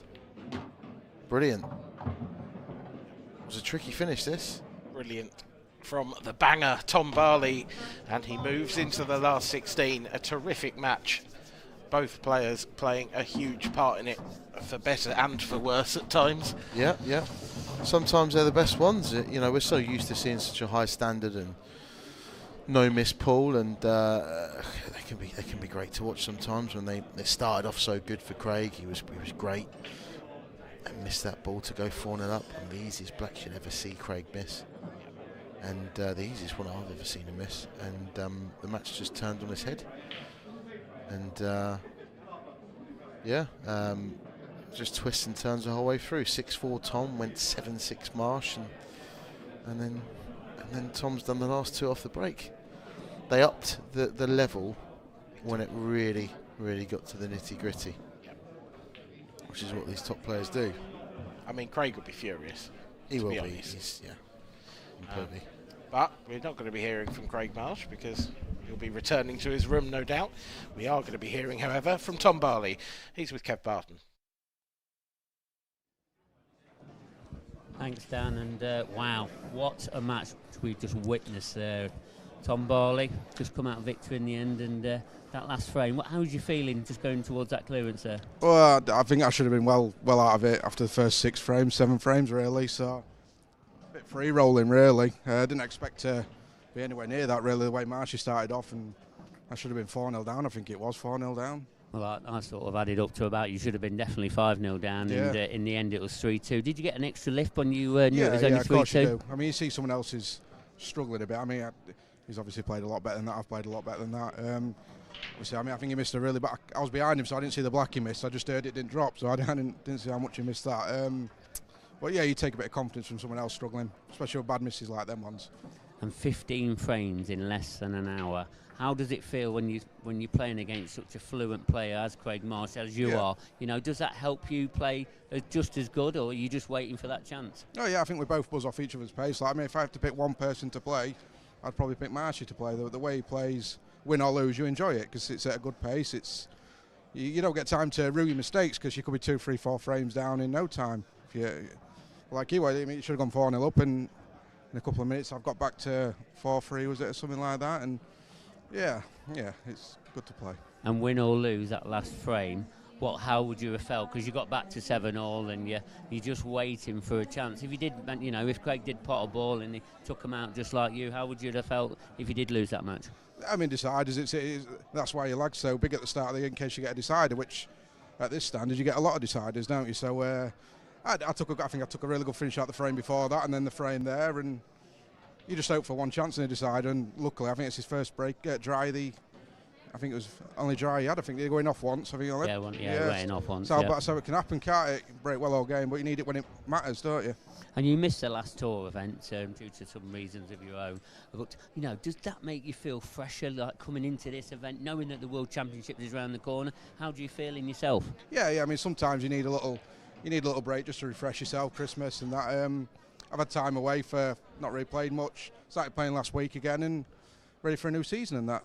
I think I needed to because I was dackering off a bit last end of the season. Didn't have a good end to last season, I don't think. And so you feel like this is the start of the season, and even though it is tour number 5, because a delayed tour number 5, should I add? Yeah, I mean, like I said, I've had a bit of a break, freshly back. I mean, I know it's what event 4 is it? It don't really make no difference to me, really. Start of the year for me. And you feel that you could probably go on and maybe lift a title, a title that's been eluding you, and hopefully you never know, there could be some silverware this weekend. I hope so. I mean, I just need to be a bit more consistent. I've had a couple of quarters and semis, and I mean, you just need to get the extra step. That's where these top boys are consistent, and I'm not really at the minute, but I'll get there. Well, you are a step closer, and well played, and good luck for the next round. Thank you. That is Tom Barley safely into the next round, and Kev Barney's just going to hop, skip, and a jump. I know you've been playing, Kevin, in the outer tables. Well, some of it, I think there's some shots that were let's move on. That spectators did see while it was on live and that. But did you sort of see the end towards that match? I mean, Tom's been knocking on the door for weeks, months, years, hasn't he? He really has. You know, is it going to be his time soon? Yeah, I think that is a great victory for Tom. Craig got off to a fast start. I saw a bit of the match. And to come back and show a lot of character there and good finish in the last frame, really held himself together. But I think, Tom Barley is trending upwards. He's one of these players that he's getting closer and closer. It's not really surprised that he's winning these big games because, he's a great player, fast attacking, easy on the eye to watch. I know, before this event starts, I always like reading the players about all the preparation they've done. And Craig Marsh, he always puts on, a bit of a paragraph and that, and he's really up for this thing. And again, it is just one dry break that's costing the match once again. I know, it's fine margins at the top. When you get to, that is a last 32 match, and that is a cracking tie. That is normally a quarter-final type match. Tom and Craig. But obviously, the way the seedings are now, with only 8 being seeded, you're getting these big matchups early on. So a bit of a coin flip some of these matches sometimes, and the rub of the cloth just went Tom's way. And we've seen some really close matches here today.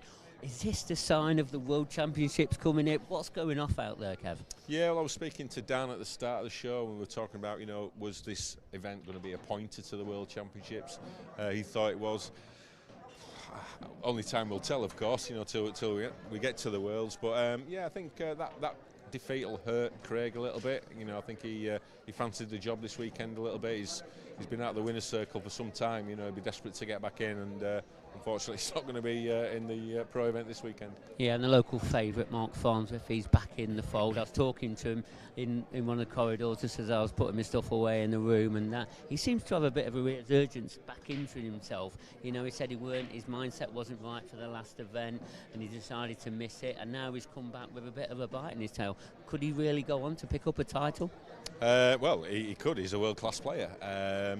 I think from what I've been hearing, the spies have been out. There was retirement talk, and like you say, he wasn't at the grand finals. But I have heard on the grapevine he has been putting a fair bit of practice in.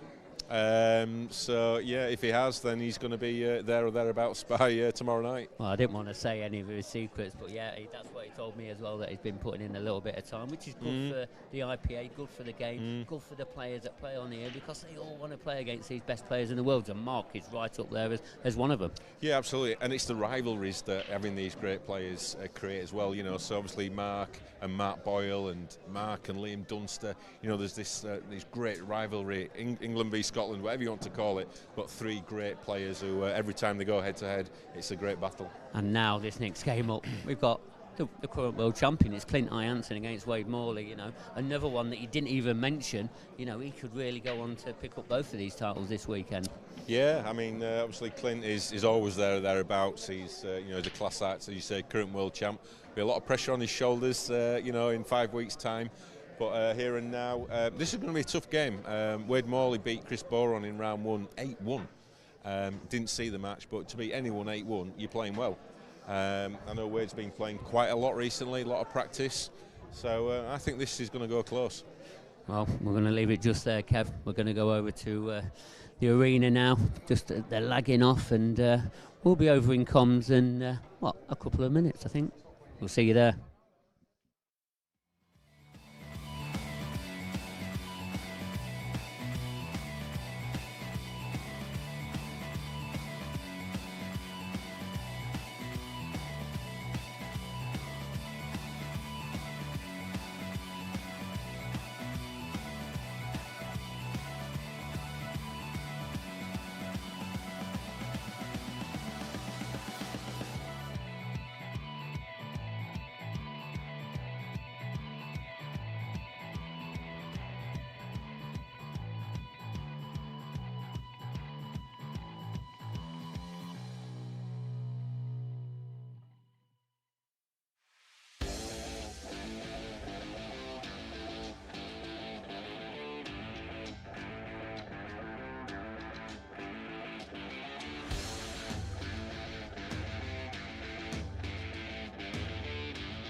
Good evening, and just made it back into the commentary box. Bit of a longer walk than some of the venues, this one. Especially when you've got to go through loads of players. They all want to talk to you, all want to say hello. Very friendly round here, this lot. Good to see, though. Everyone enjoying themselves, and you know, obviously on the table it's a little bit more serious, even though they are all friends here at the IPA. This is where it's all starting. Now then, Wade Morley, it's a good start from yourself. Nice break. Very tough task this one is for Clint Ianson. They'll know each other's games throughout.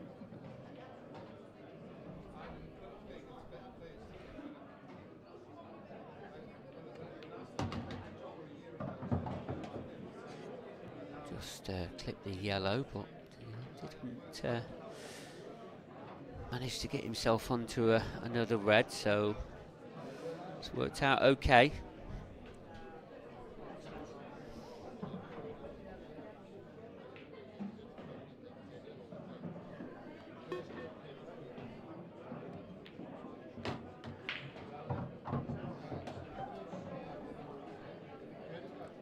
So just looking at the red in the lower part of the table, I think he's got enough room just to pop that into the left centre, you know, and leaving that as last ball will be fine. This should be a straightforward clearance here for Wade Morley to take the opening frame from the current world champion, Clint Ianson. Decided to go down for it now, or has he just got into that a little bit too much? Is he on anything? It is the first frame, so well, he won't have the speed of the table just yet. This is their first games.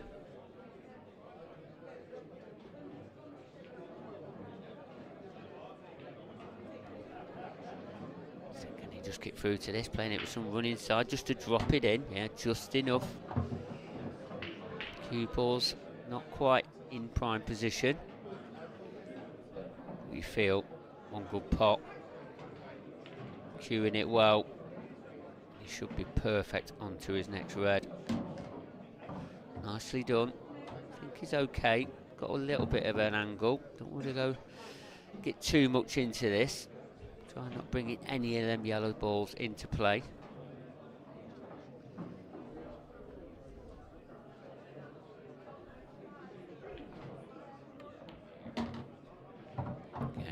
Nicely controlled shot there from Wade Morley. Even though he went out of position, he's pulled it back, and now it's black ball into the top left, but he's missed it. That was a nervy one. That was a chance Clint Ianson weren't expecting to get in. He also showed a little bit of frustration. Can Clint really make this hurt him now? That's just gone in the far jaw, but it's in.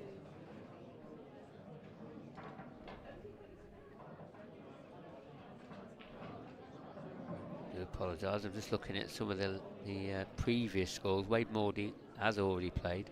He beat Chris Bowen 8 frames to 1. It's a problem when you come late to an event like I did. You're sometimes playing catch up with what's gone off, especially when you've got a 4-hour drive.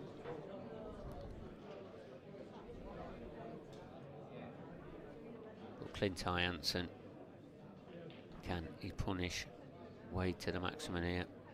They're taking this opening frame, which really should be over.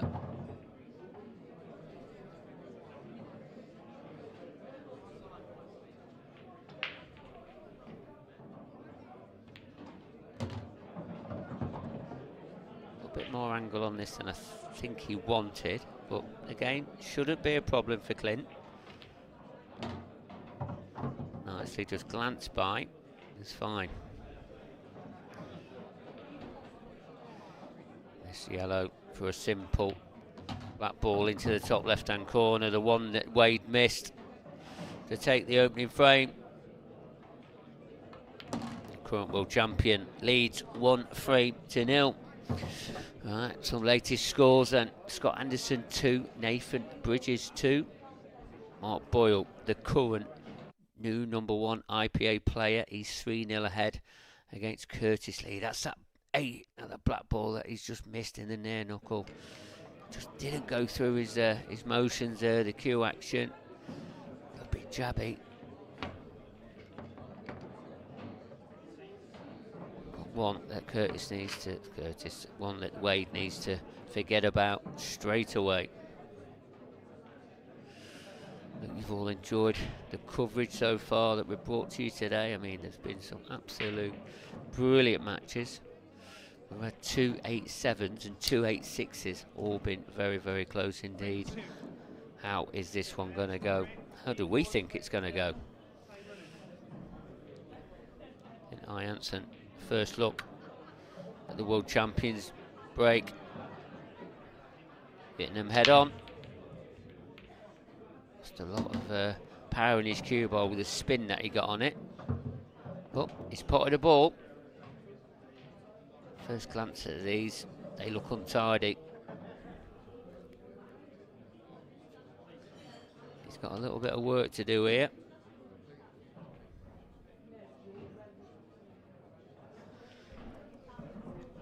You feel that probably yellows aren't a bad option, but he hasn't really got an opening pot on a yellow. Unless he tries and picks out a double, but even a thin clip, I don't know. It's hard to say from this camera angle. Yep, that's why he's electing just to try and just tie it up, try and give himself another chance of getting to the table. Now then, what can Wade do here? I mean, he could play the red onto the yellow to make that yellow into the bottom left-hand corner. But if he does that, that red needs to come away. Again, position isn't guaranteed on the next yellow after, unless he can, yeah, just again, just deciding to play a containing shot.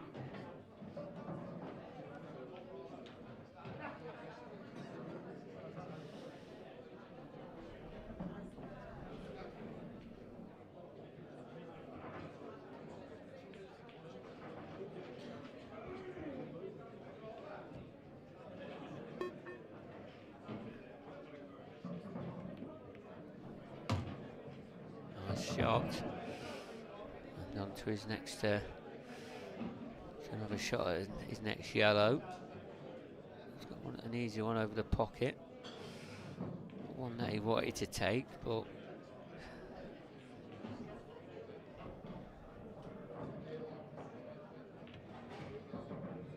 again another containing shot from Clint, just keeping the pressure on Wade here.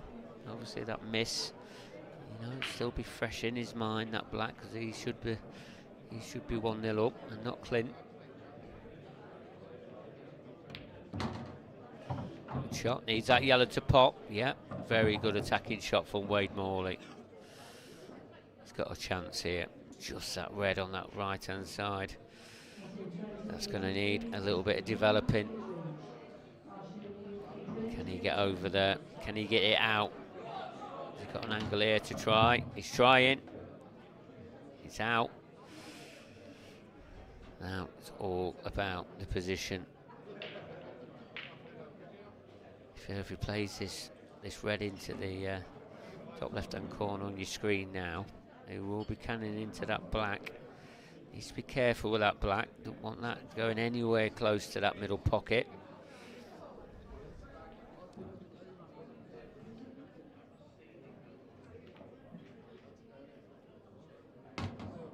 Nice pop, but he's out of position, is he? Can he get to the one in the top half of the table? I think he can. One good pop. Can level this match up. You've got to say, this will be a good clearance from Wade. You just go on to get these. Everything's there for the taking. But he's missed another one. Just not settled down yet at all. These are chances that you cannot afford to keep giving Clint Ianson.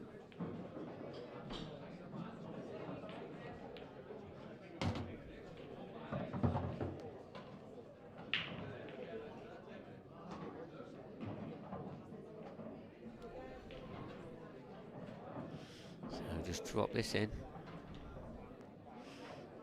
Leave himself at a bit of an angle on the one in the top left-hand corner. Don't want to be hampered. Looks okay. Don't want to be getting too close to this yellow, because it'll bring that middle pocket into play if he does. Just about believing in his ability.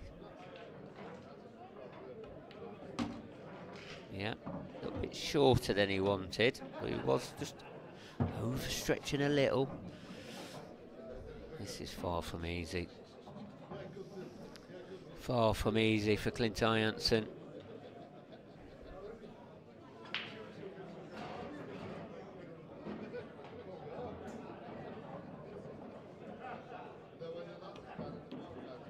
It's not there. It's not there at all, and he's left a gap. I think this red goes past that yellow. If it does, he's going to have a chance. A second chance for Wade in this frame.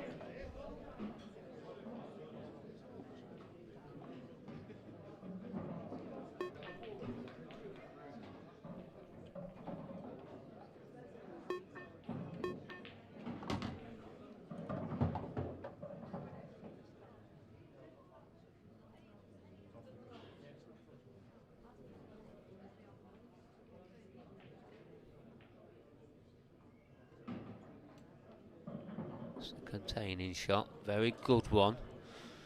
But I don't know. I feel like if Clint hits this, you feel like he's still going to be in control of the game, because it'll probably just double kiss and land over the pocket. You don't want to clip this thin. He's fine. Yeah. Now, what can Wade do now? To make this a bit more difficult, if he can. Don't want to be leaving any thin edges here.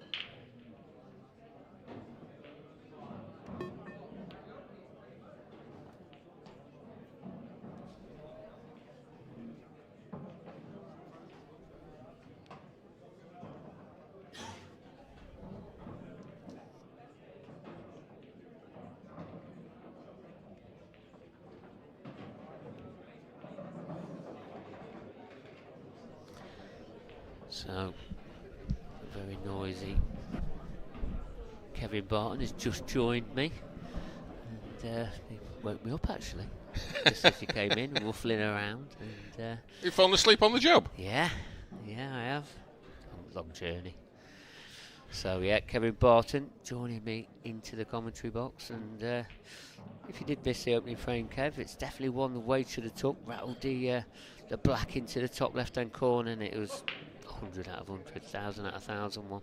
Wow. But just nipped it. And, he's had a couple of chances in this as well, Wade Morley. And you feel like this is a frame that he needs to take now. He's in major control. But one double kiss here, that yellow's going to drop in it. Yeah, that's what Clint tried to play last shot, tried to get the double kiss. But that's not a bad shot from Wade. He stopped the playing ball, I think, up and down. So I think Clint's going to have to put a little bit of check side on this. Could slide off the cushion, and that's no good. Yeah,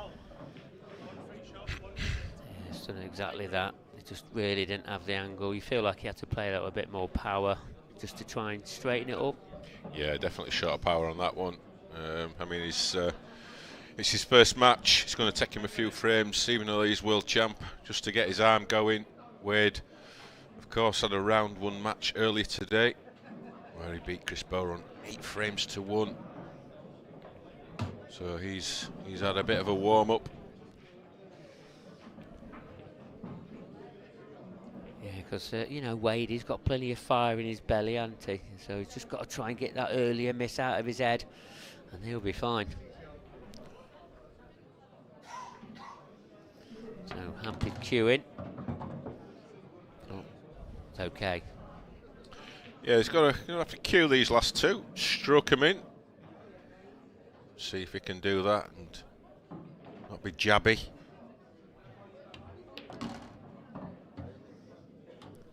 Yeah, and that's what he did on his first one that he missed. He's missed a couple of balls in this match so far. You know, we're still early stages, but there'll be a little bit of nerves out there.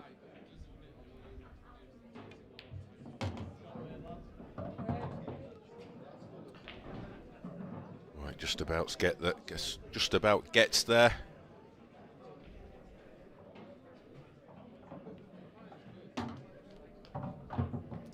Be feeling a little bit better after that one.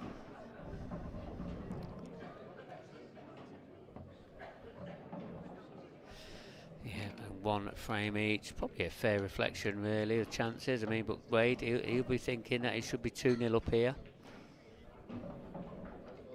He looks pretty focused, pretty comfortable there. He's obviously had more experience of playing in this arena now with the shot clock and the lights, so that's not going to faze him. He's a world champion himself, of course. Yeah, he did, yeah. Like the EI Worlds, was it? Is that right? He did, yeah. He's also won the IPA World Doubles. Yes. So he's no stranger to lifting some silverware.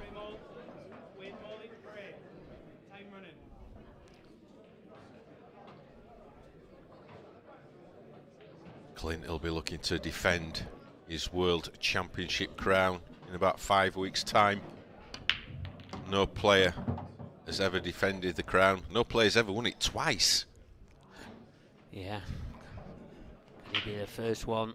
I think the amount of times we've said that, Kev. Could he be the first player? I mean, some of the biggest names have had their name on that title. All start to unfold. 20th of February, and it all starts back here in Gosforth. Yeah, you've given us a little bit of a break, haven't you, Kev? Straight back into it.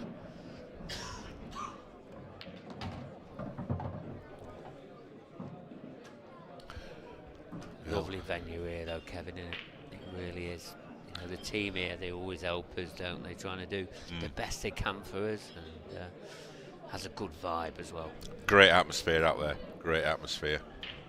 Yeah, the last time we were here, early in 2023, one of the best events ever, and this one is no different. I don't know if the microphones can pick up the outside noise, but there is fantastic buzz about the place.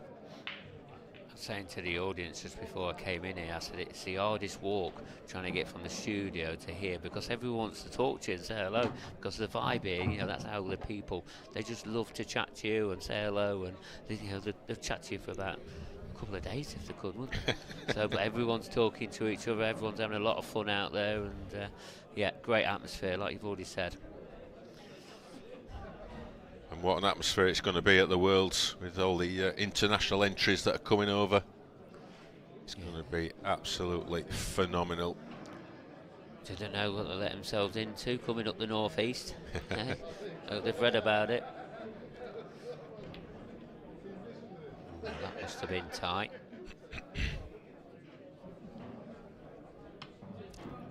A little bit jabby again.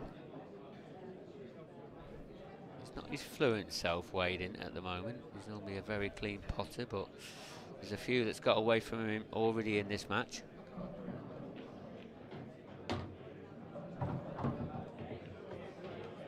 These are the type of clearances that Clint was getting on a regular basis on his way to lifting the World Championship.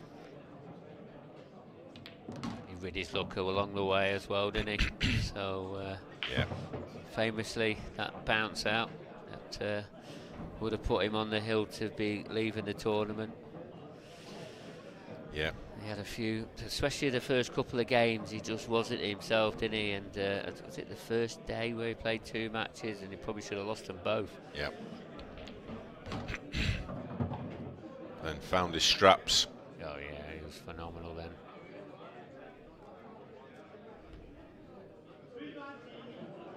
And that's usually the difference. Everybody gets a little bit of luck. It's getting it at those crucial times that 3-all in sets or something like that. You know, those real key moments. Timing. It's all about the timing with the sets. You know, we see that exciting format on the darts. You know, you can win, 15 legs. It won't matter if you haven't got enough sets, and that's exactly the same in our World Championships. Makes it very exciting. Yeah, every frame is crucial.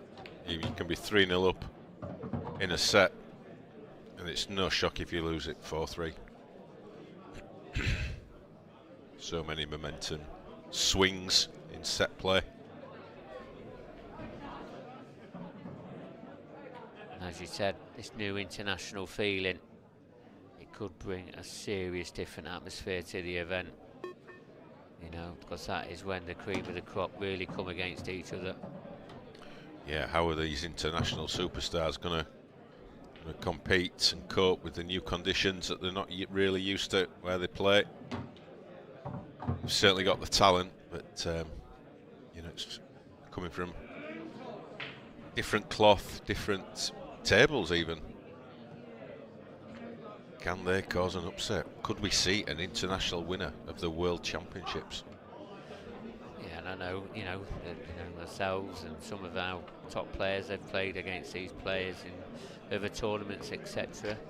But, there is some unknowns out there, and you really don't know what they can bring to the table, because there is some talent, serious talent out there, is the best way of explaining it.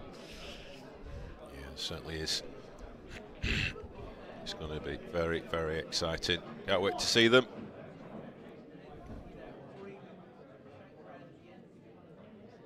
That's going to start the year, really. It's how we normally start the year with the World Champs, and we get into the tour season. And running alongside all of this, we've got the new amateur series, which you haven't seen anything about next week, doesn't it? Yep, the first one starts next week. The events are already filling up. Some that are already sold out. So check the website out if you're an amateur player. See if you've got a club that's local to you. How many venues have we got on this first half then, Kev? There's 11 venues. Wow. 11 venues for the inaugural IPA Amateur Series, all one-day events. So there's no expensive hotels, no excess travelling. Just a really good competitive field for the day, and 4 events at each venue. And at the end of those 4 events, the top 12 ranked players will then be eligible to take part in the grand final, where there is a not too shabby £5,000 to the winner. There's venues in Scotland, Wales, north of England, south of England, central England. Yeah. So you shouldn't be too far away from a venue. Check out the website, find your local venue. You can enter at the club, or you can enter online. But every event is limited to 32 players. There will not be any more than that. Even if demand was for 50 players, it's the first 32. When those 32 spots are filled, you need to try and get into the next one. And next one, Kev, if this is successful, this first one that we're doing, are we looking at probably having one in the second half of the year? Yeah, the plan is to do two series a year, and that will start end of July, run till December. And yeah, it's something that we think can grow.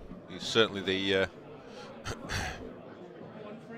a lot of positivity around it. Yeah, definitely been some of that. The IPA headquarters has been seriously busy recently. As you said, let's have a look on that website, ipapool.com. All the information's on there, you know, or even if you're not sure of something, fire us a message. We'll soon get back to you as soon as we can. Maybe not this weekend, because we will be tied up pretty much to, delivering this brilliant coverage here all weekend. Hope you've enjoyed today so far, and if we've got another match coming up after this one as well, Kev? No, this is the last one tonight. Okay. We've got to give our superb camera team a bit of a rest. They've been hard at it all day today with the set, the setup behind the scenes that people don't see, the cabling and the wiring that that is required to make these events happen. It's absolutely phenomenal. So we'll give them an early night for good behaviour, Mark, and we're back tomorrow at 2 o'clock with more great action and the conclusion of the professional event. Yeah, not just the professional event, ladies elite event, that'll be shown tomorrow as well. Of course, yeah. They're all battling it out. I mean, chasing Debbie, aren't they? Yep. It's going to be a very tough one to overcome her, to have that #1 spot. Yep, I think Rhiannon is doing her best. She's in second place. But, it's just great that the ladies elite has got underway, it's started, and that's going to go from strength to strength. And I do know there is going to be some international entries in the ladies elite next year. So that is going to grow then. Yeah. At least double. Yeah. It's definitely developing very nicely indeed, and well done to the ladies for taking the plunge. Yeah, because it was quite a nervy thing for them, weren't it? So it was going into the unknown. Yep. I mean, we obviously tried to support throughout some of the, the concerns that the ladies had, but we all spoke about it, quite often, and we came to a brilliant conclusion. And the time that comes to an end this weekend, I think everybody will be happy with themselves with the way that it's gone. Yeah, it's been a real strong suit this year for the IPAs, the ladies elite, and people like Rhiannon and Rachel Tucker and Ashley and Kelly and Beck Sweeney and Jenny, the 8 of them, Tilly, well done to them for leading the way, and they will be always go down in history as the pioneers. Certainly will. And sooner or later they're going to be ranked at the World Championships, not this one, but next year in 2025. Yep. There will be the first ever ladies ranked players. Yeah, seeded players at the Worlds for the ladies. Yeah. Which is a phenomenal achievement in a very short space of time. Yeah, it's growing quite nicely, nice and steady, and the ladies are pretty much enjoying it and enjoying the experience, and getting the opportunity to play, on the pro tables and on the stream. And I know next year we've had to limit the numbers for the ladies, unfortunately. We don't have venues big enough, or we can't get enough tables in, etc. So it is limited, but it will be the biggest ever numbers that we've had for the ladies event. We have tried to make sure that it is quite evenly matched to what we need. Yep. Wow, look how much side he's got on that. He's got so much side, he's gone enough. That didn't seem possible. Let's have a look at that one again. Let's have a look at it. Get this. So the white's going away, there's loads of left, it's going that way, and then zipped back. Wow, I don't think I've seen a shot like that before. We're just looking to develop. Still an open table, I think, isn't it? Yeah, it was a foul off the first ball, wasn't it? So they've not come out brilliantly, I don't think. It's not bad though. Not bad. Just got to obviously navigate the ones in the bottom half of the table. I mean, does that bottom one pass that red? I think it might do. Yeah, if it does, then that's that's definitely a help. He's left himself a bit of hampered in here, because you feel like he's got to take the one in the bottom half of the table near the pocket first. Doesn't have to, but you'd feel like that's the shot.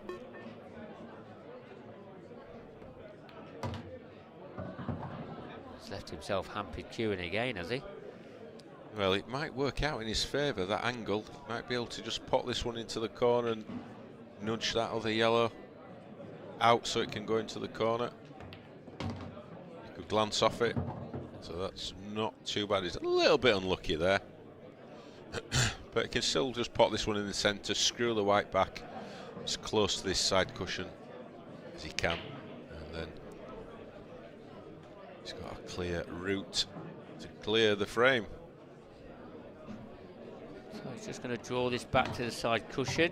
Again, has he left himself hampered again? Ooh, now that hampered queuing. that red that he's queuing over could come into play here. Can he squeeze past the side of it? Not sure he can. He's going to kiss into it. Oh, he managed to push it out the other way. Nicely done. Yeah, that's a good shot from Wade Morley. I feel good about that one. Yeah, navigated that nicely through the gap and two reds. And this has been a good finish, and probably deserves a 3-2 lead really in this match. Yeah, just needs to put a little bit of stun on this one. Doesn't want that white travelling to the middle. No problem. 3-2. Wade Morley leads the world champion.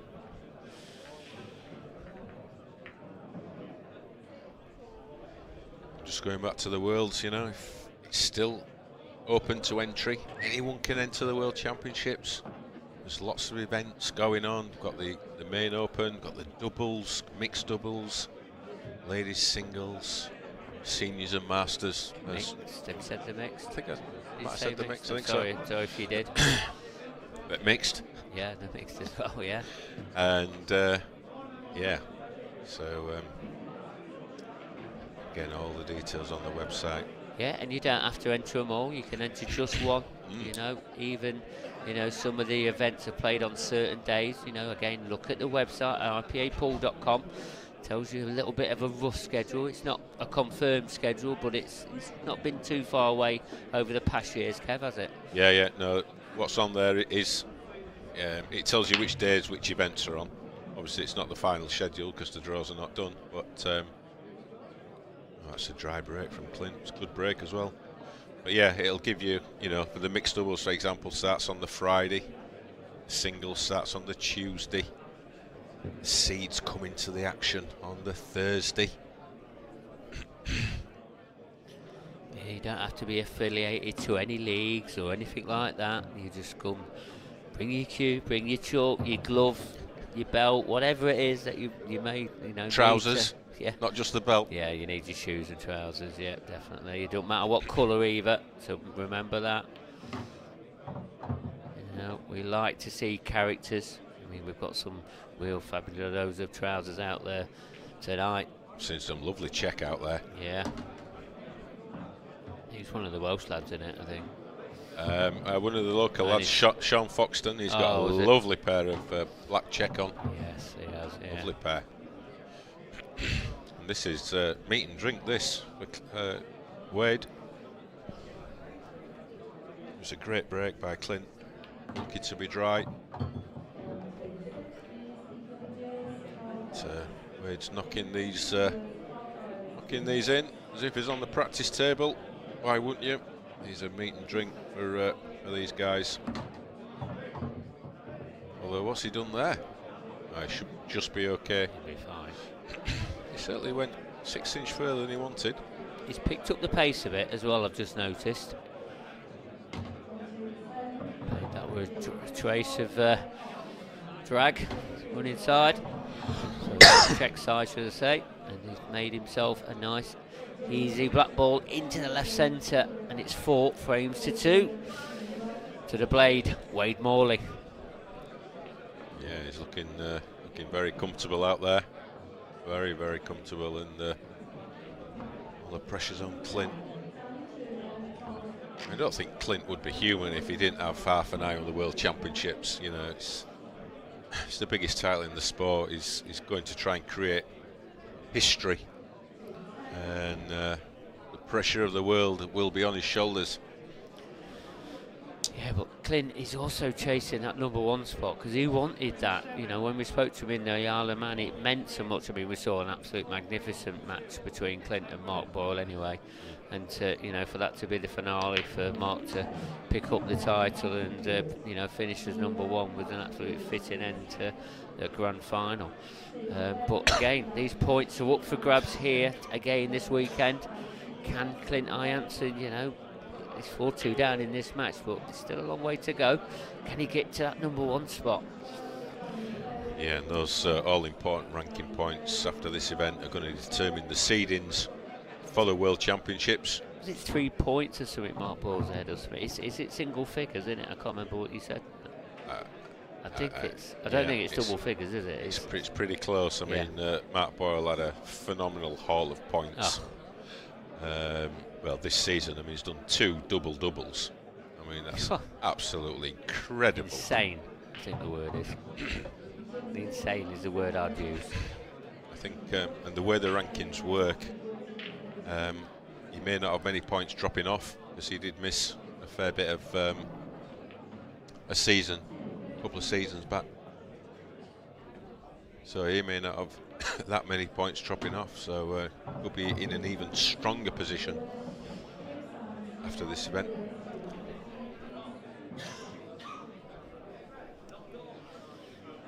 You know, and everybody that we've mentioned, we've not even mentioned Liam Dunster once. You know, former IPA #1, former world champion. You know, and he's still battling away. And you know, we haven't really spoke to him about, you know, could he win the World Championships for a second time? It's going to be a very interesting one. It's going to be fantastic again to see how it evolves and transpires. It really is wide open this year. Gareth Hibbert made 3 finals. You know, the Masters, he's made 2 tour finals. 3 tour finals he's had this season. I mean, he hasn't won any of them, but I mean, it's still some form, isn't it? Yeah. He lost in the final, of course, to Liam Dunster a couple of years ago. But you know, you've got the likes of, you know, Gavin Robinson after his victory in the Masters. You know, he's a contender now. He's going to be hungry for more silverware. You know, the Corey Reeses, the Ben Davis, Simon Wards. I mean, the list is phenomenal. You know, the Dean Shields as well. You know, is it going to be his time? I mean, I think I heard Dan Davey was doing comms this year, and it said that Dean has made like loads of finals and not won any of them or something like that. Which is, no, Dean, we don't mean any disrespect to you. I mean, you're doing great. That's reaching the finals. Sooner or later, though, that door is going to open for him, isn't it? Oh, 100%. It's only a matter of when, not if. With Dean Shields, he's playing so consistently, such at a high level. He just needs a little bit of running, as everyone does to win a title. You just need that little bit of running at those key times, and you know, once he gets his first, he could win a bunch.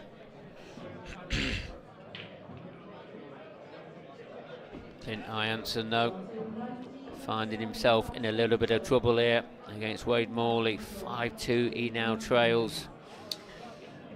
This game, though, can be very topsy-turvy at times. Sometimes there is, you know, it can be a game of 2 halves. Is that going to be what's going to be coming for Clint Ianson?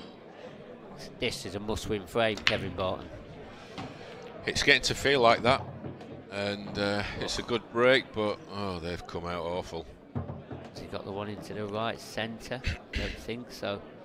Well, even if he can put a red, I mean, they're not very inviting at all. Oh, they're horrible. Containing shot. I mean, would you like to play the containing shot from there?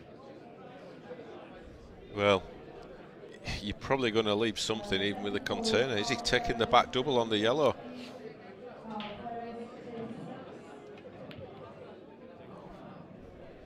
He felt like he had to. 5-2 behind, and things not going his way. Sometimes he's got to try them shots to try and get yourself going. Yeah, I sensed a little bit of frustration in that shot. He's basically sat in his chair for 3 frames. Just watch his opponent reel him off. Now it's the first chance of any sort to Wade. We're going yellows, of course. He's used all the bag, used the slide. Played it at a good pace though as well, didn't he? Weren't too soft, weren't too hard. It was all done at the correct pace. Still got a little bit of work to do in this far corner. That's why he's played a containing shot. 5-2 ahead. Good thinking. Yeah, that's a good shot. He's got Clint in a whole world of pain at the moment.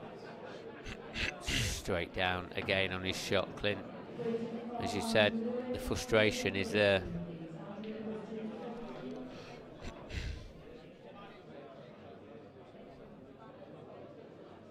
I mean, Clint's just got to try and be a bit patient here. You just never know.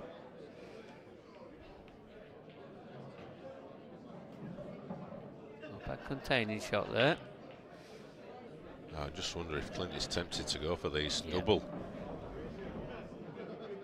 This is a big shot. Great opening pot. Wade, you saw the grimace on his face. He knows it's a chance. He just cannot afford to leave this man. Yeah, that was a very careless safety shot. He could have played anything but leave Clint that. That was a nice shot as well. Played that with Trace aside.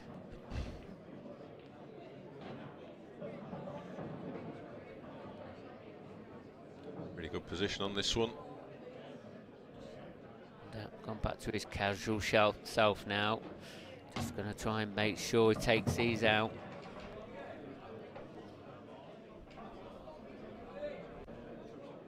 It's not really perfect on either ball here. He's going to have to cue this well. Slightly hampered. These are a little bit thick. Not Clint Ianson though. Yeah, stroke that in well.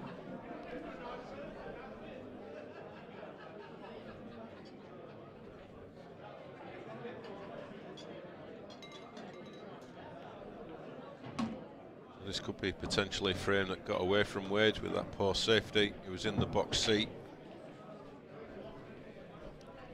Will be Wade to break in the next frame as well. So, you know, we'll have another chance to get the 3-frame lead back. But this to reduce it to 2.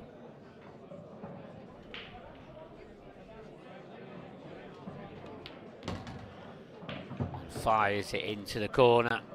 5-3. Is that going to ignite the world champion? Well, he definitely needed that one, and Wade left him an opportunity, and as a world champion does, he took that chance. Nice finish there. Big double. You feel like if he missed that double, well, he'd have been in a world of pain, I think.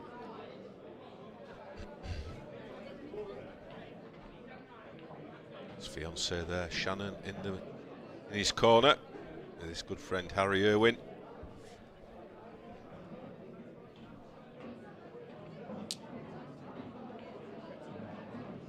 So Wade to break. Seems to have been taking a bit of pace off of these breaks, keeping them under control rather than power. Oh. That's not a bad outcome.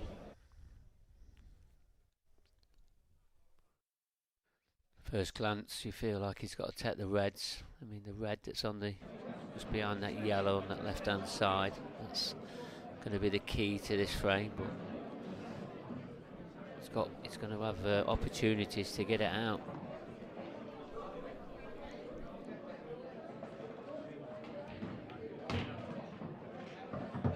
Straight away, he's gone after it.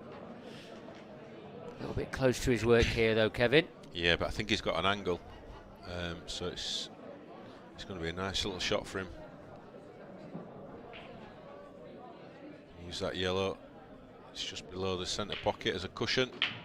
He didn't need it in the end. As you said, couldn't have felt any better for him. They've got much of a window though to get on these reds.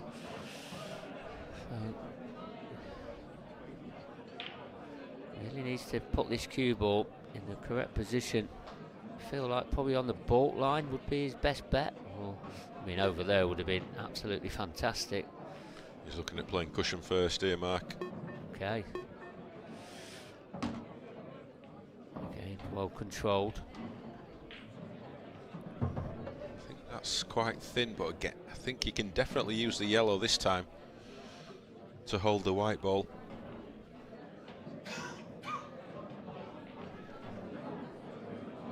Off the side cushion. Just like that, doesn't want to stick on the yellow. I think he's okay. Or is he? No. Body language suggests he's not. How unlucky is that? Yeah. Is this a turning point? We don't get any turning points here at the IPA, Kevin, do we? Oh, only every match. That is so unlucky. That is unlucky, Wade Morley. Is it going off the yellow? Oh, wow. Any little flick there, it was close. I mean, look where the cue ball's gone. I mean, you feel though, Clint, he's going to have a chance here if he can clip this one into the centre. It's not easy. There's pressure with it. I'm sure he's probably got a window for a safety shot. Yeah. Trying to develop a little bit as well. There's enough blockers there for him to be able to play that comfortably.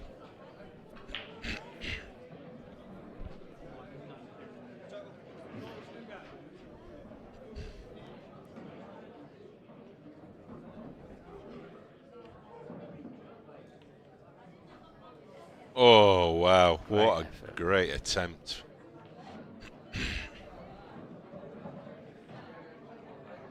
Is he going to block up again, do you think, or? Well, I think he might have a go at try to move these two on the left-hand side, because where that red is next to the centre pocket, it's going to have to be a very good safety. I mean, the yellow's on the cushion. Can he play that off that red anyway? I mean, there's not much scope in there, is it? It looks like he's containing again. Playing a risky game, Clint is, at the moment. Felt like this was the best option for him. I mean, it's pretty good. Can he come 2 rails, this corner pocket? I think this is on. This is on. I feel like he's going to hit it. I think he'll be close. Oh, just a couple of inches off. Good attempt. You'll feel a little bit aggrieved on this one, Will Wade.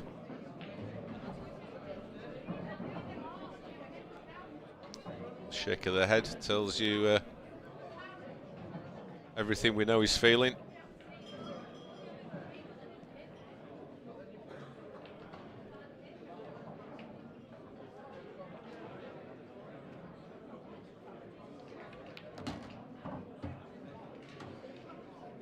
Trying to develop that yellow off. That's one attempt at it. I don't think he needs to move anything more off now. Once he pops this into the corner, opens up the path for the other one.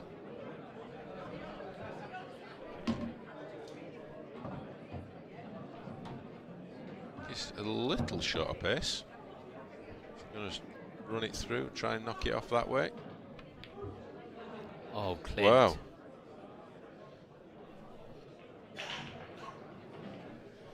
I think he just, I don't know, he's rushed that a little bit, played it with side and just not give it the care and attention it really needed. Yeah, just jabbed at it, so the side kicked in and he missed the pot. And he's just looking at Wade's red is not in an easy position, but I don't think this will be short of pace. It definitely wasn't, but he's missed the red. Another opportunity for Clint to close this frame out and go within 1. Surely he closes it out now. Should be 5-4.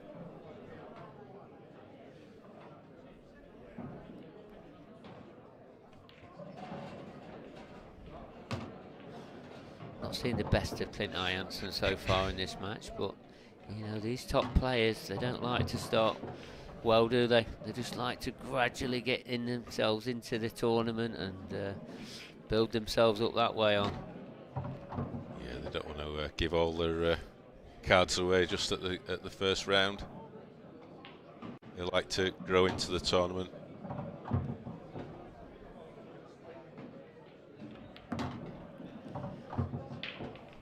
Simple black to the centre for 5-4. Here it goes, 5-4 it is. Clint Ianson will be breaking in frame number 10. Can this one go all the way? Well, it wouldn't be a surprise, would it? I mean, we've had 2 already today. We've had 2 8-6s, 2 8-7s. Yeah. It wouldn't be a shock, would it? I mean, it's gearing up that way. I think Wade will feel a little bit aggrieved at that frame. The white ball just sat on Clint's yellow and prevented him taking out his final red, which we would have fancied him to get. Black was over the pocket. He could have been looking at 6-3, which is a massive advantage in a race to 8. As it is, it's 5-4 and we're back on serve. Just like that.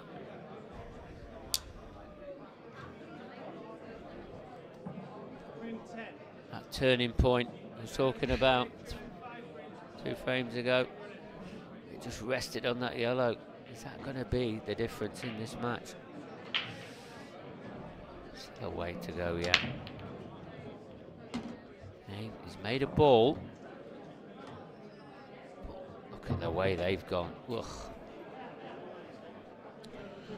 Well, first glance, certainly yellows. Whilst there is a cluster, he's got balls that he can use to move it and develop that area. I can assure you he won't be going for reds.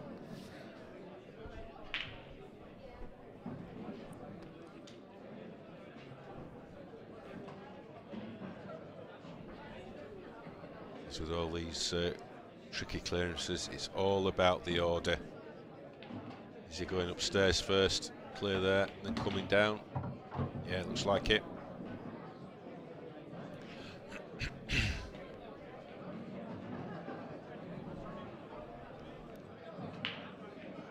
Some delicate shots he could play down in the area of the cluster to make everything potable.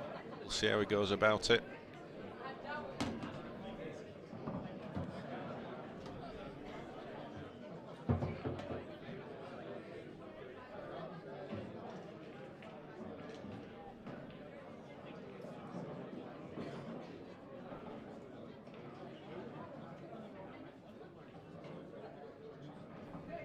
Shots coming up in this match.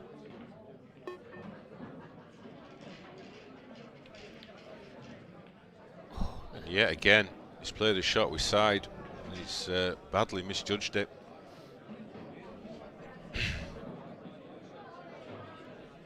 So hands the opportunity back to the blade.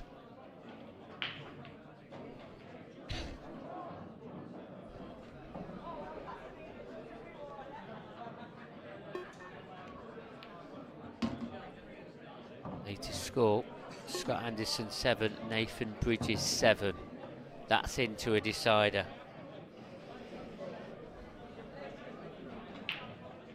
I think we have a camera over that table. We'll try and have a look at that, see how that last frame's going. Mark Boyle though on the other hand, he's 7-2 ahead against Curtis Lee.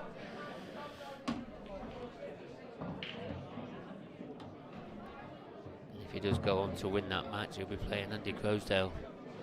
That's an interesting matchup.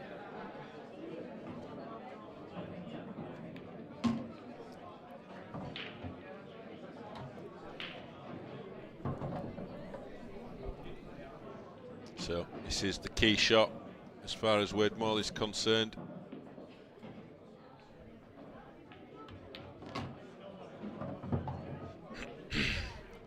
He's a bit unlucky again. There's Scott Anderson at the table. Them yellows don't look bad, Kev. Does that go? Well, he's getting down and playing it. If it does, It's a great chance. No, it's over the pocket. Yeah, it looked tight, didn't it? It really did. So Wade, I think you're looking at 3 cushions here. Should be one for the highlight reel if he gets this one, Kev. It looks quite natural though, does it? It's just the yellows that's in the way, and there's only a small gap for him to come through there. There's a couple of ways he can play this. Has he got the angle? He needs to miss the red. If he misses the red, it's a fantastic shot. What a shot. Well, you've called it, Kev. What a positional shot there from Wade Morley. But the hard work isn't done yet. It's got to take the white up, in and out of balk. Has he got any side on? It's looking good. It's looking good. Oh, it's just in betwixt and between. Still not bad, I don't think. I think middle pocket. Middle pocket.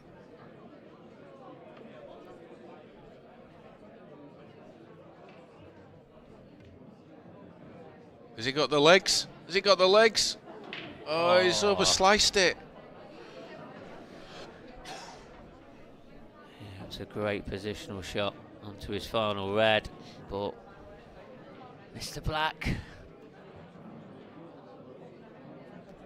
What drama. What drama. So, Clint Ianson now. You feel like this is not a bad chance for him here. Oof. It's fine. He used all the pocket there. Every millimetre of that one. He's got to be careful with this one. You wouldn't want that black just to come off the jaw, come back across. Yeah, I'm probably thinking about everything. Yeah, that's why he's played it at a nice pace and, you know, developed that yellow really well. Yeah, played that well. A lot of people would have just crash banged that one, maybe screw back a bit more pace, but as you said, Matt, the black would have been flying round. Clint could have probably tried to pinch a little bit more of the pocket there. Left himself a little awkward.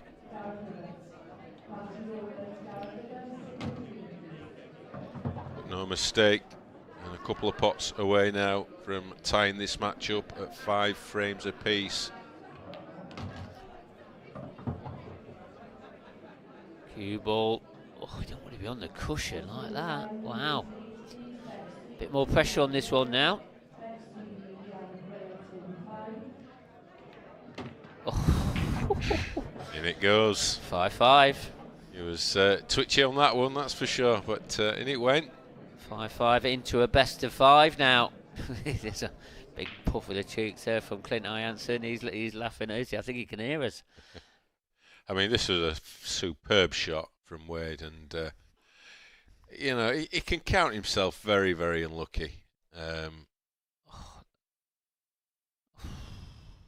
mean, it was in betwixt and between on you know, into the corner and into the middle. I mean, when the white's going up and down in balk, you know, and he's an inch either way, it's a bit of a sickener. I mean, he still would have fancied potting the one in the middle. They'd be disappointed he didn't.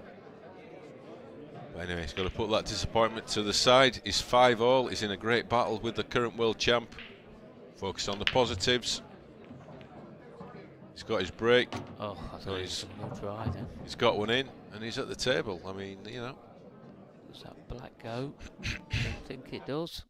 I think he might have to take reds here, if that's the case, but... He did think about it. I think that 15th frame still going off between Scott Anderson and Nathan Bridges. That's still currently 7 frames apiece. Sure, if we can get our camera team to flick over to that one.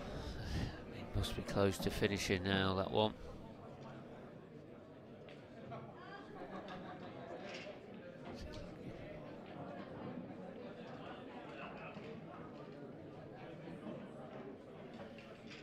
This is tough from this angle.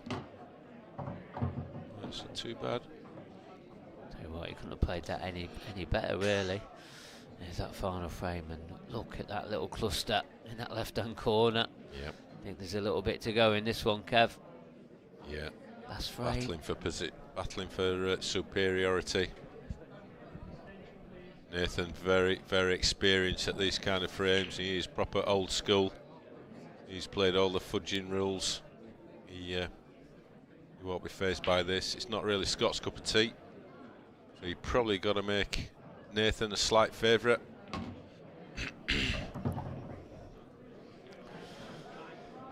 Who's the favourite in this one? Momentum is saying it's Clint Ianson winning the last 3 frames, but they haven't been an easy 3 frames he's won. He's had to battle over the line to get them.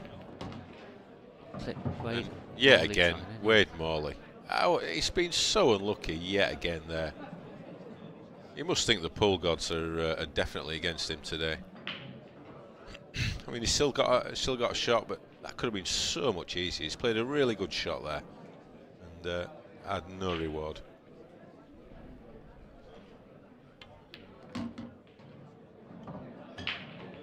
Ooh. Is he okay here? Is that jaw just in the way? I think.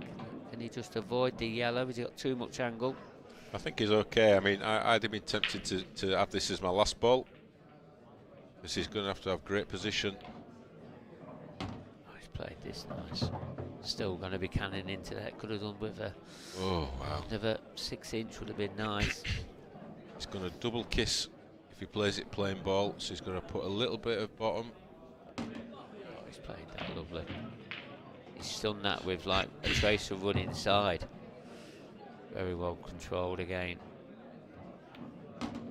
Definitely got a lot of shots in his armoury. Yeah, good finish that from Wade. That'll make him feel a whole lot better. Edges ahead again. 2 frames away from a place in the last 16. Stop the rot a little bit. Clint just taking the last 3 frames, and Wade, he'll feel a little bit better. Only 2 away now from getting into the next round. Clint Ianson to break in frame number 12. Yeah, this is a huge frame. 6-all or 7-5. Yeah, and I don't think Clint will mind us saying, you know, his break's not his strongest weapon that he's got, is it? You know, but he seems to lose a little bit of power with like this, you know, this side that he keeps getting on it. But still electing to the head ball. I do like him when he plays the head ball. That's better. A bit more cleaner.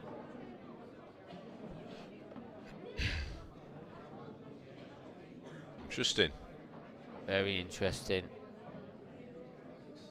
If the red went, the one that's tight on his left-hand cushion, I think he'd be taking reds. But it's going to give him something to think about.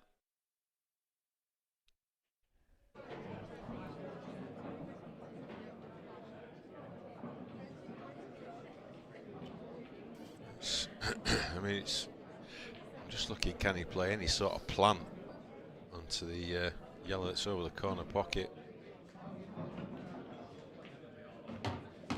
Oh, that's a disaster. Is it? See, oh yeah, because he ideally wanted to hit the red so he could play this with a yellow down, and is that frustration? Yeah, that is a little bit of frustration there.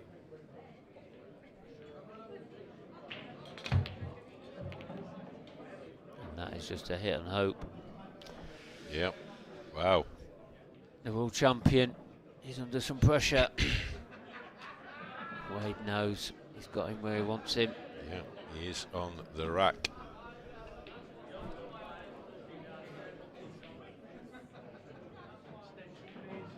We saw a little bit of this from Clint at the Masters. A little bit of frustration kicked in. Things weren't quite going his way.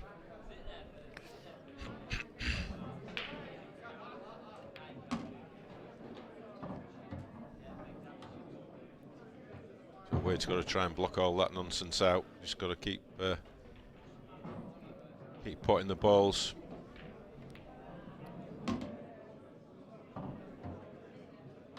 bit short on that one. I'd like to get a little bit more. Feel like he plays this off the cushion, or he don't need to. Just thinking about the angle, that was all. A little bit left hand side. Yeah, fine. Nice and easy. Keeping it nice and simple, Wade Morley. Gonna get on the hill. One frame away. This is a good chance.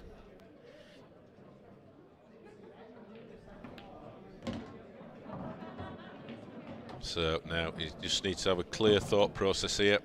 Not try to move this, just try and play the positional shot. He's got a good foot of space behind that red, where the middle pocket is. That's a lovely touch. That's a lovely touch. It'd have been quite easy to put a little bit more into that, bearing in mind the position.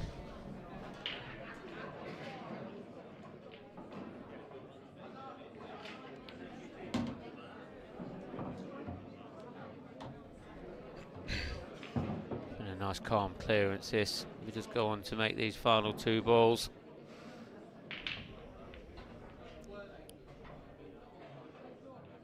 Just try and pinch a bit of the bag. Get the white up.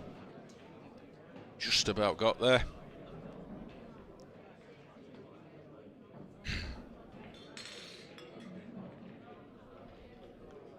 This black to put him within 1 frame of the last 16. Which he duly deposits in the corner pocket. And he'll be breaking in frame number 13 as well. Is that the last shot we've seen of Clint Ianson? Or is he going to get another chance? 7-5, Wade Morley leads. What's going off in that frame between Scott Anderson and Nathan Bridges? It's finished. Nathan Bridges is 187. Your prediction was correct, Kev. You did fancy him for that scenario. And, you know, probably Scott may have shown a bit of frustration in that. And Nathan Bridges into the next round. And he's got another match tonight. So he's going to be playing Ross Fernie anytime soon. I think he's number 3 seed, Ross Fernie now, is he? Yeah. And would you believe it? Yeah, another bit of a twist. Wade sends the white into the pocket, and that's it all back to Clint. This is a good chance here.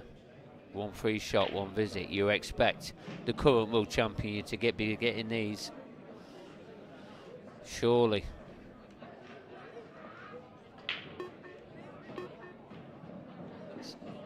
Is it going to reach? When he first hit it, I didn't think it was. Just obviously brushed well. The referees have done a good job on him. Nice opening shot that was. A developing shot where he's just cleared the red out the way. Yeah, and important for Clint this, obviously to stay in the match, but you know, just to settle himself down after that little bit of petulance in the last frame. Yeah, you've got to say, you can see his frustration in his performance, definitely, but you know, you've got to try and get sometimes just, you know, grin and bear it and just try and get anything out of a game. Is he going to get anything out of this one? Is this a bit tight, this plant? It doesn't look like it is. He's just taking his time over it. I think the bottom one goes into the centre, but that's where the white's going.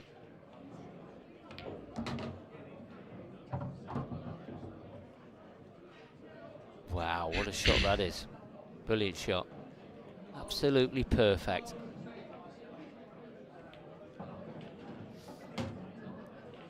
So is he just going to try and move that red away from the black?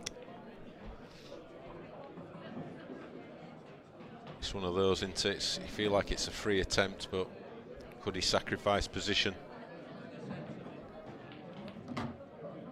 Like that, but it's okay. It's okay. But again, is he going away from his work here, or can he just hold his cue ball enough? I think he can kill it with a bit of spin, but it's hampered queuing.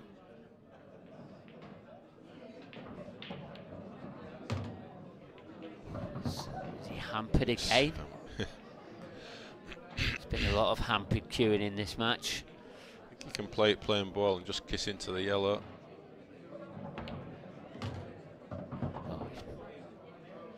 Sung that in nicely, but I don't think he's got the right angle, but shouldn't be a problem. Should just drift this cue ball onto the side cushion. And this simple black ball into the left centre to go within one again, and he will be breaking in frame number 14. We're one frame away from another decider, Kevin Barton. Well, we called it probably about 5 or 6 frames ago. But this had all the hallmarks of a decider, and that looks to be the way it's heading. We are back on serve. He's a little bit unlucky with his last break. I feel like he does need a little bit of luck off his breaks, and you never know, this one could just come out right for him. He's due a little bit. Yeah. Which Wade can do, he's going to sit, hope he knows he's going to have at least one more break. He'll hope it doesn't come to that.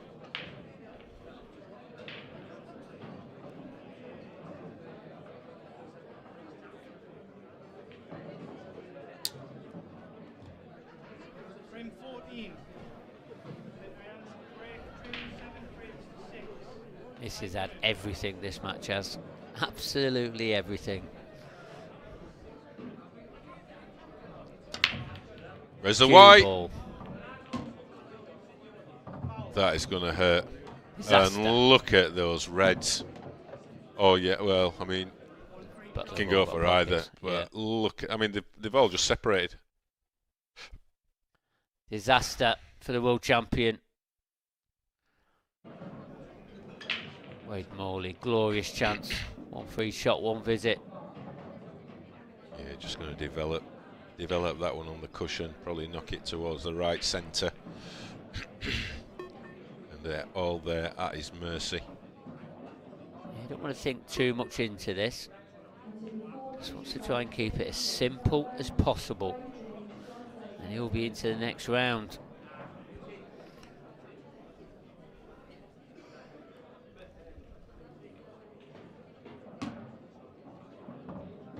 Nice shot.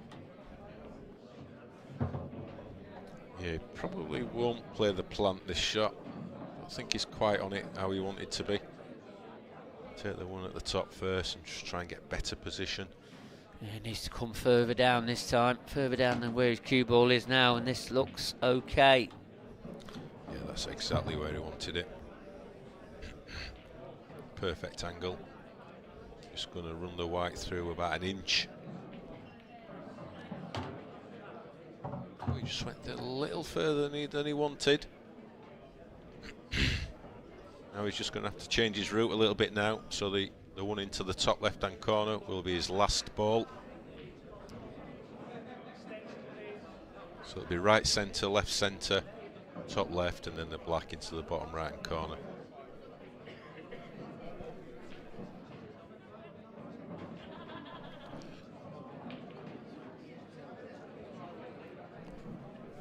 Just got to keep it nice and simple, just plain ball. Nice punching.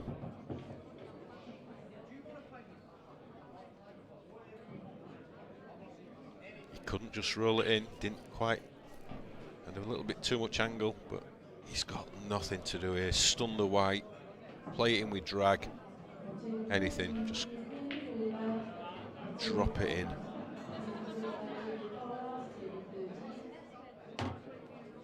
That is absolutely perfect. Just going to screw the white back about a foot with an easy black to pull off a great victory for Wade Morley.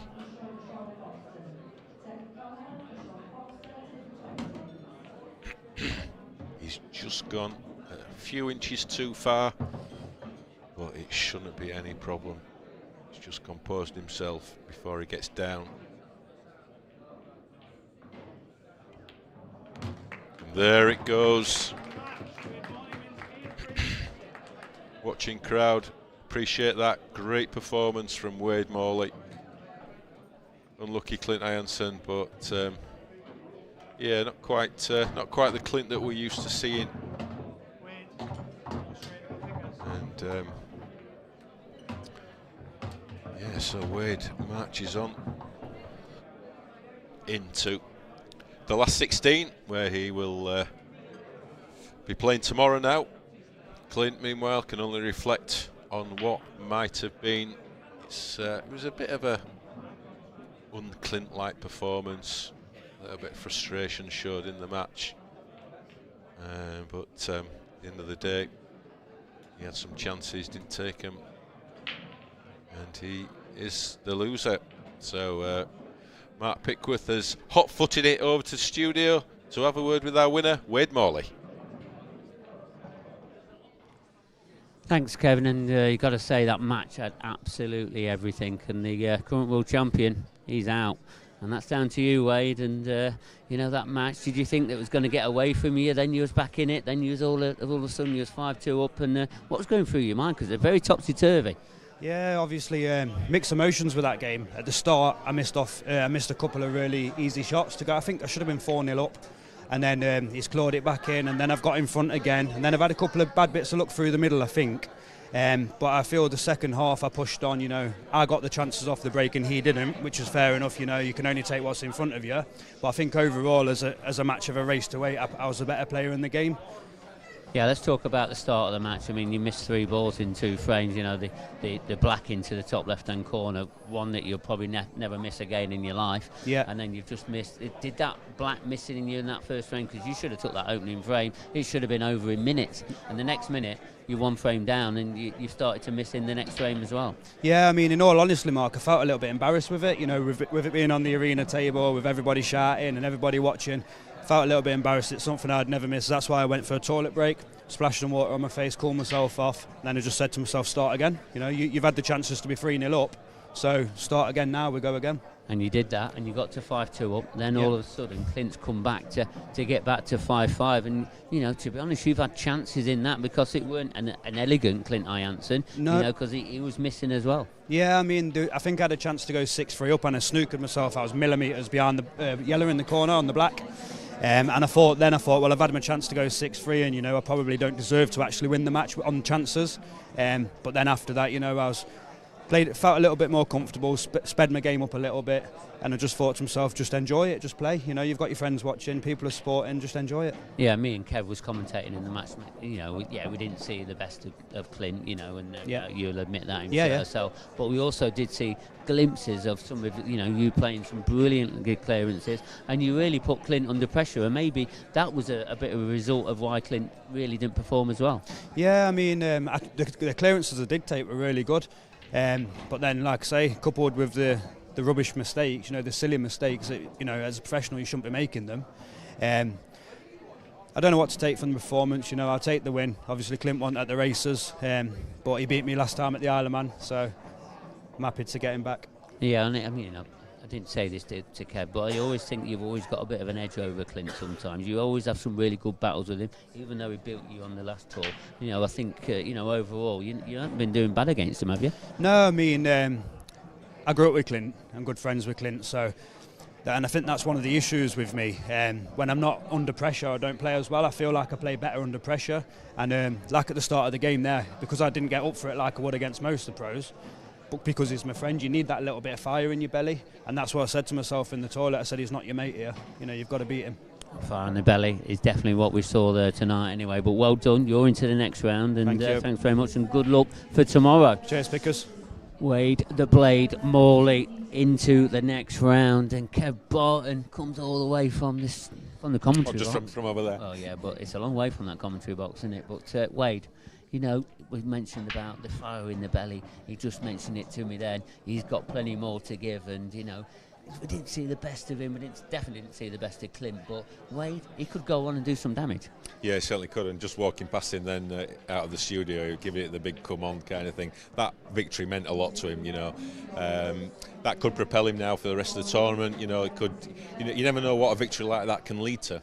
And you know, time will tell. He played really well. Clint wasn't a Clint-like performance. A little bit of petulant a bit in parts of that match. He just needs to go away and refocus and come back stronger for the Open on Saturday. Yeah, definitely showed a lot of frustration out there, and being can the pressure get to you? The World Championships coming up, because it showed some frustrations, and really at this game you really can't give too much away to your opponent. Yeah, and he's set the bar as high as it can be, by becoming world champion, and if he's not meeting those levels, his own expectations on his own performances, he's going to get frustrated. So he just needs to go back, reset, and come back. There's a few little careless, un-Clint-like errors, and that's not the standard that he's used to playing at. So he'll come back stronger. He's a class act, great player. So I have no doubt. He could go on Sunday and win the Open. Absolutely no problem. Yeah, and still some very good world-class players into the next round. The Mark Farnes, the Liam Dunsters, the Mark Boyles. We're still seeing Ross Fernie. He's just gone onto a table now. He's playing Nathan Bridges, and Ross on paper, he's a favourite to get through, but in this environment anything can happen, can't you? Yeah, well, we've just seen it in that match. There's a lot of we've got the elite players, the names that you've just mentioned, and then there's a big group that just sit behind them that are all capable of beating these big players. For them it's about the consistency and doing it round after round to win the title. Dean Shields is a classic example. He's so close to winning. Gav Robinson, he has broken through. He's won the Masters. Another player, it could be Wade Morley, it could be Dean Shields. They could quite easily do it this weekend. That's why it's so fascinating. And what I noticed also, just a final point really, just before we wrap up, what I noticed in this arena is that when matches are getting close, the crowds just gather round, because we're right next to the head table, we're right near the bar, and people just gather round. And we saw in the Craig Marsh and Tom Barley into that final frame, all of a sudden there was 50 to 100 people around there, all just watching, eyeing up, and that dry break just completely turned that match. Yeah, I mean, the atmosphere at this venue in particular is absolutely fantastic. It's buzzing now. It's going to be buzzing for another probably hour and a half, 2 hours. We know how people in the North East love the pool. They've all come out to support the event, and hopefully they're having a great time. And a little bit about tomorrow, Kev, what's going to be coming up? Well, we're going to continue live at 2 o'clock tomorrow with the continuation of the pro event, last 16 quarters, semis, all down to the final around about 8-9 o'clock. I mean, it might be earlier the speed these guys are playing at, but we could be in for an early finish. And then we'll have the final of the Ladies Elite on tomorrow. And then the open event, the other open events will be starting on the outer tables, and then Sunday we'll conclude with the open events and the amateur final. Thanks very much, Kevin. I think that's about wrapped us up for the first day. Hope you've enjoyed it at home. We'll be back tomorrow at 2 p.m. Make sure you set your alarm. See you tomorrow. Good night.